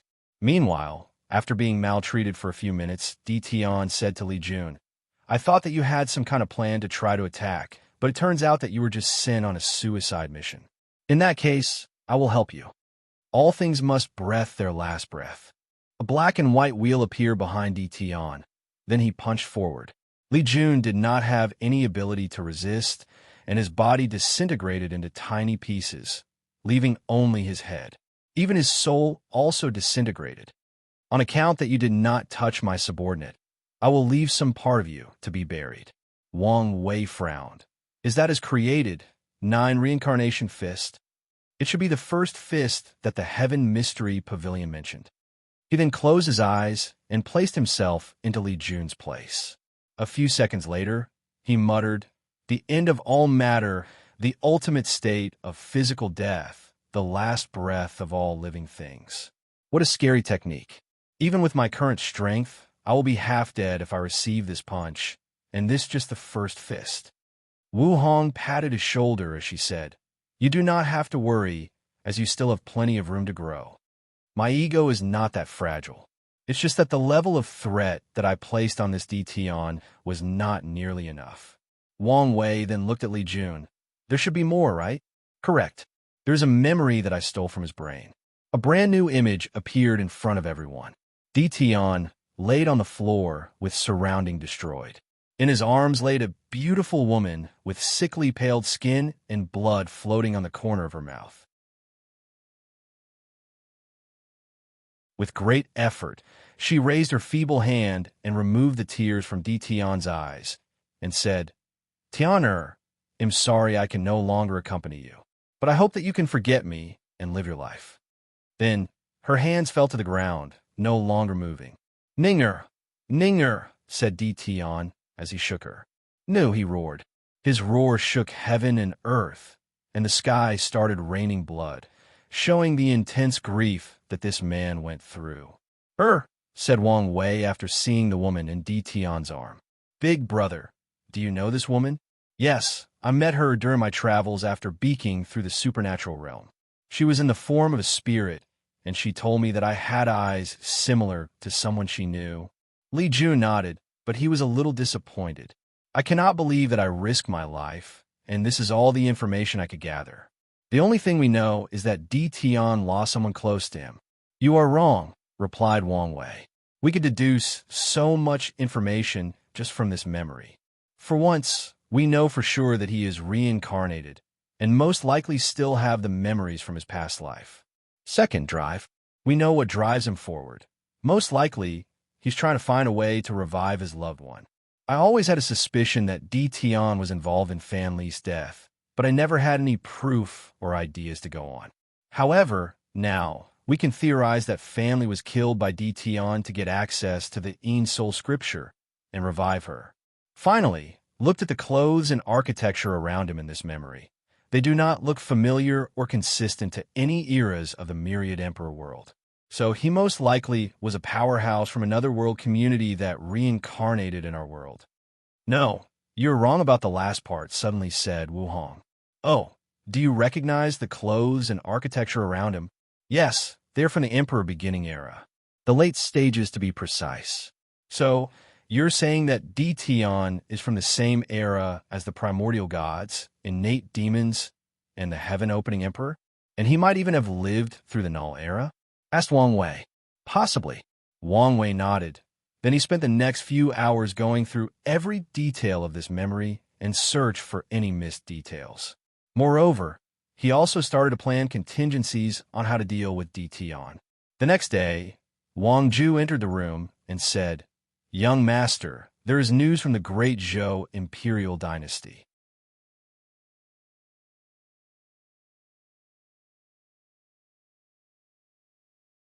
Chapter 272.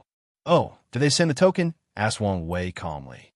"Yes," replied Wang Ju, who then presented the token to him. Wang Wei nodded in satisfaction. Then he asked, "What about the assassination on Jisoo?" "Unfortunately, we were too late." "It's fine." Wang Wei knew his actions were purely out of anger, so now that he calmed down, he did not care about the outcome. "When is the tablet's secret realm opening?" "A week from now." "A week? It should be enough time," muttered Wang Wei. "Is there anything else?" The Divine Tao League asked the sect to allow Fong Lijuan access to the pagoda trial. The sect master asked that you can decide. "Let me see their offer," said Wang Wei, as he took out a paper containing the resources that the League was willing to offer. However, he soon sneered after reading. The Great Zhou Imperial Dynasty offered an innate material, and this is the best that they can offer? Well, it is common knowledge that the divine clans are slowly fading into obscurities. Most of their foundation has been used up trying to break their bloodline restrictions, replied Wang Ju calmly. Tell them to offer an innate material like the Great Zhou, or the answer is no. Then he dismissed Wang Ju. He was also about to say goodbye to Wu Hong before entering a brief cultivation retreat, but she stopped him to give him something first. Looking at the book in his hand, Wang Wei was puzzled. Then after opening the first page, he squinted his eyes. "Are you sure about this?"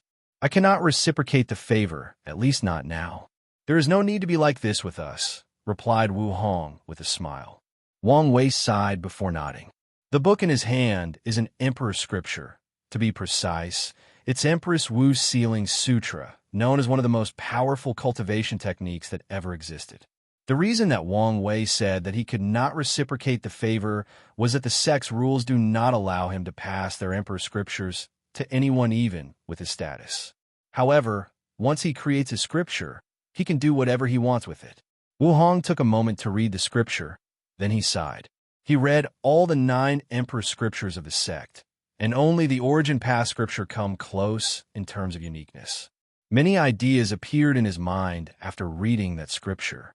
Although he could not cultivate it in such a short moment, it did inspire him when it comes to creating his scripture. Then, Wang Wei suddenly had a brilliant idea. "I need you to help me with something." He whispered something to Wu Hong's ears. "Well, I should be able to do it, but you will need other things for your plan to be successful." "The sect can deal with the other problems," replied Wang Wei. Then, the two schemed together before Wang Wei entered his cultivation room. He took out the devil god bone from Ji Song's body, then absorbed it into his body. No, to be precise, he fused it with his bones, making it permanent. Since the bone was left after Ji Song's death, then someone might be able to rip it from his body.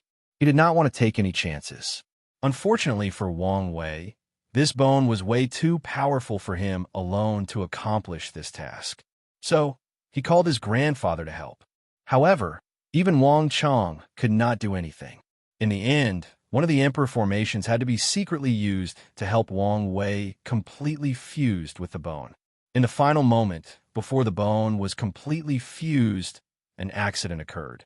The will of the devil god appeared to mess around.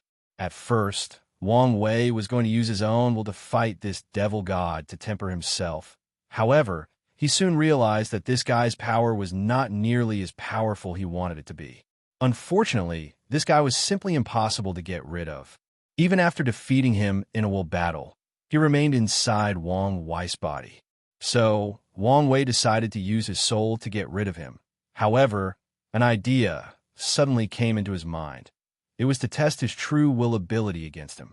So he gathered the power of his 13th body refining realm, his infinite divine sea, his 720 divine runes, and his more than 60 origin patterns, forming his true will. The moment he attacked the devil god, the latter screamed out loud, "The Duyi realm? How can you have such power?" Then he was annihilated. "Duyi realm?" muttered Wang Wei. "Is that the real name of my true will ability? I've never heard anything about this." Then he pondered whether to ask Wu Hong, but he refrained from doing this. He did not want her to get in trouble again. When it comes to power beyond his control, Wang Wei's attitude has always been to be patient and careful. Otherwise, he will be the one who suffers. By the time that he absorbed the devil god bone, it was already time for the secret realm to open, so he left for the academy with Yin Shun. Luckily for him, he arrived in time. As soon as Wang Wei met with the other Heaven Chosens, he noticed something odd about them. He could see an invisible golden shield surrounding them. He then realized that this might be the power of the Heavenly Tao Protection Book. Right now, all these 29 people are immortal. No matter what people do them, they will be revived. Well, at least until the primordial spirit realm. This might be a problem, thought Wang Wei to himself. Soon, though, he noticed something that he overlooked. Feng Hung was not part of the people here. He knew that the latter forfeit from the tournament midway through, and there were rumors that it was because he awakening the yin-yang eyes. Wang Wei always felt that something was odd with Feng Hung after his encounter in the Qi-Luck trial. The latter obviously had the power of the yin-yang eyes, but he denied it. But now he suddenly awakened this power. Everything seemed fishy. Wang Wei's brain rapidly moved. Could it be that he stole the eyes from the real owner? Given that he could not use its strength properly back then, he hid it from everyone. This would explain why he was so weak despite having such a physique. But now, he discovered a way to inherit the true yin-yang eyes. So he used the excuse of sudden awakening to explain. Then, Wang Wei suddenly remembered the strange individual who used a formation to have a secret conversation with Mo Xingyun. If that person is Feng Hung or related to him, this could explain a lot of things. Feng Hung most likely made a deal with Mo Xingyun to acquire her power of devour to swallow the yin-yang eyes from the real owner. Whatever he offered her might be the reason that the Mo family started to move around and searching for something soon after Mo Xingyun had this meeting. And it was also around that time that Feng Hung also quit the tournament and returned to his sect. Wang Wei guessed that he figured out most of the situation. Even if there are a few things that he is not aware of, it should not be that important. Speaking of Feng Hung, he also noticed that Lu Meishou also did not show up for the tournament. Even someone like him wanted to use the tablets, so he did not believe that she and Feng Hung did not want as well. Thus, given his grudge against her and Feng Hung's shady behavior, he decided to spy on these people's movements more urgently. So, he took out a talisman and ordered Wang Ju to place more emphasis on those two. Soon afterward, the top 30 Heaven Chosens used their token. A massive gate appeared in front of them, and everyone entered. After entering the gate, Wang Wei found himself in a strange place. 3,000 stone tablets were floating in the air, and 30 seats were on the ground. The seats were numbered 1 to 30, and the first seat was the closest to the tablets. After seeing this, Wang Wei sneered as he could guess that this was the Academy's scheme to instigate infighting between those people. If it was a normal tournament, the seating arrangement would have been determined by the ranking, but now, the tournament was cancelled and there was no ranking. With the pride and arrogance of those Heaven Chosens, they will fight for a better spot. Ignoring all of those people that were looking at one another with vigilance, Wang Wei walked to the first seat, sat down, and closed his eyes. The other top Heaven Chosens looked at one another, but they did not say anything. They knew that he deserved that spot.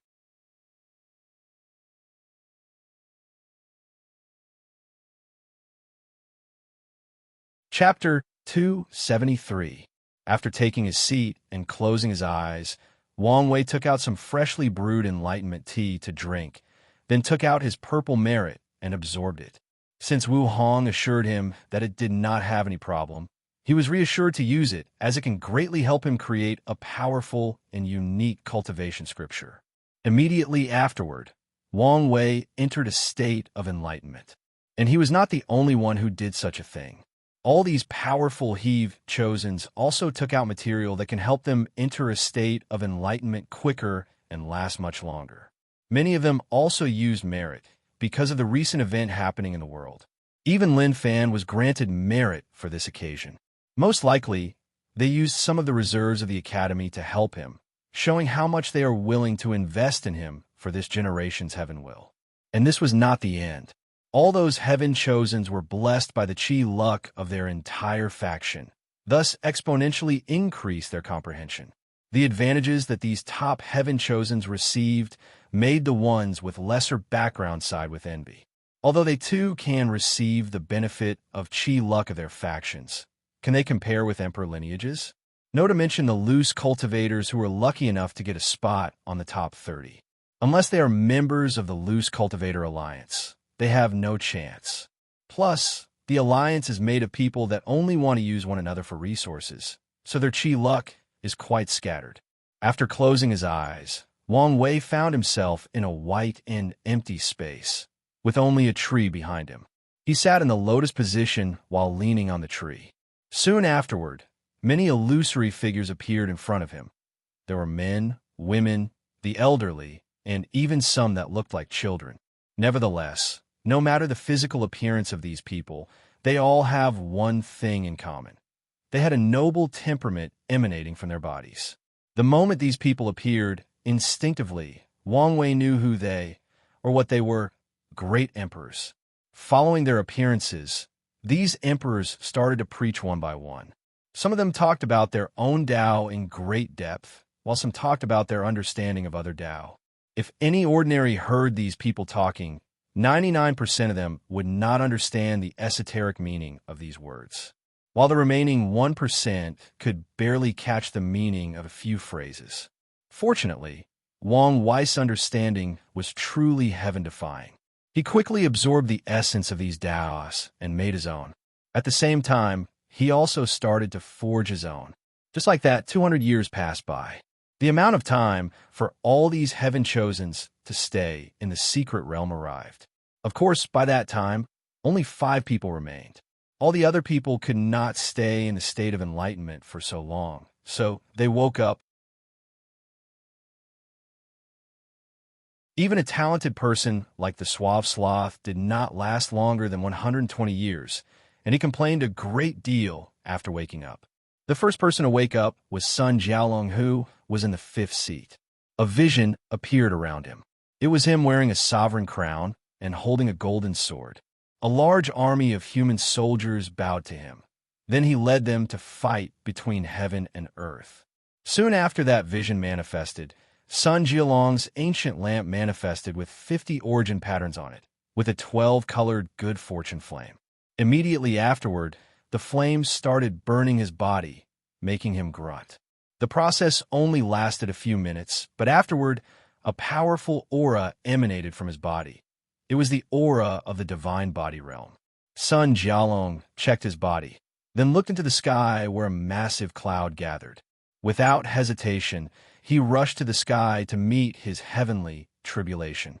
Meanwhile, outside of the secret realm, many people watched this happening. In the past, one part of the tournament was to see how powerful the scriptures that these heaven chosens would create, so this part of the tournament was also broadcast. This time, the Academy wanted to stop this aspect as well, but the other factions disagreed. They believed that the Academy can gather information about their heaven chosens while they could not do the same.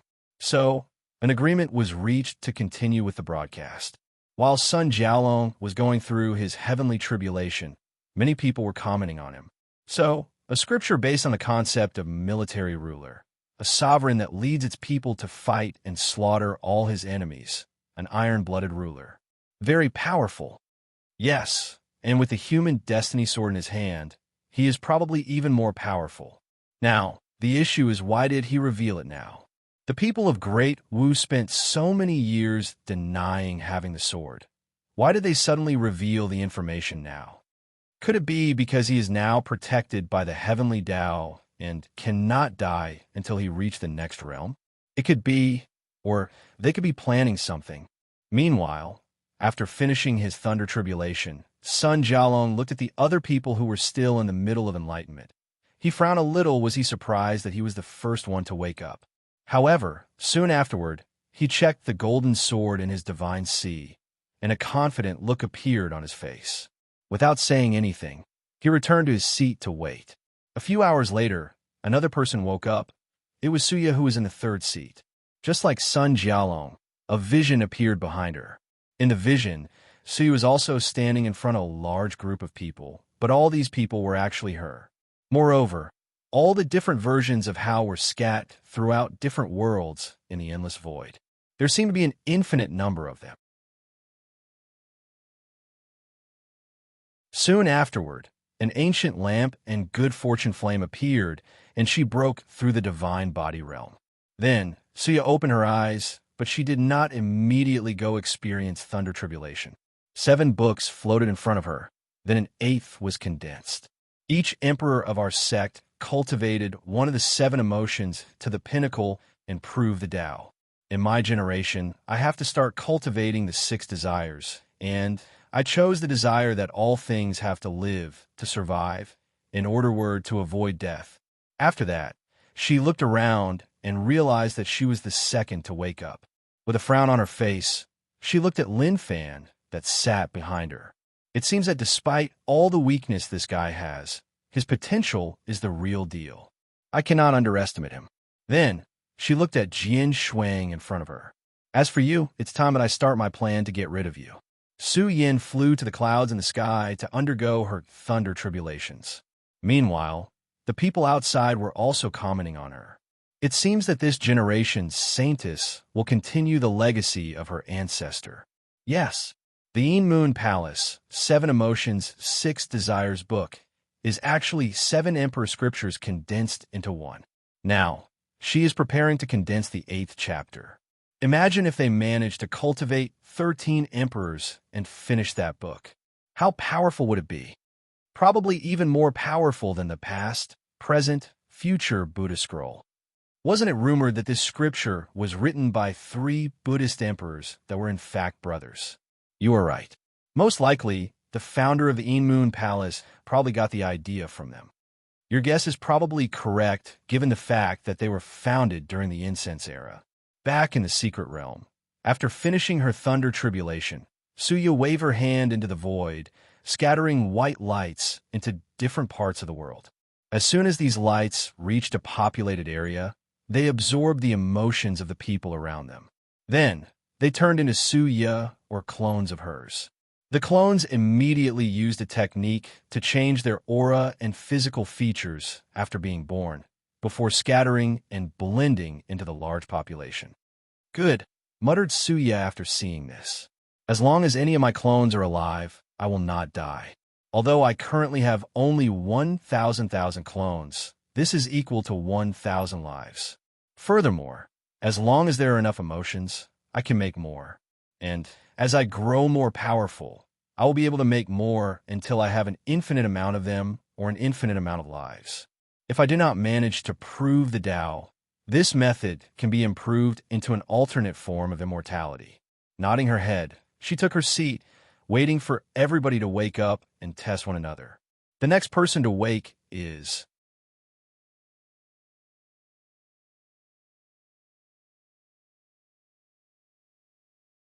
Chapter 274. The next person to wake up was Fong Lijuan, who sat on the 6th seat behind Sun Jialong. In her vision, many people were around her. She waved her hand, then all those people became invisible. With another wave, heaven and earth became invisible, and with the final wave, the Tao seemed to become invisible. After the 12-colored flame enveloped her, she also stepped into the divine body realm. She raised her eyes into the sky to look at her thunder tribulation. Then she disappeared in the eyes of everyone watching. Soon after that, the thunder tribulation finished gathering strength, but it could not find the person that it should strike. I searched for some time, but discovered nothing. As if anger, The clouds gathering in the sky became more vast and powerful. Then began the search for Feng Lijuan again, but did not find anything. If the secret realm was not designed to isolate each participant to not interfere with one another, the Thunder Tribulation would have probably struck the other Heaven Chosens. After figuring out that its search was futile, the Thunder Tribulation dispersed. Just like that, Feng Lijuan passed her tribulation. Meanwhile, the people outside watched this with awe. She seemed to have perfectly brought out the power of the invisible talisman to peak and beyond. It was like perfectly suited for her. Maybe she was destined for it. After everything was finished, Feng Lijuan looked at the other people who were still in the state of enlightenment for a brief moment. Then she went back to her seat without saying anything. The next person to wake up was Jian Wushuang, in the second seer behind Wang Wei. His vision was two swords fighting. One sword could cut everything in its path, cut every single matter in the universe, cut every single concept. The cut was absolute. The second sword constantly resisted the attack of the first sword, and with each attack, it became more powerful. The second sword challenged the first one by saying that I'm infinite. I can infinitely grow, infinitely evolve. So, can you cut something infinite? After the first sword failed to cut the second one, it became the final winner. Finally, Jian Wushuang appeared and took the second sword for himself. A powerful pressure emanated from his body. The pressure was limitless, and it spread throughout heaven and earth, making all swordsmen bow to him. If Wang Wei was awake, he would instantly realize that the first sword was eerily similar to his father's sword will. However, many people outside realized this. This Jian Wushuang is very clever, using Wang Tian's absolute cut sword will to temper his infinity sword will, helping him grow through constant confrontation. After the sword-casting villains suffered such humiliation at Wang Tian's hand, they will of course find a way to deal with him. It was probably the method they came up with after years of research and study. Credits should be given to Jian Wushuang to be able to execute such a crazy plan. Without understanding Wang Tian's sword will, they could never succeed. Jian Wushuang's talent for the sword is not lower than Wang Tian, and now, his sword will is not worse than him. A battle between those two would be legendary. After Jian Wushuang finished his breakthrough, he looked in the sky at the Thunder Tribulation, took his sword and waved it casually. A white sword slash flew into the clouds, dispersing them. Meanwhile, a flash of surprise appeared in Su Ya's eyes after seeing Jian Wushuang's actions. Then she thought to herself, this guy has changed. He seemed more confident, cockier. If it was the old him, he would never use such a flashy, showy, and unwise thing, especially when using Thunder Tribulation can help increase the speed of cultivating the human stage in the divine body realm. Well, if that's true, then my plan might be easier to work. Once he finished, Jian Wushuang looked at the awakening people, and a surprising look appeared on his face after seeing Lin Fan with eyes still closed. Then his face became that of annoyance. Nevertheless, he did not say anything and sat on his seat, waiting. The next person to wake up was Lin Fan in the fourth seat. In his vision, 3,000 clouds floated in the sky. In the clouds, voices could be heard, voices of people preaching of the Tao, preaching of different Taos. Once the preaching ended, the 3,000 clouds fused to create Lin Fan's body. A terrifying aura emanated from Lin Fan's body, both in the vision and in real life. The entire secret realm trembled, alerting all the people watching the situation, including the people of the academy. "What is he doing?" asked one of the teachers. Our plan for him was to use his absolute chaos physique to cultivate 8 Taos based on our 8 Emperor scriptures, then fuse them. But now he wants to cultivate all 3,000 Tao and fuse them, replied someone else. Is that possible? Well, chaos is the embodiment of all the great Taos in existence, so it should be possible. Many of the teachers' breath became rapid after hearing this. They could imagine how powerful their heaven chosen would be after this. We will finally cultivate another eternal emperor. Don't be so excited yet, quickly said the new headmaster. Remembers, there is someone else that is not awakened. The teachers quickly calmed themselves down. Then they focused on the secret realm. In the meantime, in the D family booth, D. Tian squinted his eyes after seeing Lin Fan's vision and aura. Then he sneered. Another outlaw that is trying to control one of the 5 hidden supreme Tao, chaos. This Lin Fan will not leave long, especially since his name is already on the Heavenly Tao Protection Book. If Bai Han was still here, he might have warned these fools. Then he focused his attention on Wang Wei, waiting for his awakening. In D. Tian's mind, if there was a person that had the tiniest of affecting his plans of becoming emperor and reviving his wife, it would be Wang Wei. Even if that possibility was only 0.1%, he did not want to take any chance. After Lin Fan finished his thunder tribulation, he soon realized that he was not the last one to wake up. He frowned for a moment, then landed next to Jian Wushuang and gave him a look. The 2 eyes clashed for a few seconds, then Jian Wushuang moved. Next, these heaven-chosens moved their seats based on how late they woke up.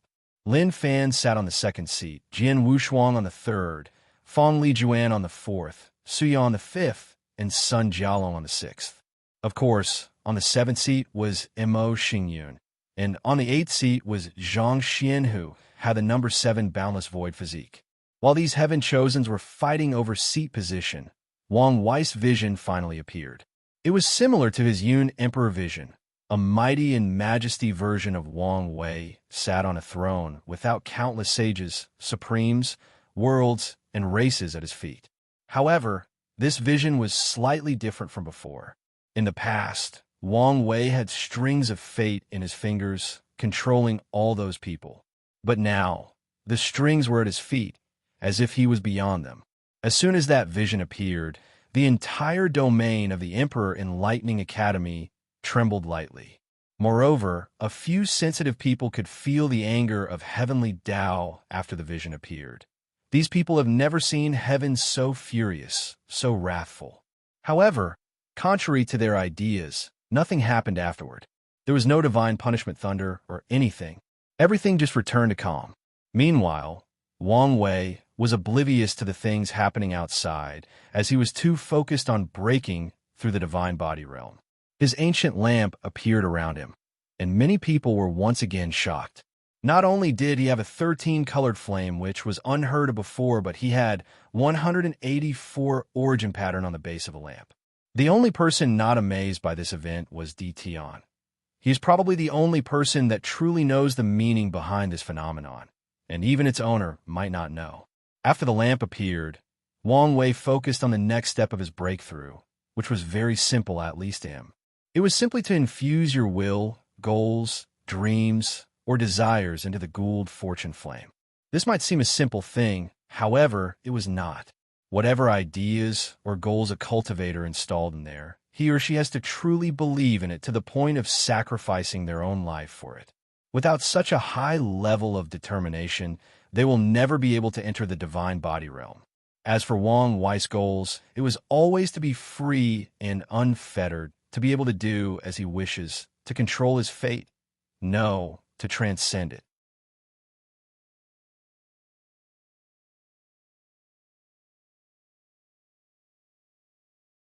Chapter 275. The divine body realm is divided into 3 stages: human, earth, and heaven. The purpose of the entire realm was to refine a body that could withstand the power of law, a divine body.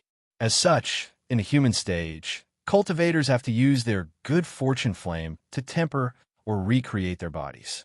They have to refine their skins, muscles, bones, organs, and blood. In general, they have to go through a similar process Wang Wei went through while cultivating the ancient desolate body, refining scripture. As for Wang Wei, since the ancient desolate emperor used this realm as a blueprint for his scripture, he did not have to go through the human stage. So, after instilling his goals into the flame, he used it to quickly go through most of the human stage, making sure that he did not make some mistake or overlook some tiny part of his body during tempering. And he did find one, his brain. Due to how fragile an organ it was, there was no specific way to refine or temper it in the ancient desolate body refining scripture, making it one of the weak spots of his body. Knowing this, he immediately used the good fortune flame to temper his brain. Many people squint their eyes after seeing this. All these heaven-chosen first refine their skins after the breakthrough, but he chose his brain. However, after thinking about it for a moment, they realized it made sense that cultivating in the divine body realm would be different for him because of his strong, fleshly body. After Wang Wei finished the gruesome process of burning his brain off, he was satisfied with the result. From now on, he would not immediately die if someone blew his head off. They would have to do it at least 5 times before he would die. And after he finishes tempering his blood, he will reach the realm of single-drop rebirth, meaning that as long as a single drop of his blood remains, he can instantly regenerate his entire body.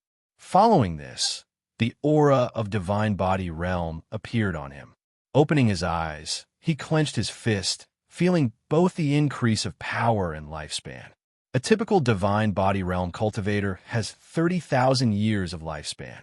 However, due to his heavenly physique, Wang Wei already had such a level of lifespan. With this new breakthrough, he can now live 90,000 years, which is the normal lifespan of a primordial spirit realm cultivator. And that's only the lifespan granted to him by the origin path system. His fleshly body dramatically increased his lifespan. Wang Wei raised his head to the sky, staring at the thunder tribulation. Once the first thunder fell, he opened his mouth and swallowed it. That goes for all the others as well until the tribulation ended. Slowly turning around, Wang Wei did not look at these heaven-chosens, but in the distance. His eyes penetrated the secret realm and countless layers of space until he reached a mortal establishment in the domains of the academy. There he saw an old man inside a room, sitting on a chair.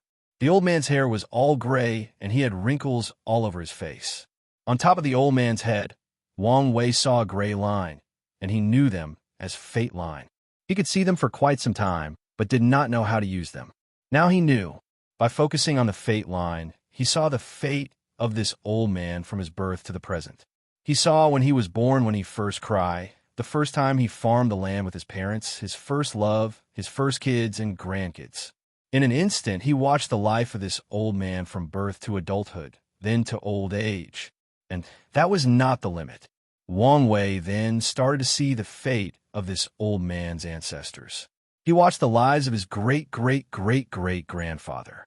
To be precise, he saw the lives of all the old man's families up to 15 generations in the past. After that, Wang Wei watched the future of this old man. He knew that 2 years from now, while trying to pick up something from the floor, the old man would trip and fall, never getting back up again. His family will bury him and continue their lives as farmers. Until 3 generations later, the entire village will be destroyed in a catastrophe, thus ending this old man's bloodline. Wang Wei sighed at how insignificant the life of mortals is.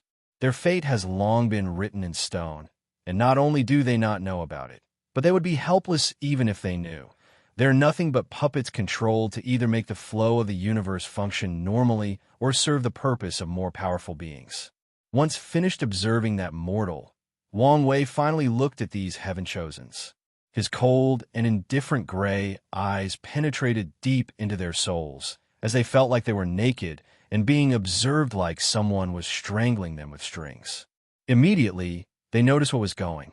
These heaven-chosen realized that Wang Wei was reading their fate line, thus watching all their secret from birth. With an ugly look on their faces, they resisted. The previous vision of these people manifested in front of them, trying to block this weird attack. Unfortunately, it was useless, at least to most. Muttered Wang Wei as he looked at Lin Fan. This guy can block my fate reading technique? Could it be because his Chaos Dao is on the same level as my Fate Dao? Unfortunately, he is still too weak. Immediately, he increased the pressure and power on Lin Fan. Thus, Wang Wei was able to read his fate. He saw how he grew up in the lower realm, how he was maltreated by his clan because his absolute chaos physique could not cultivate their low-level technique, how he met his Dao protector and master, his rise in the clan and throughout the entire world. All these heaven chosens had all their secrets leaked to Wang Wei, except for their emperor scriptures that were protected by a band powerful enough to even guard against fate. Wang Wei learned all their secrets up to the present. Knowing the dire situation that they were in, they all attacked at the same time. However, Wang Wei ignored these people as his innate shield appeared around him, blocking all their attacks. During the entire process, Wang Wei thought to himself, although I can read the past and present of these people, I cannot read their futures. Cultivating is a process of detachment, so their fates are not set in stone like a written book. Their futures are full of endless possibilities based on the decisions that they make in the present. However, all cultivators, including me, have what is known as Nexus of Fate, which is an event in their lives that will happen no matter what. Unfortunately, my Transcending Fate Sutra cannot yet see fate nexuses. Anyway, it's only a matter of time. After that, Wang Wei looked in the direction of the academy. To be precise, the booth of the D family. Just like he did before, he read D Tion's fate line. However, the latter waved his hand, and a black and white appeared. The wheel exuded the power of reincarnation and easily blocked Wang Wei's ability. I knew that it would not be so easy. This guy is in another league of his own. Only defeating such a powerful enemy would make the heaven world more interesting. Otherwise, things would be too easy. After that, Wang Wei looked at all these people attacking him at the same time, yet still unable to break his defense. His vision then landed on Mo Xingyun. My theory about her was correct, but him started to wonder who was that person that made a deal with her, as he was obviously not Feng Heng. I need to meet Feng Heng personally to read his fate line. Moreover, I'm also slightly interested in that gluttony swallowing scripture. After that, he looked at Sun Jiaolong, making the latter's heart skip a beat. For my plans to work, the human destiny sword would be of great help. However, now is not the time to get it. Wang Wei then clenched his fist, took a punching pause before throwing a punch. A powerful shockwave came from him, sending all these heaven chosens flying away. He then activated his token to leave the secret realm. Meanwhile, all of the people sent flying away had only one thought. How could he be so powerful? And that also included Lin Fan, who was the only one still standing despite still being thrown away. As he looked at the disappearing back of Wang Wei, he clenched his teeth with unwillingness. Despite all his effort, he was still outclassed. However, Lin Fan quickly calmed down. He knew that he still had plenty of room to grow. His Choice Tao can also contain the Tao of Fate. So, a flash of determination flashed across his eyes. You're tuning in to the Romance Rendezvous YouTube channel. We're so grateful for your support, and don't forget to subscribe to join us on this incredible journey through captivating stories. Your generosity through donations truly makes a world of difference, as it's the primary source of revenue that allows me to expand and enhance this channel for you. Thank you from the bottom of my heart for being a part of this adventure.